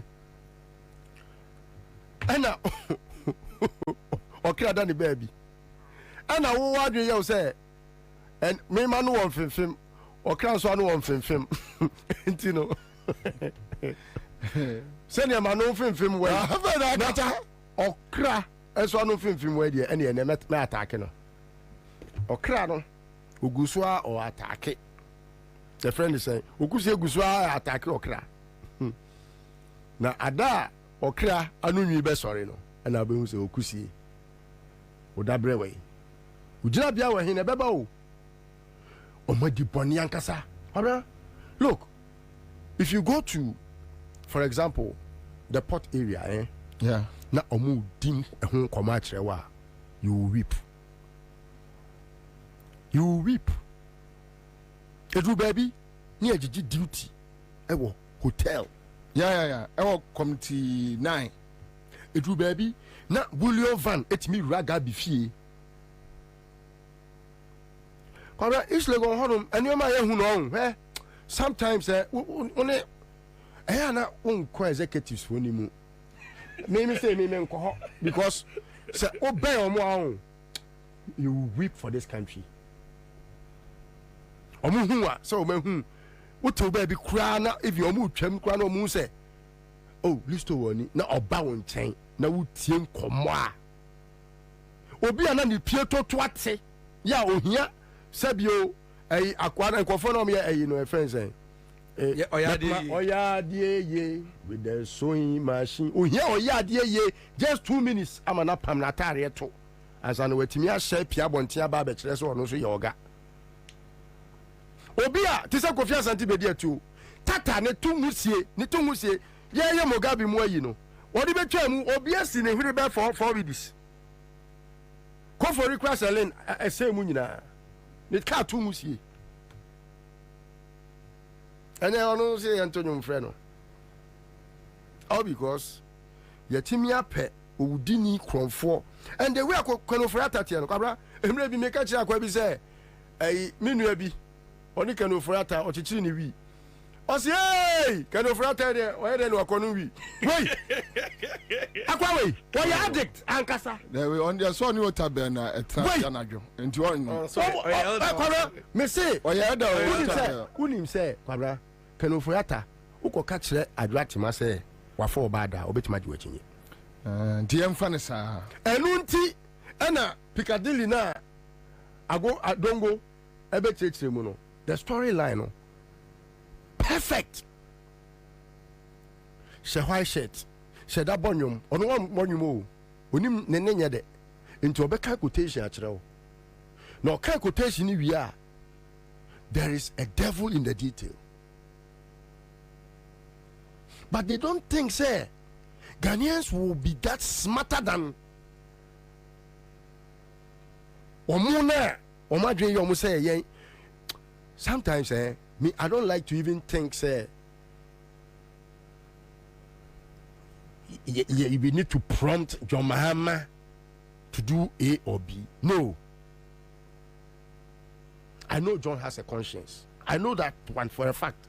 I don't need to prick John's conscience to get him to think, say, he needs to redeem this country by doing what he has to do. Because Abu Gapele, whoever thought Abu Gapele would ever see what he saw? A bosom friend, a brother. Abu Gapele is closer to John Mahama than Ibrahim Mahama. But what did he see? Look, Abu Gapele is one of an exemplar. So young people would discard our dream say, me church, ya me to. Tisa Magdan, Nakwa Siampeni Jimmy Fowe, no, Atana came say, Fameka John Mahama, Abua, and when him, Mahole, when him who say, Driabimu, oh, Yanam cargo honum, all fee, oh, Quadrana Cabia to a pa, or the Iron Roast, or the Aconia wedding, Aquanacan or the Abisiano Crafe. Macaulay, no Phoebe, and now we are Nanubi, where Nano, also I was at Tawala, also. But no, Kunkun Lipa, Adam. Think and say Adam, no, Quabra. His days are very numbered. He can go to anywhere. Look, Macaulay, listen to my voice and keep it, put it on your record. We will chase after you. What could Lipa do? Make sure you protect all your family members, because revenge and vengeance, it will come.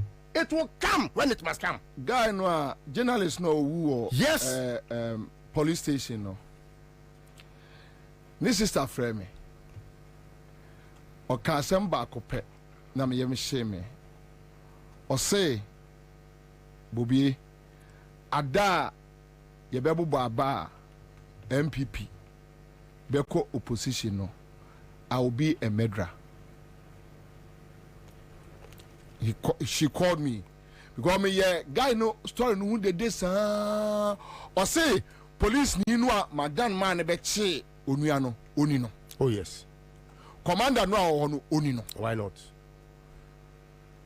For her say pa kra no obebo na she just waiting.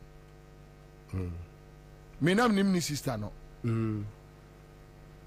Me chere baby because baby a minister no McDonald's here do omo cha kwapam sister na free what the Malibanese for bi intimi nkwachi ba Bernard Mona enim yeah o ka kire me say bra ada ye bebobo aba yes MPP and lose no count me among murderers in Ghana because from that day going look, there's this man in Germany also be invested $5 million Crofo it me chinchim ninsa edges can in free ninsem. Yeah, they will. 2022 and a man I don't know him. Me who say foreign number frame me busane say why ni o say o enye bibia na ya follow ye on social media na or Germany or ya adwuma 2 years or bobra na de odebeto nyina obeto pistol na nipa no me dim ko want to be papa panimu onya akola. And I was confused. Say, on me be dim come on or record me, and I'm saying, me pacho, baby, top person, we need to come on, baby, cover I said, no, young man, say Bobie, and I'm saying, no, so, met me new video call, and yes, I'm one of me here. Now, more can send be. Na mafro and you may catch it out. I turn it yes. I dear way, Tim no other catch them and say, Onyenipa. Like a stupid person or Bobra investments or by 2019 or more MPP phone been a lead in a buy our pot $5 million or more ginning in every insem and young one and there are people around a Kufuado family circles no more and a yes adiano or catch them saying in the next 2 years for they Bobra or Germany no on to Akunya on to Adriane on toshe yabo baba wie kun oba Ghana ono pistol pe en ope tofu number oni me di nkomo no o blocking no ano no my friend number na fra so divine we know enkrofo mani abre yenim command enkrofo we meet people yeah, there ya won ka say is the executive for no sia wo mo a me say oh ho na obi atunika African to mensia me ma me papa akwai oh emmodi oh ho anadwo o te ba bia anadwo dwene ho o to sa abonso bi abe pakeka osumu kwabra mpacho bra na enyema omo be yi a kire na obeka ombe say we ya enti omo be follow no tie bi wo ho na but the ewo mu trim so omo de be ye wo omo no it doesn't have to even take John e was street mu the ewo mu trim say omo de be ye wo omo ene wo omo ema ene wo omo nkrofo wo street mu no on question no in the ombusa no do you think say it's just for nothing? No, it's for the record. Okay, do you think say it's just for nothing? No. Very good. Some question no Indium ebusa ya no about Ghana web no. May have met Ghanaians for bear 4-5 a day asked the same question say, "Hey, Bobie, tinkrofo we me ye wo mo den. E dey na me ye." Say me opposition. Pani ba kon o se anajo. Na Gabi etimi leader soldier for aba ne fie. Yeah, daytime enye Gabi yonko no. Hey, yes. Or catch them straight. Or catch them straight. Gabi. A business one or catch them straight. Way more. I am who more. Oh, so I am a man for ya.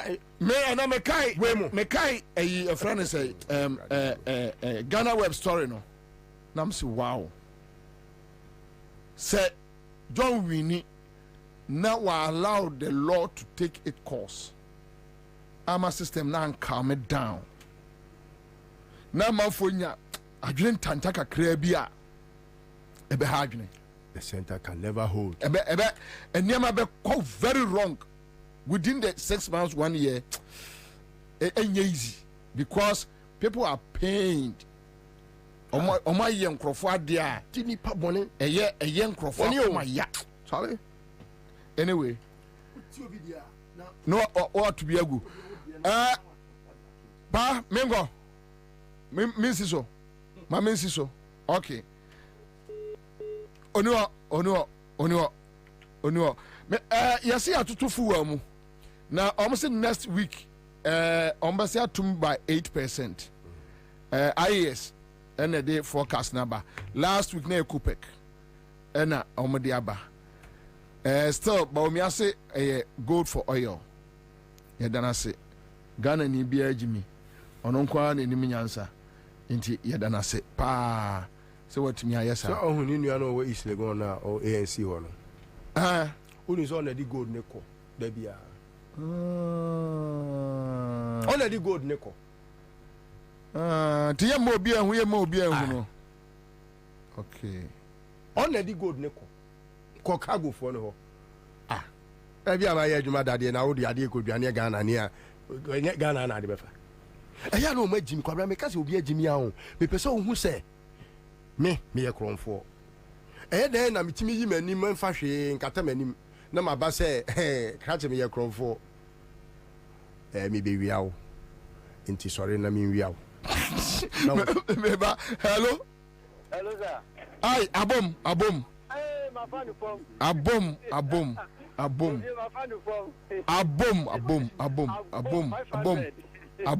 What you say?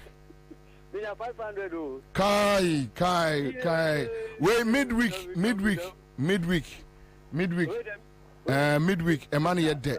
Midweek, a man yet there. Mo. Ami, Koswan and CMG scratch at the entrance, live at 100.5. Another winner. Me tungum mamus kan kodidi.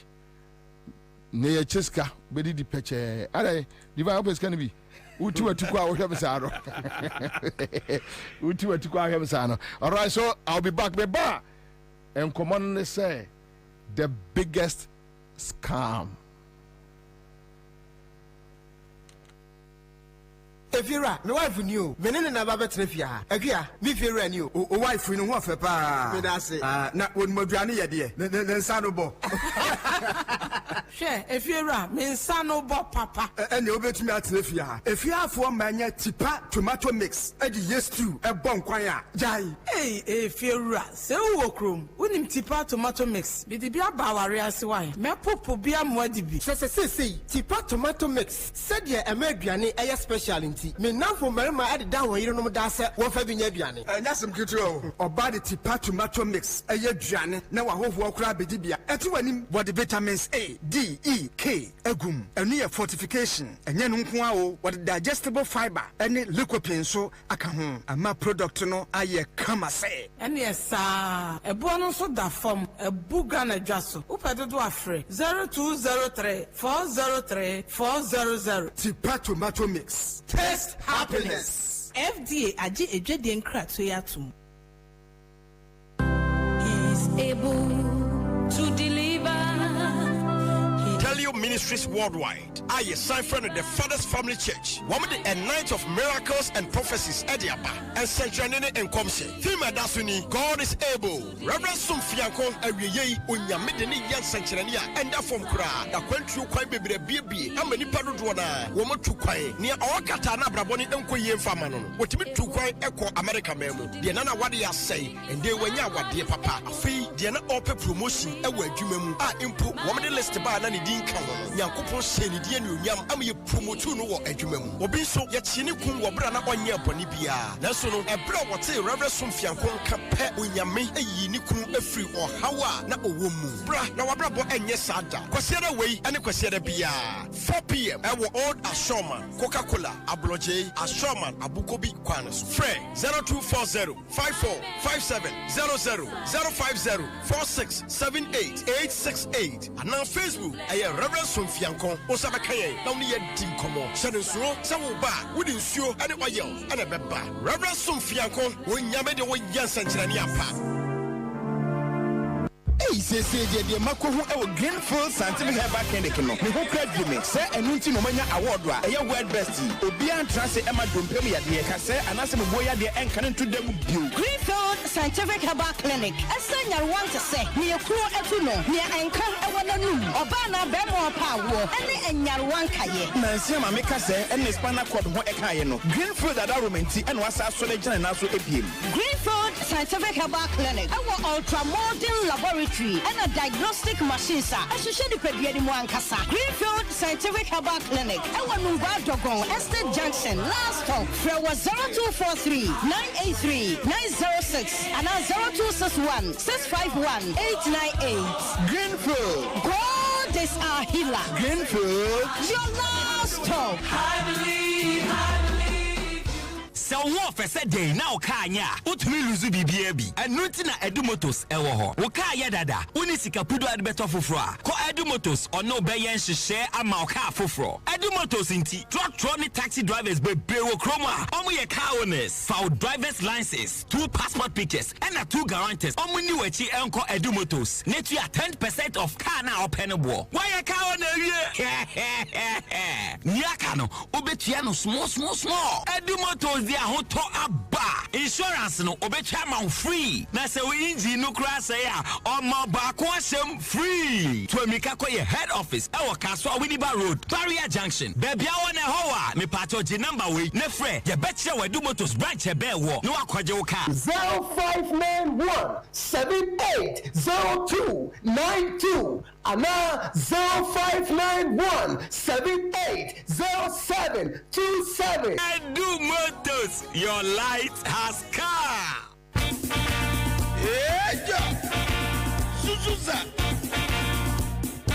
The incoming president, His Excellency John Dramani Mahama, flag bearer, Zuma National Democratic Congress. Also, in Chiamo Bibiara, or say democracy. Sara LKM Manigana Ma, Grata Shishene economy, I wanted to apans in education system. I was say, friends and family government are all called the current administration. I watch her, Micha Hashepa, all called a shepenin, Afraba, Bibiara, us Ghana, yes, the Awochena dos. You know, His Excellency John Dramani Mahama say, our everything crap to we. Erica Bob, they have built Ghana together. As a Marsha Fiwan, they have support in the campaign for 2024 election. JM 2024. As a Marsha Fiwan, when somebody do you see good governance card in the good governance card in your card? And you was there support JM 2024 campaign. Good governance card. What did you do? And Timawusi Kanyama was the bottom. I was so agile. One saw one pedal watch good governance card. When it's 40, 30. 10 citizens or so. The bottom about short code *248*6#. Now also ascend was it. Good governance card. After that, you was in a support to JM 2024. The bottom a friend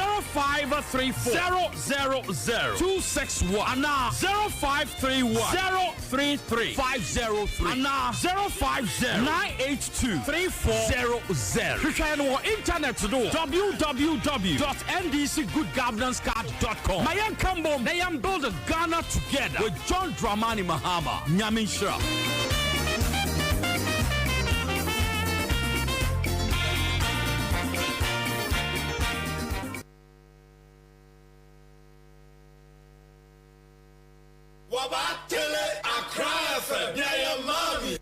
Washing powder.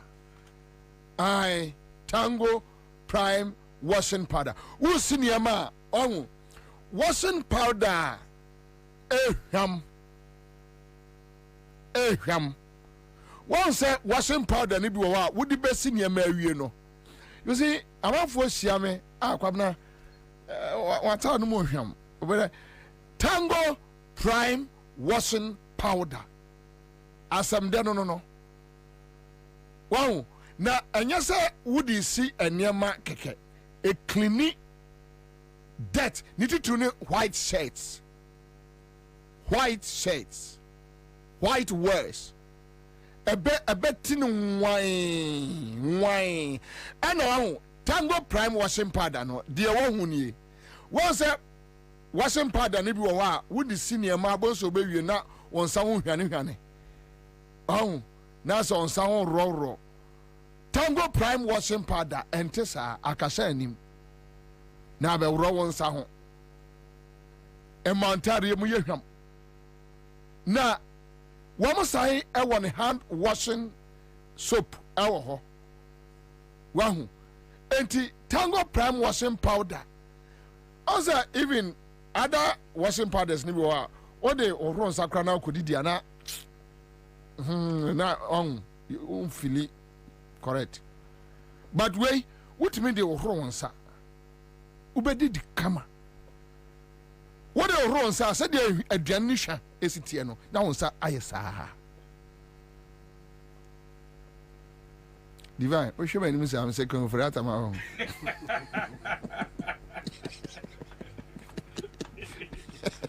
ya o should be ayesa o should be ayesa ah ever scenario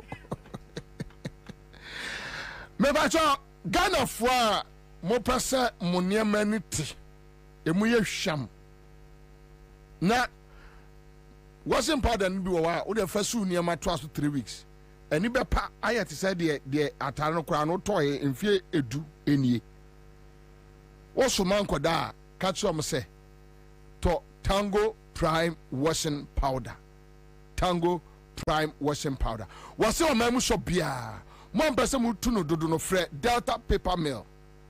Delta paper mill. One more na dia badwa so.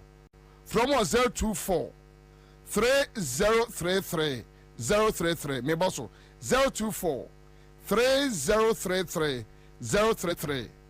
Tango Prime washing powder. Be spotless, be bright. You know I say ya de AC anema. Greenfield Scientific Herbal Clinic. One more bere papa. When I'm yaw, what apostle. Usisi, low sperm count.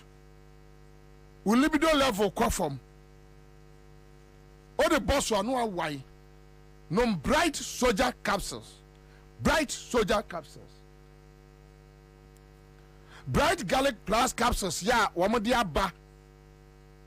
Na juma krapo de echekuri on one asa na siacho constipation yemu atim so check your blood sugar level no immune system no ekofom hweniye bright garlic plus capsules aya no biwate na the world Greenfield one ama ewiase nyina 2018 year world best herbal clinic near their mom. Stroke ya there. Aye.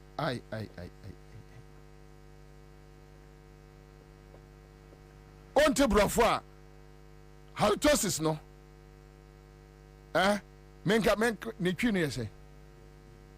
Ene yesu anu mo abon se monfoi.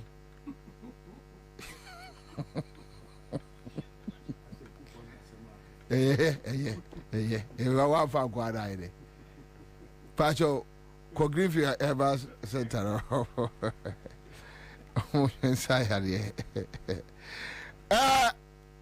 more Nungwadago, last stop, Estate Junction, from 0243 983 906. Unsa between come. Maybe I shall young go tie a year or Jomama. Young go to your Jomama. Now, today unemployment is 14.7%. No wonder our children are finishing school, even tertiary education, and they can't find employment. This is the extent of mismanagement that this government has undertaken. All projects that were going on, community day schools, you go to Bunkrugu Senior High School, we're building a dining hall complex. You go to Nakwanduri, we're building a dining hall complex, Bimbagu, classroom blocks, and all that. Today, all those projects have come to a standstill because they've collateralized the GET fund, taking the money and spent it. And so, this government has been a disaster.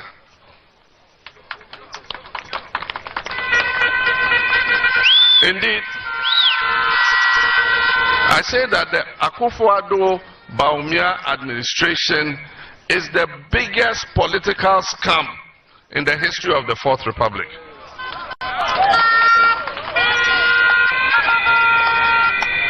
They package themselves very beautifully with a lot of lies and deceit, and they got the people to vote for them. Today is just a story of broken promises. One village, one dam. Where are the dams? One district, one factory. Where are the factories? $1 million per constituency per year. Where is the 1 million? And that's why my brother Haruna said, when you go to woo a woman, you can add deceit to it. You can deceive her to win her. But after you win her and she comes into your house, you can't use deceit to keep her in your house.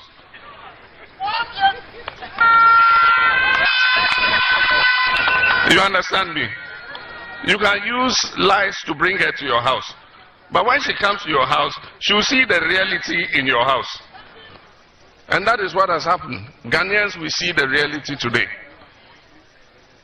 And so, the good thing about democracy is, every 4 years we have the opportunity to make a change. We have the opportunity to make a choice. And so, Ghanaians are called upon again on 7th December 2024 to exercise their mandate and make a choice. And after what we have gone through in 7.5 years, it surprises me anybody who will still go to the ballot box and say he's going to vote for MP again.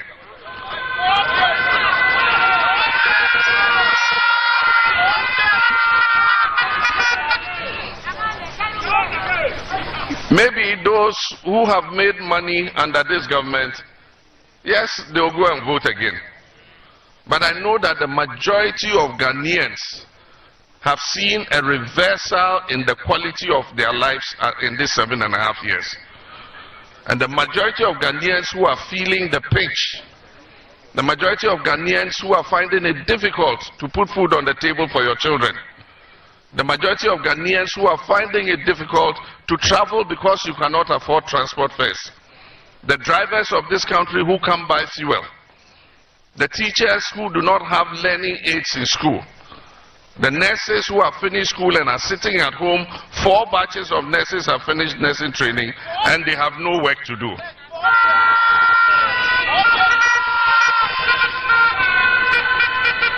I know that the majority of those people will make a good choice.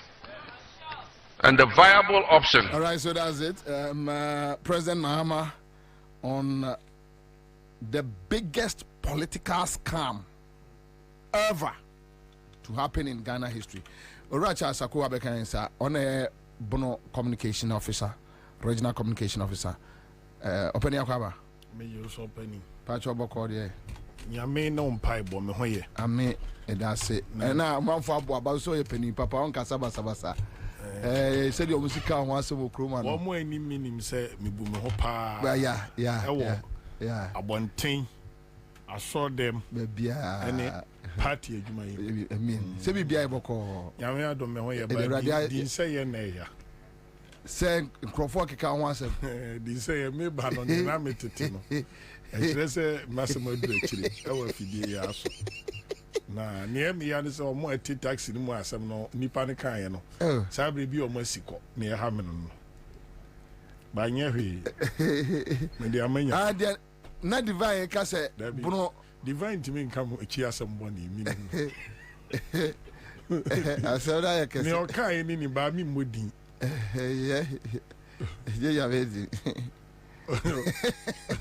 Well, we need some mean country of me, shall baby, our cannon from my father's. Oh, at it. Which you team for you know, I so. Me poem me coffee. Ah, Sapper, yes, no crabs, Uzuba coffee. Can't grab a family. Can't have a baba found the Marco Fieboko. Oh, okay. But Magia dear way. At least so a bit me a quick yow. On the Tijolo. Menkase me Magia dear, ever large you. This are you Jobia Yejo. Now oria grounds to say obono. Kwaran yaminti obesi John Dramani Mahama hene. Obesi ne mra hye bedwafo ehene. Ene a say 66. 66. Now see ahene power we enkasa. Yeah. Say mitie John Mama na okọ nkomoni say ya Kwabena.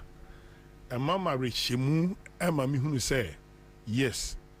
Ne ana nkrofo kan say obey oba utumu say a sense of urgency and any brebi ne ankeka bi abanmu a Kwabena opekwan asom Ghana aye ni. No ma say o mana ma ye ne yadodo. Na ne kasa mu nyina so kire say asem na ekoso no akoni ni paduam.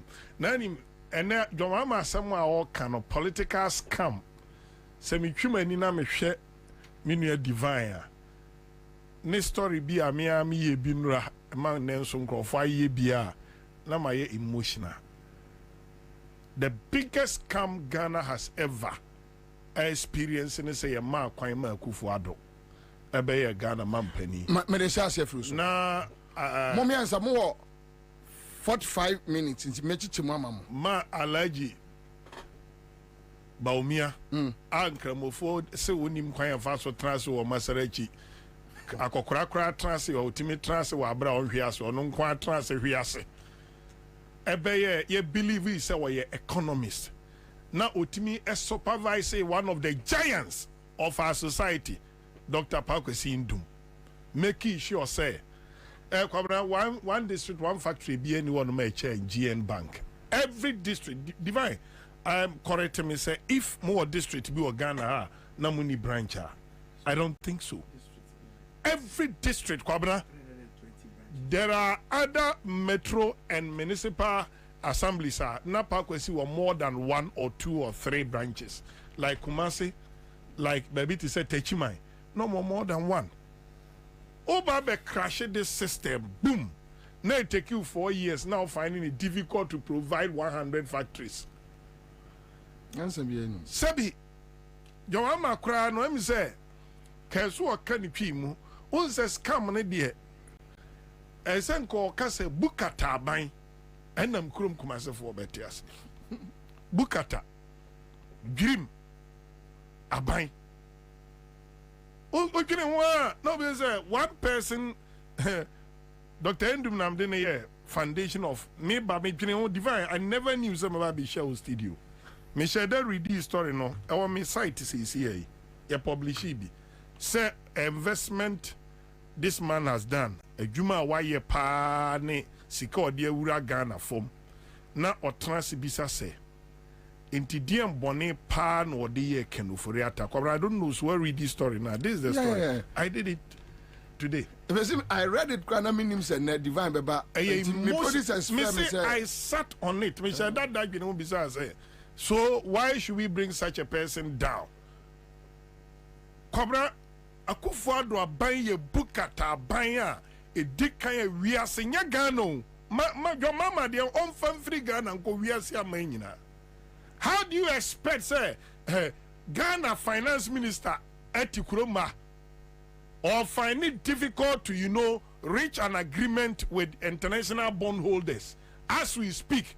Na kan oforia 30 IMF head office our money taxpayers money can nsem hunu ho na mi hunu say Ghana say there your finance minister trafie ne deputies trafie na omsi ni post ni den in charge of international then the onumom na representing Ghana our IMF Kwabena this is one of the scam as a Ghana ni bia hu say I mean Ansah there or pedibi na adan din so as finance minister and omde bi ato no so na Ghana finance minister pa there oni kenoforiata Kwabena oni kenoforiata because the biggest stage enyo on neto a o di djuma and away na man na we meeting ketenkete Kwabena adenti na ban we yetimi tenase ema ban we nya second term na adwumayefo koso demonstration kwa no o ma sign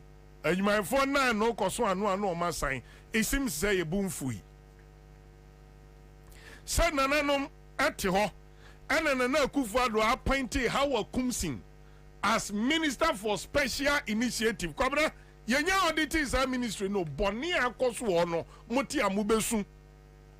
Ɛna Baumia ɛkɔ ni kurom ɛkɔ wiase aman nyina ka kire wiase nyina sɛ every single a year Ombema constituency be $1 million. It's on record. Osisi kanu $1 million. Kwabena Ghana for a din. Afi ba kum yenu miensa enso enwatwemu ne yawurai. Obi antimi nya kokoduro entwi ba omia mesi wo se 1 million per constituency no omra mebu hu nkonta. Na say delivery tracker track MPP achievements. Na say asem kese it say 1 million per constituency. Tracker na track achievement timi achieve ya. Uti say before 2020 elections kwabra uti say no mo ka say 1 million no omo di bia ya adwuma. Yeah. So 1 million no tracker no infa na capture and say 1 million per constituency no aye adwuma wo A, B or C. Any eto enti say CA enka $1 million. $1 million mako so ababanda constituency $7 million.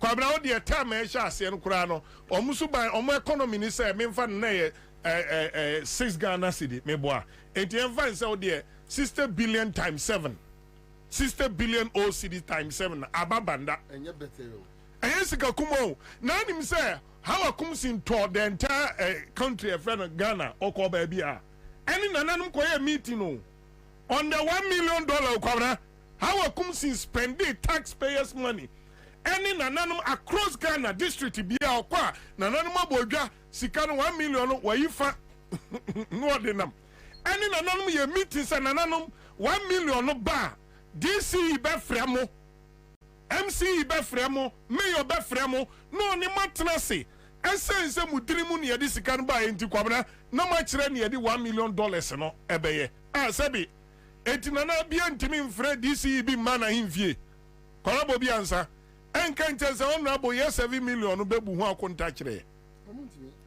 eno obi ayedin because ene kom ni ahu kire nti obi wo no ma obeka bi kura ko hu na waka na no atum o se ye babome na anu me obi ekoka ya chi mi nti mbese me da me dem ntimi nka ne acheme society be na Akufo-Addo am ye build o Ghana kobra Doma East onko Joma must come no what can the definition e wa Akufo-Addo ye fred DC bi ko fi agyeman Doma East District Assembly me the video ama o producers e wo omo track na omo ye kobra was so embarrassed to read the say me the omo ya mama me person mo bo here say Italian government Mamima Foundation agene ho say bono oba regional nkola tu kwan call Libya through a friend saying see no so echo fa Italy e bono enti obesi strategic training center Ghana by partnership ya assassin in Yaman Ketenkete. But the Italian Prime Minister only himself flew to Ghana because of that investment. Abe making sure say Oma ye set up omudi be training and kola bosomi swa ombesi amomu allowance so that ebe discourage and korana omutu kwan eba Italy tentem fan so bi be wu no Nana Akufo-Addo chiremantin ko gina mu amamu bi ade anu mia bom abaso kwabena afi delivery tracker no ba ya sa project no nko ma chichem be 10 I was embarrassed so be am free bono na mama money more obetimi money more da mu commission project no na ndi adanse eche wa hwefo gina how's right how much chichem say 10 dormitory one project. Yeah, watch Masu Ewa Doma East Mensinimono, ENI, any for any Ghana by Ena, Womodia Ba, Womoba share a Makia won't semetimia quenimu, na anam soma enuma bebriso abba, or swafa will share a jedin in Fidijuma so, on Munyam for Alan Kojoche Matin, or bo any for Abaso say, Womo Boman Penny Ama, one also any swading no, etimi abemu. There are many companies in our country that have corporate social responsibilities that they perform. But almost invariably, these are directed towards social services. But it's significant to note that this is supposed to support the creation of employment, particularly amongst our youth. The other thing that is worth commending is the fact that this project is located in a rural community. And as I'm sure you are all aware, it's part of government's transformation agenda to decentralize our industrial development agenda. So I hope that this project will feed into many of the other projects that are being implemented by government, the One District, One Factory initiative, planting for food and jobs. The other thing that is worth commending is the fact that through ENI's support, our youth in this country have a future and hope, particularly those who come from this particular rural community. Enwachi ena Ghana Mampeni, His Excellency Nana Adodan Kwakufo-Addo, wodi aseda PCA ema any group for say, wodi won boshe so abeka ne ho amotimi edi project yi aba. The whole idea of the modernization of our economy, especially of our agricultural economy, will not succeed unless we were to have institutions like this readily available all around the country to scale up the skill set of our young people. I thought it was an excellent idea, gave my blessing to it, and I'm excited that within such a short space of time, by the vigor of ENI, this has come up. We are very appreciative of ENI's initiative. The promise has been kept, and that's always reassuring that people make commitments and they keep them. And we also recognize the considerable assistance that this is going to give to our whole modernization program in our country. Finding work for our young people is a major concern, a great challenge for government and a major concern for us. Institutions like this can help us bridge the gap of entrepreneurship, skills enhancement, and generally push economic activity and development forward. For Ghana Mampeni, skills enhancement and generally push economic activity and development forward. ENI.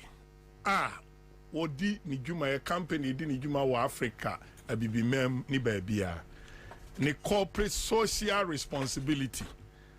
All give it back to Ghana. Kwabena no project no me the pictures no kra say the TNI there ama producers. Pictures no we video na hu ye. Pictures ni nyina akura omo. Na ni omaye. Oko performance tracker no so a say na this chief executive na owo doma is Kofi Agyeman or packaging no de bre na Akufo-Addo. Kwabena oko omo slice na doma east. Say no my no page 5 and 6. Administration block on one project. Adia osika ni muno. Staff accommodation block on another project. Kanti ankura no komwa. Ye no aduane mu homudi no. One project. Sa no presented ma aban no. Omo nso ode ban ne sa pepepe no mpia to so. Ukọ no mu a omo lecture hall no one project. Ena se ukọ no mu a omo greenhouse omo de ye kuaye dua abani ade no one project. Uko ha omo pottery pen no liso eno so ye one project. Sa na okuafopa technical reserves no so ho no so ye another project. Uko no mo a okuafopa nursery one project. Uko ha okuafopa vegetable and fruit dryer no so one project. Sana okuafopa conference room so one project. Kwabrenti sa ukwa sa picture u producers and fa campus no nto no obi anwe se. The campus no na dawa sa facility we nyina ENI project. Mampani na Adodan Kwakufo-Addo wada ase. Chiramantia da ase. Se aba beboa Ghana adwuma. Eba beboa Ghana mpuntuo. So day and a performance tracker. Na list onyem nwanwa.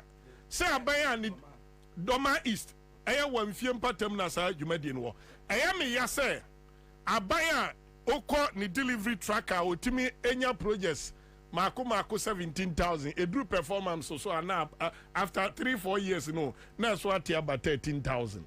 It tells you say aban we a scam government aban ye bukata aban enti samo de campus no to a omo ehwe mo no behu say campus no facility ni nyina ye defense wall aiden atwa ho ahia awrawusem ni say Italians no bie ma ya Kwabena omo hwe nkola na ma nkola ni bi graduate ya omo handi over ma nana dodan kwa kufu ado no school nagu facility we esiwo agu omantimi antoaso.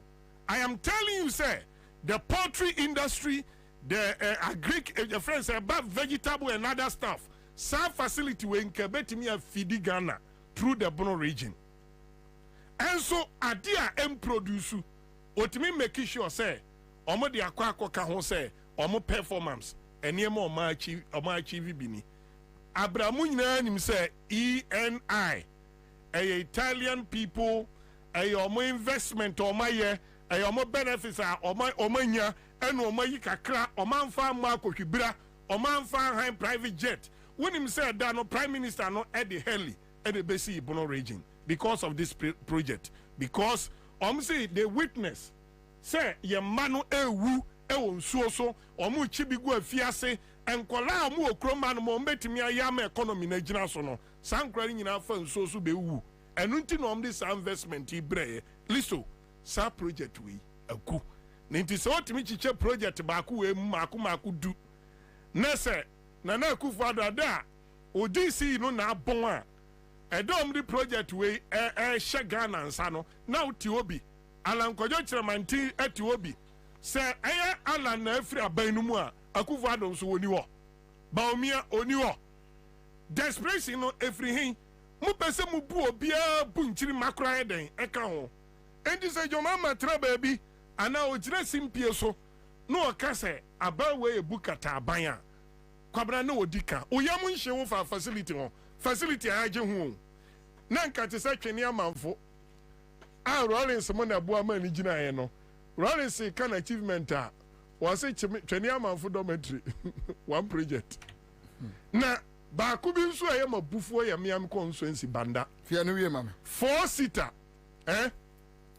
toilet facility no wo mo si wie ye Kwabena yentimi nkoso o o ma twa ni nchem say 6-seater and o ma present ama nkrofo school no kran so etigo and a cosi school no 6-unit classroom and a get fund akosi bia den aka ho get fund the project no so with toilet facility and the other na mukaka say yes school and you one project too and yes toilet and so one project toilet no so awura ma obewura fom tigo for de na omusi attach omu school no and no na teacher for ni nkrofo nyina da so ye den mako capture video no a whole lot na ye mpese e bepre Kwabena ye compile all the way na Kwabena the agency abo mumu mpese at all costs omu breaki 8 ni say wona ba omi ayi $11 million ama company akwatena ni krom Pualugu edi sika no wa bra ma cast soda Pualugu dam o mantimi antwa blog kura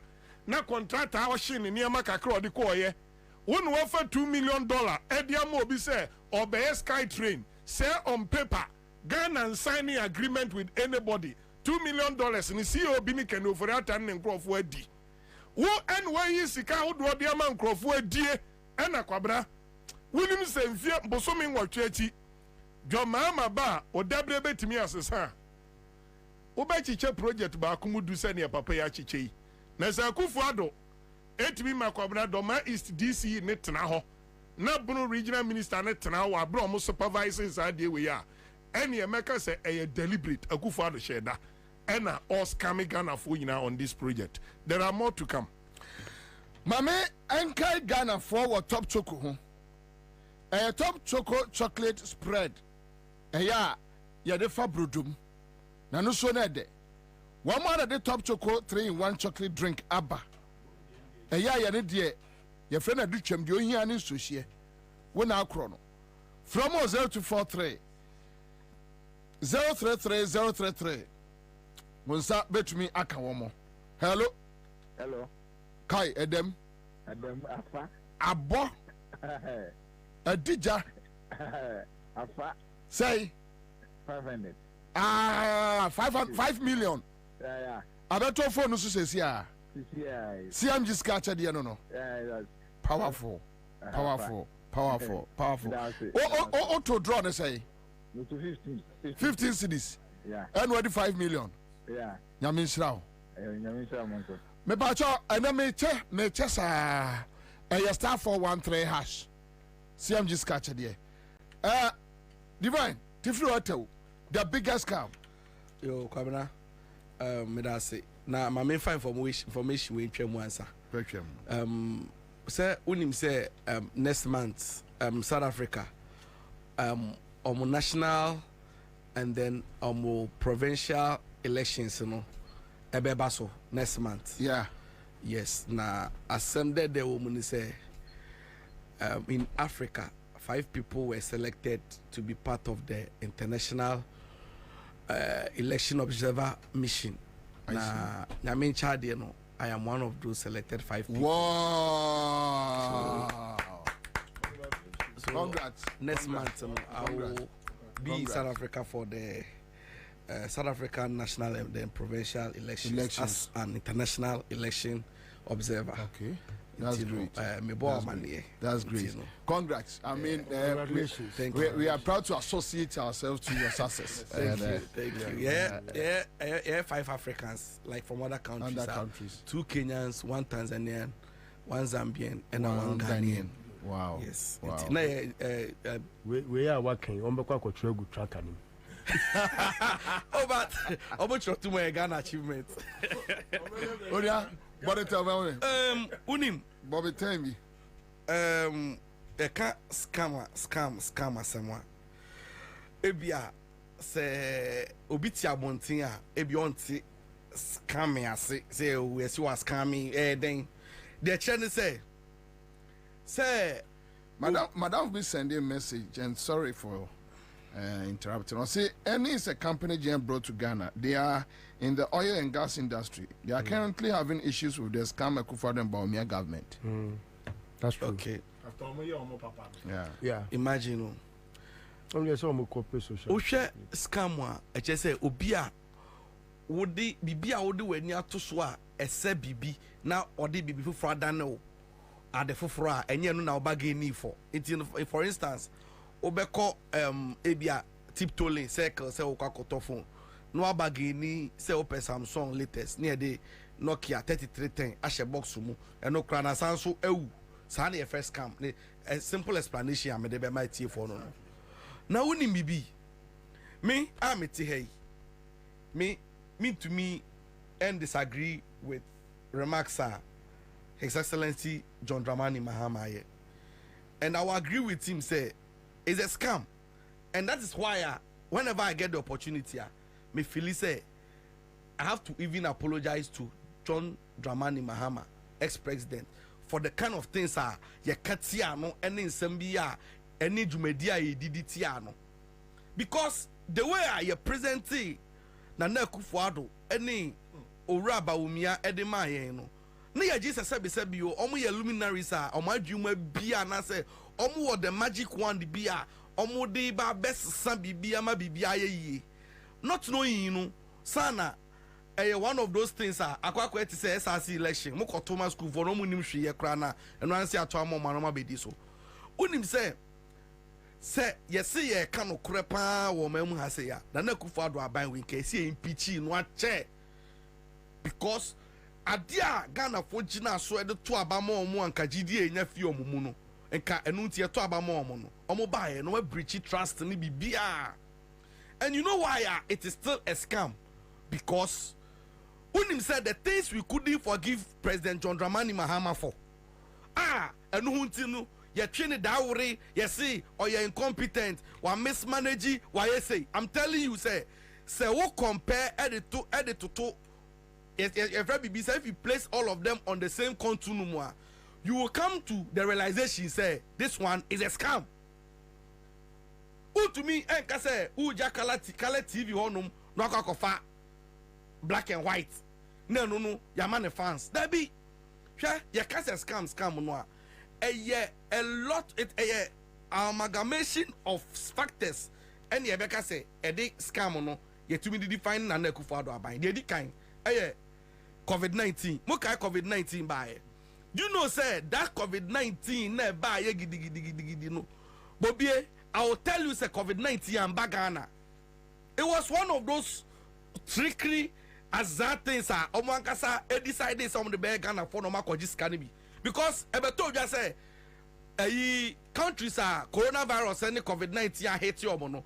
Yeah, mom grant, yeah, mom support to be. So they woke up one day, you know, share them as a tibet you told me about me decided say, Charlie, you may be about yes, share you to Ghana for so a one and another Akufo-Addo declare event is saying lockdown. And then to create the impression say Ghana for ye but it was all a lie because no more person from Kojisika. Wouldn't you tell Bobie Mikasa no share? Adia, you see, Yaria, you see, a coup in Pennyfor. Our more underlying health condition, old people. You see, Omukonipemoa, Omubewuno. Could you believe, say, Nana Akufo-Addo, ebe presentation, no catch there and say, COVID-19 aba, intino, Mosha Muya, over no jina party, I say. Or no Yako Krano underlying health condition. Would you say COVID-19 one or Obeko Yakosa? It should tell you, say, there was no COVID-19 and when the money came, look at how much is Kano. What if Elisha Tete? Sagnarugu parliamentary candidate, no. I see the money they brought to me, I shared it. COVID-19 money, man, so it meant that when the money came, your margins on Beche, it was all a scam. There was no COVID-19. Again, you see gold for oil. And you bear who Jambori catch say, Ebema oil prices, you know, form dollar no, ebe stabilize it, and they account. And they say, hey, gold for oil, Akosi saying, is a scam. Yet PDS. They told us, they presented PDS to us, it was the panacea. It was going to solve our electricity and energy problem, crisis. It was a scam. Okay, and my list a number of things are almost actually presented to us. A big scammer, e-levy. The catcher say e-levy. Good number of things are almost listed as a e-levy. Eba solve. Niama bebre yasio e-levy, you are a proud nation, you will never go to IMF. And so and that me can say e-levy, e-levy inquire, you catch us say e-levy will provide with revenue to build more roads and the roads near you.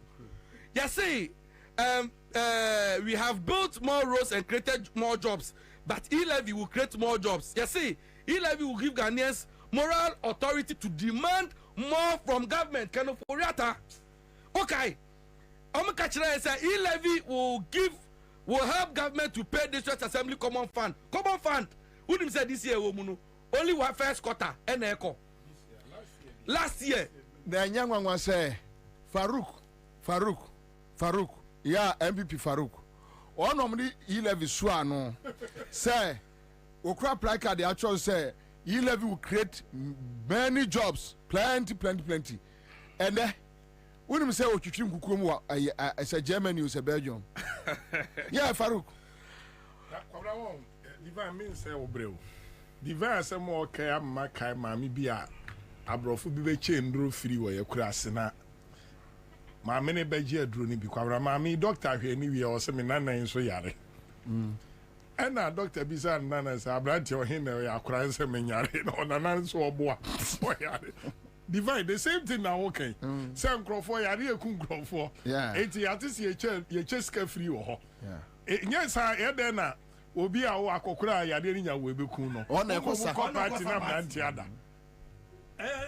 Udim, your catcher say e-levy will create 11 million jobs. Away. Udim, your catcher say e-levy will be used to pay arrest of contractors. Yes, see, you sue e-levy to pay arrest for nurses. Udim say, Andra, nurses for competitive demonstration. And Nuponko Danche, Udim so my national service 9 months, Yentium 1 month, alawa. And so, your catcher say e-levy, ever solve is a scam. Your catcher say e-levy is a game changer for development. Ya preko. Your catcher say e-levy will turn the economy around and improve living conditions. Simono said, Ashanti Regional Minister, or say e-levy is a solution to Ghana's unemployment. Jogate. Catcher say E-levy will be used to support purchase of fertilizer for farmers. Dr. Friye Ekaye. Yakache say e-levy will transform indigenous capital into local production. Bobie Samoa, there. Yakache say e-levy will ensure participatory development. And only a Kwabena can. Yakache say e-levy is to generate revenue to support entrepreneurship. Kanofuriata. Just say look at all these things that they told us. Say because of e-levy, you will not go to IMF. And then Yaji and e-levy, yes, so called IMF, yes, to COVID-19 levy in 2024. Who did so called clear car, simple car, COVID-19 levy in Kwabena also, more than 8,000 cities. Wow. Who could clear VIT? Who could clear VIT? COVID-19 levy pay, that's more than 8,000. And so, the Emi Yakura Bio Mukrani, a biggest scam, doom so. And they doom so more.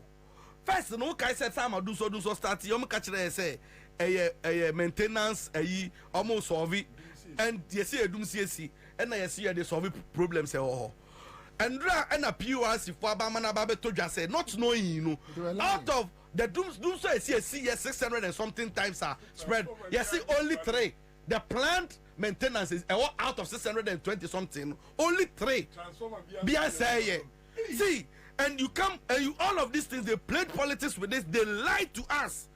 Ninina yaditimu say it's a scam. Now you say unemployment ebeko form, and then unemployment is on the upside. Akosrama is a membunu enya jumanye. This government it's also a scam. Bayakanina fuano, the biggest scam. Dr. Bawumia. You presenting the my and say, Onunu ye godfather of economics. You see, just say, what being my problem say, oh, you know, Dr. Bawumia Bahe. Nipa no solution now in opposition. And so about power to me solve it. It is the biggest scam. Nipa or no more or see you problem you know and Nakufada costing in a munjaino or about 2025 or best of it. Meanwhile, my papa you know, you're back near the credits naman. Now, only my dear Baku when say. What people are not asking, be honest and say, also about me or see digitalization. Wouldn't say digitalization projects no in now and personal business venture. Oh yes, it says yeah, car insurance. Over to me to insurance no, phone so. Intermediary company no GGC cano. And ya buying a private company. Mumbisa say find ya. The so-called mobile money interoperability. A connected banks, banks to me here, interbank transfer, mobile money transfer. First, it was done by Haptel. Haptel none the insurance ababisa say, you see Haptel CEO, the why office no Juma, company ben, why they only shares for. It's all their businesses. And to Mr. Dr. Bawumia, not sure digitalization. Now they one can say where they expand private business are fine. But to me, I'm also embassy or my government say, government, insurance. On the neta, the system directs traffic directly to enterprise. Yes. So how does it benefit us? Amosan Sudia who campaign said digitalization. The intermediary companies are mere beneficiaries of this implementation, policy implementations. I am a company that benefits. So why do you use it to campaign to make noise? Again, and then 4 prizes. You catch them and say 4 prizes. Bu amount for Kumu. Unim dientia sasem way no. Ne kaya kana buy no. In an election year, our person winning abano. Why would you think say he will not be concerned say escalate? It should tell you say Omadu a certain Christian a certain limit be they have mismanaged the Hamuya Hushia ye. But see the benefits in the say I am bush for the crowd on neighbor. Oh you na a crabano. A young one so bush for it appreciate it augment ya. They accrue the benefits Amuno Musansu Edi Musika. All of these things are going on. Now, I say, who are buying? Yeah, climate change. Now, for who didn't pass 600. Anyway, chat na play mu. Say, we call climate change. You see, green energy. Now, I saw about to LPG mu 900%. And you know, LPG what to mu 900%. I must see our people. They say the utilization any. Consumption of LPG no a from drastically. Am I saying for either so you chako to change their firewood. It is a see no scanner invest here for afforestation no then for what? A car you know it's so sad say me say me wouldn't say me no akase see you me Japan all list to one am start say me churo asemu ya maka we so bi tifia obedwin se makasa o but me nyasi from pebe kai foforo insem ne doso o ka unye because we voted for a scam and the scam is what we have. But I'm just telling Ghanaians to say Nana Akufo-Addo de waba be na fam de yes se uchi kokwa yendi ne ma se Nana Akufo-Addo ne achi no a ne baba wumia yendi ni nka ho they are the same ade omu de ayen no we can't forgive them. And then Bahumia can also come and rebrand himself and pretend they say, oh no, or the before fraud. But now Bahumia of him, now a vice president. Now Kabeko meeting, now can catch us shut up, no eating. Thank you. Nana, fire. Are you cool? Need I say more? The way a Jana Kosrona, now send Kami Krami, Jammy time, the man. Because Karami Raho. It's sad though. It's a very sad thing. Now, Kabra, Patrol, with the message on where you saw phone. Now, we Google the word scam. Now, you share the proper definition of scam. Now, you found to talk or Bray boy, so mine. So, the now definition, a dishonest schemer, a fraud. So in similar words, you can use a swindler, trickster, con trickster, flim flammer, twister. Then the verb swindle, a guy that scams old pensioners out of their savings. So when you make us a mobile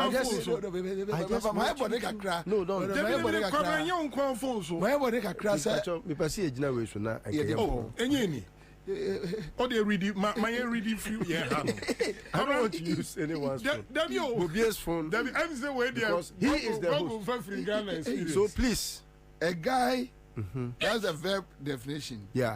Or say swindle.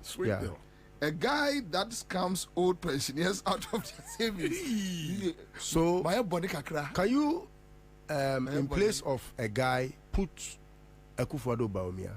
No. And because my bonnet crash, I used to before.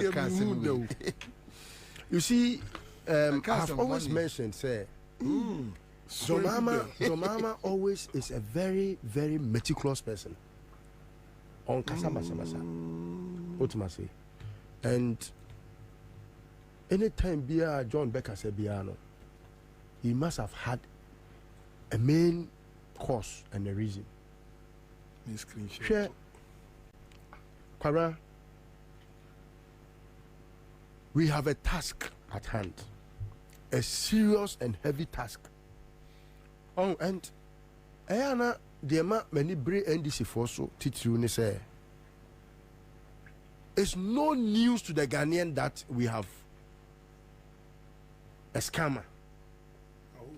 Or a president and the vice and so a scammer, or more at a criminal syndicate. It be your judges. Your judges they are part of their syndicate. Your pastors. Your pastors who are part of their syndicate. It's a criminal syndicate. And it's a very huge syndicate. You are himful. You are software. You are a comfort. You are malam for. And bankers. So many from several facets of Ghana. And woman are sa criminal syndicate. Now, dear Yanni say, there is this poem. I taught it, but I forgot. I've forgotten the lion. It's called His Excellency the Mask Raider. Okay. His Excellency the Mask Raider. No, it's something that tells how Ubi eye openi ana kendifua udini padomenim. Wade kaka mutubia shenenim. And behind the kaka motobino, say ebia ohua, let's say come the he can smile to let you feel, say, oh, this man is a good man. But behind that mask, and will say, what wind, what straw? What wind is where you know, say you cannot hold onto a wind. Into ice and from efa. Now see my main question over corona because you just went to catch a wind. Or say what straw? So to me so be moon program a straw attentive adena ye de rafiano. Oh sa esreno usomwa esrena na yina ye tutu no your friend is saying your friend mrekete nko straw say adena ye twetwe no free esreno see eno na ya de nwene mrekete sa o ene mi sheda nim sa he na de nwene mrekete enti sa wo hwe sa nipana oh you think say Akufo-Addo is a giant bee or what the papa be more minor from 2015 to 2016 Kwabena dear na yanka obi a wako wi parties ka akodie ya wono in the name of MPPO wose wo kwakwa fundraising wo UK heyawo Kwabena ebu afoko ene your friend say Kwabena Japan kom ama obi a wono ya criminal party na yi na di ama ono no ye pam na kosi nche say wontimi ni party chairman biem mak manu doko Kenya na ye pam no na watimi akofa mak manu say mak manu na so okra wa party chairman da wa account na use no say sika na party for din mu e MPP din mu no matimi akwa bank Kwabena atimi akwa bia account a eye defunct Ansah query opino ama account no omudi sika eye MPP for bankers draft MPs now omo ko forms no the bankers draft na koto ye no omudi sika na timi akogum ama sika na macho ama omo yi adi nipa we odi omo ejana de na obeyo saskin we nyina ye kenoforiata and we say leave Afoko and Kwabena Japan alone. Let us go to McMenu and get him to give his old account, the defunct account, some resuscitation to be able to get the draft, overdraft, bankers draft into it. Echo bankers so because of Chrono money Akufo-Addo they allowed it. Sikana also they call UK so or the £100,000. Kwabena would say or the £100,000 ne koye no or banu kra ne some 5,200 and yes so pledges and this is the person we have as president or hinto who did because na people knew say they were in to scam us what is a Jofu or also say committee no or also so a chair another aspect of the same committee as if that was not enough. This is the same person Steve Mallory Uncle Steve now African Watch now Omako Jijiska US in the name of MPP say Akufo-Addo kakra yenso ebetimi anyani na onso fako and cry na monfa nkoye party adwuma o discount koto ka ma eslozu discovery bi na eslozu use no e no de koto e one president no fast track to time obey mampeni first day in office you would look up to somebody who should at least Saudi like President Mahama and Yenua Haruna Idrisu Kayano say, oh, Kopelba, and I'll say, oh, wait here. Say a cry, a crum, you say a quiet lie. And yes, sir, today, my men your by a line. I mean, Casse, oh, Charlie, me papana, or a British Airways pilot, now, on time because they be on them, into and a brabes ramming. Now, oba naba he say when ya na wie nti he say no o papa no British Airways pilot no say e was all pension papa didn't call pension what so dem wie nti what me de obi West obi statements amanfo statements etimi abegina microphone anim without any shred of shame verbatim word after word not all kind without even saying say madam ase so breno yeah Kenya people were like how until ose me kwa bond 2.25 billion. Say, hey, Kwabena, you take a hand of your mama Koji scan and say, 2017, not your mama Koji Eurobond 2015, I said 2015, thereabout. 600,000 though. See, can you bedroom Ghana dollar so tea? I could find that to me acquire Sas Cano Bears at times 4 times 2 billion every 2.25 times 4. No, what me acquire? And shaky system. Yeah, times 4 plus. Look, dollar ne grant our money ni care. I want to say, Debbie, it cannot be the case. So what the bond? 2.25 billion. No dollar. Busi dinoma si dinahwa de ko form. Then nature say BB koso. Sa breno ne started here hinting Ghana for. But on him, the high eye ehu a ye nuano mu a omo ye ndc fo a omo mrahye bedwam minim de na omusuro se akufado ye hwan obi wo kran pa o ti radio so na kwabra o kasa the way obefrew in a list omo nya but se wa hwan ko fu em ne mo be akufado we ye ne mo timi atena ho ama bebe we atimi ama ene Ghana hwe ba bia yada Kwabena, so we heard the list of scams and the Akufo-Addo. Emu PDS, mamika PDS na me fancy. Abruwa bi tie. Kasi ye wo ma ye japade ECG. Na wo se bi o wadi kan aye adwumakuo in your family and friends name. Say a friend PDS. Adi abeji Ghana for prepaid scout.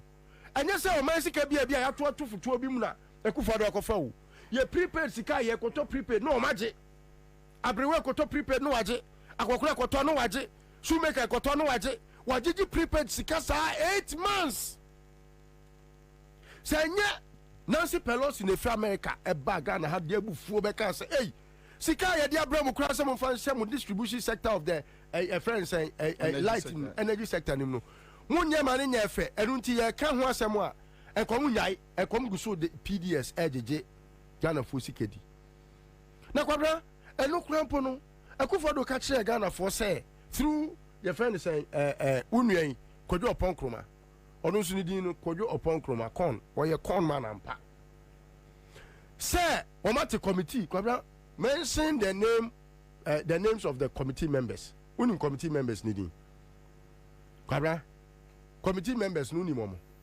PDS ngane ni mo bepem ne yenim committee member bi adi na your mama is very charitable sometimes na my dream say e penifo aka ma na 23 say oh you offense ha show there into osro say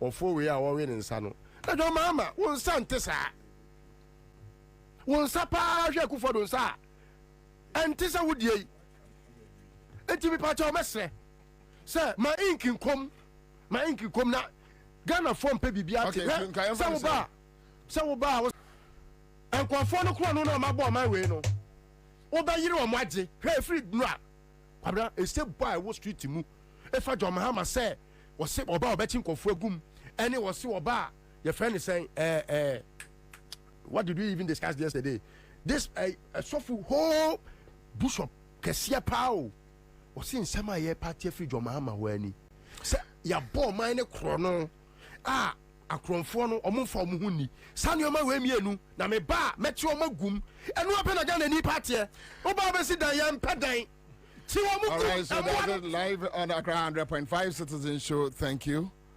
We are done. We are out. Enjoy your evening.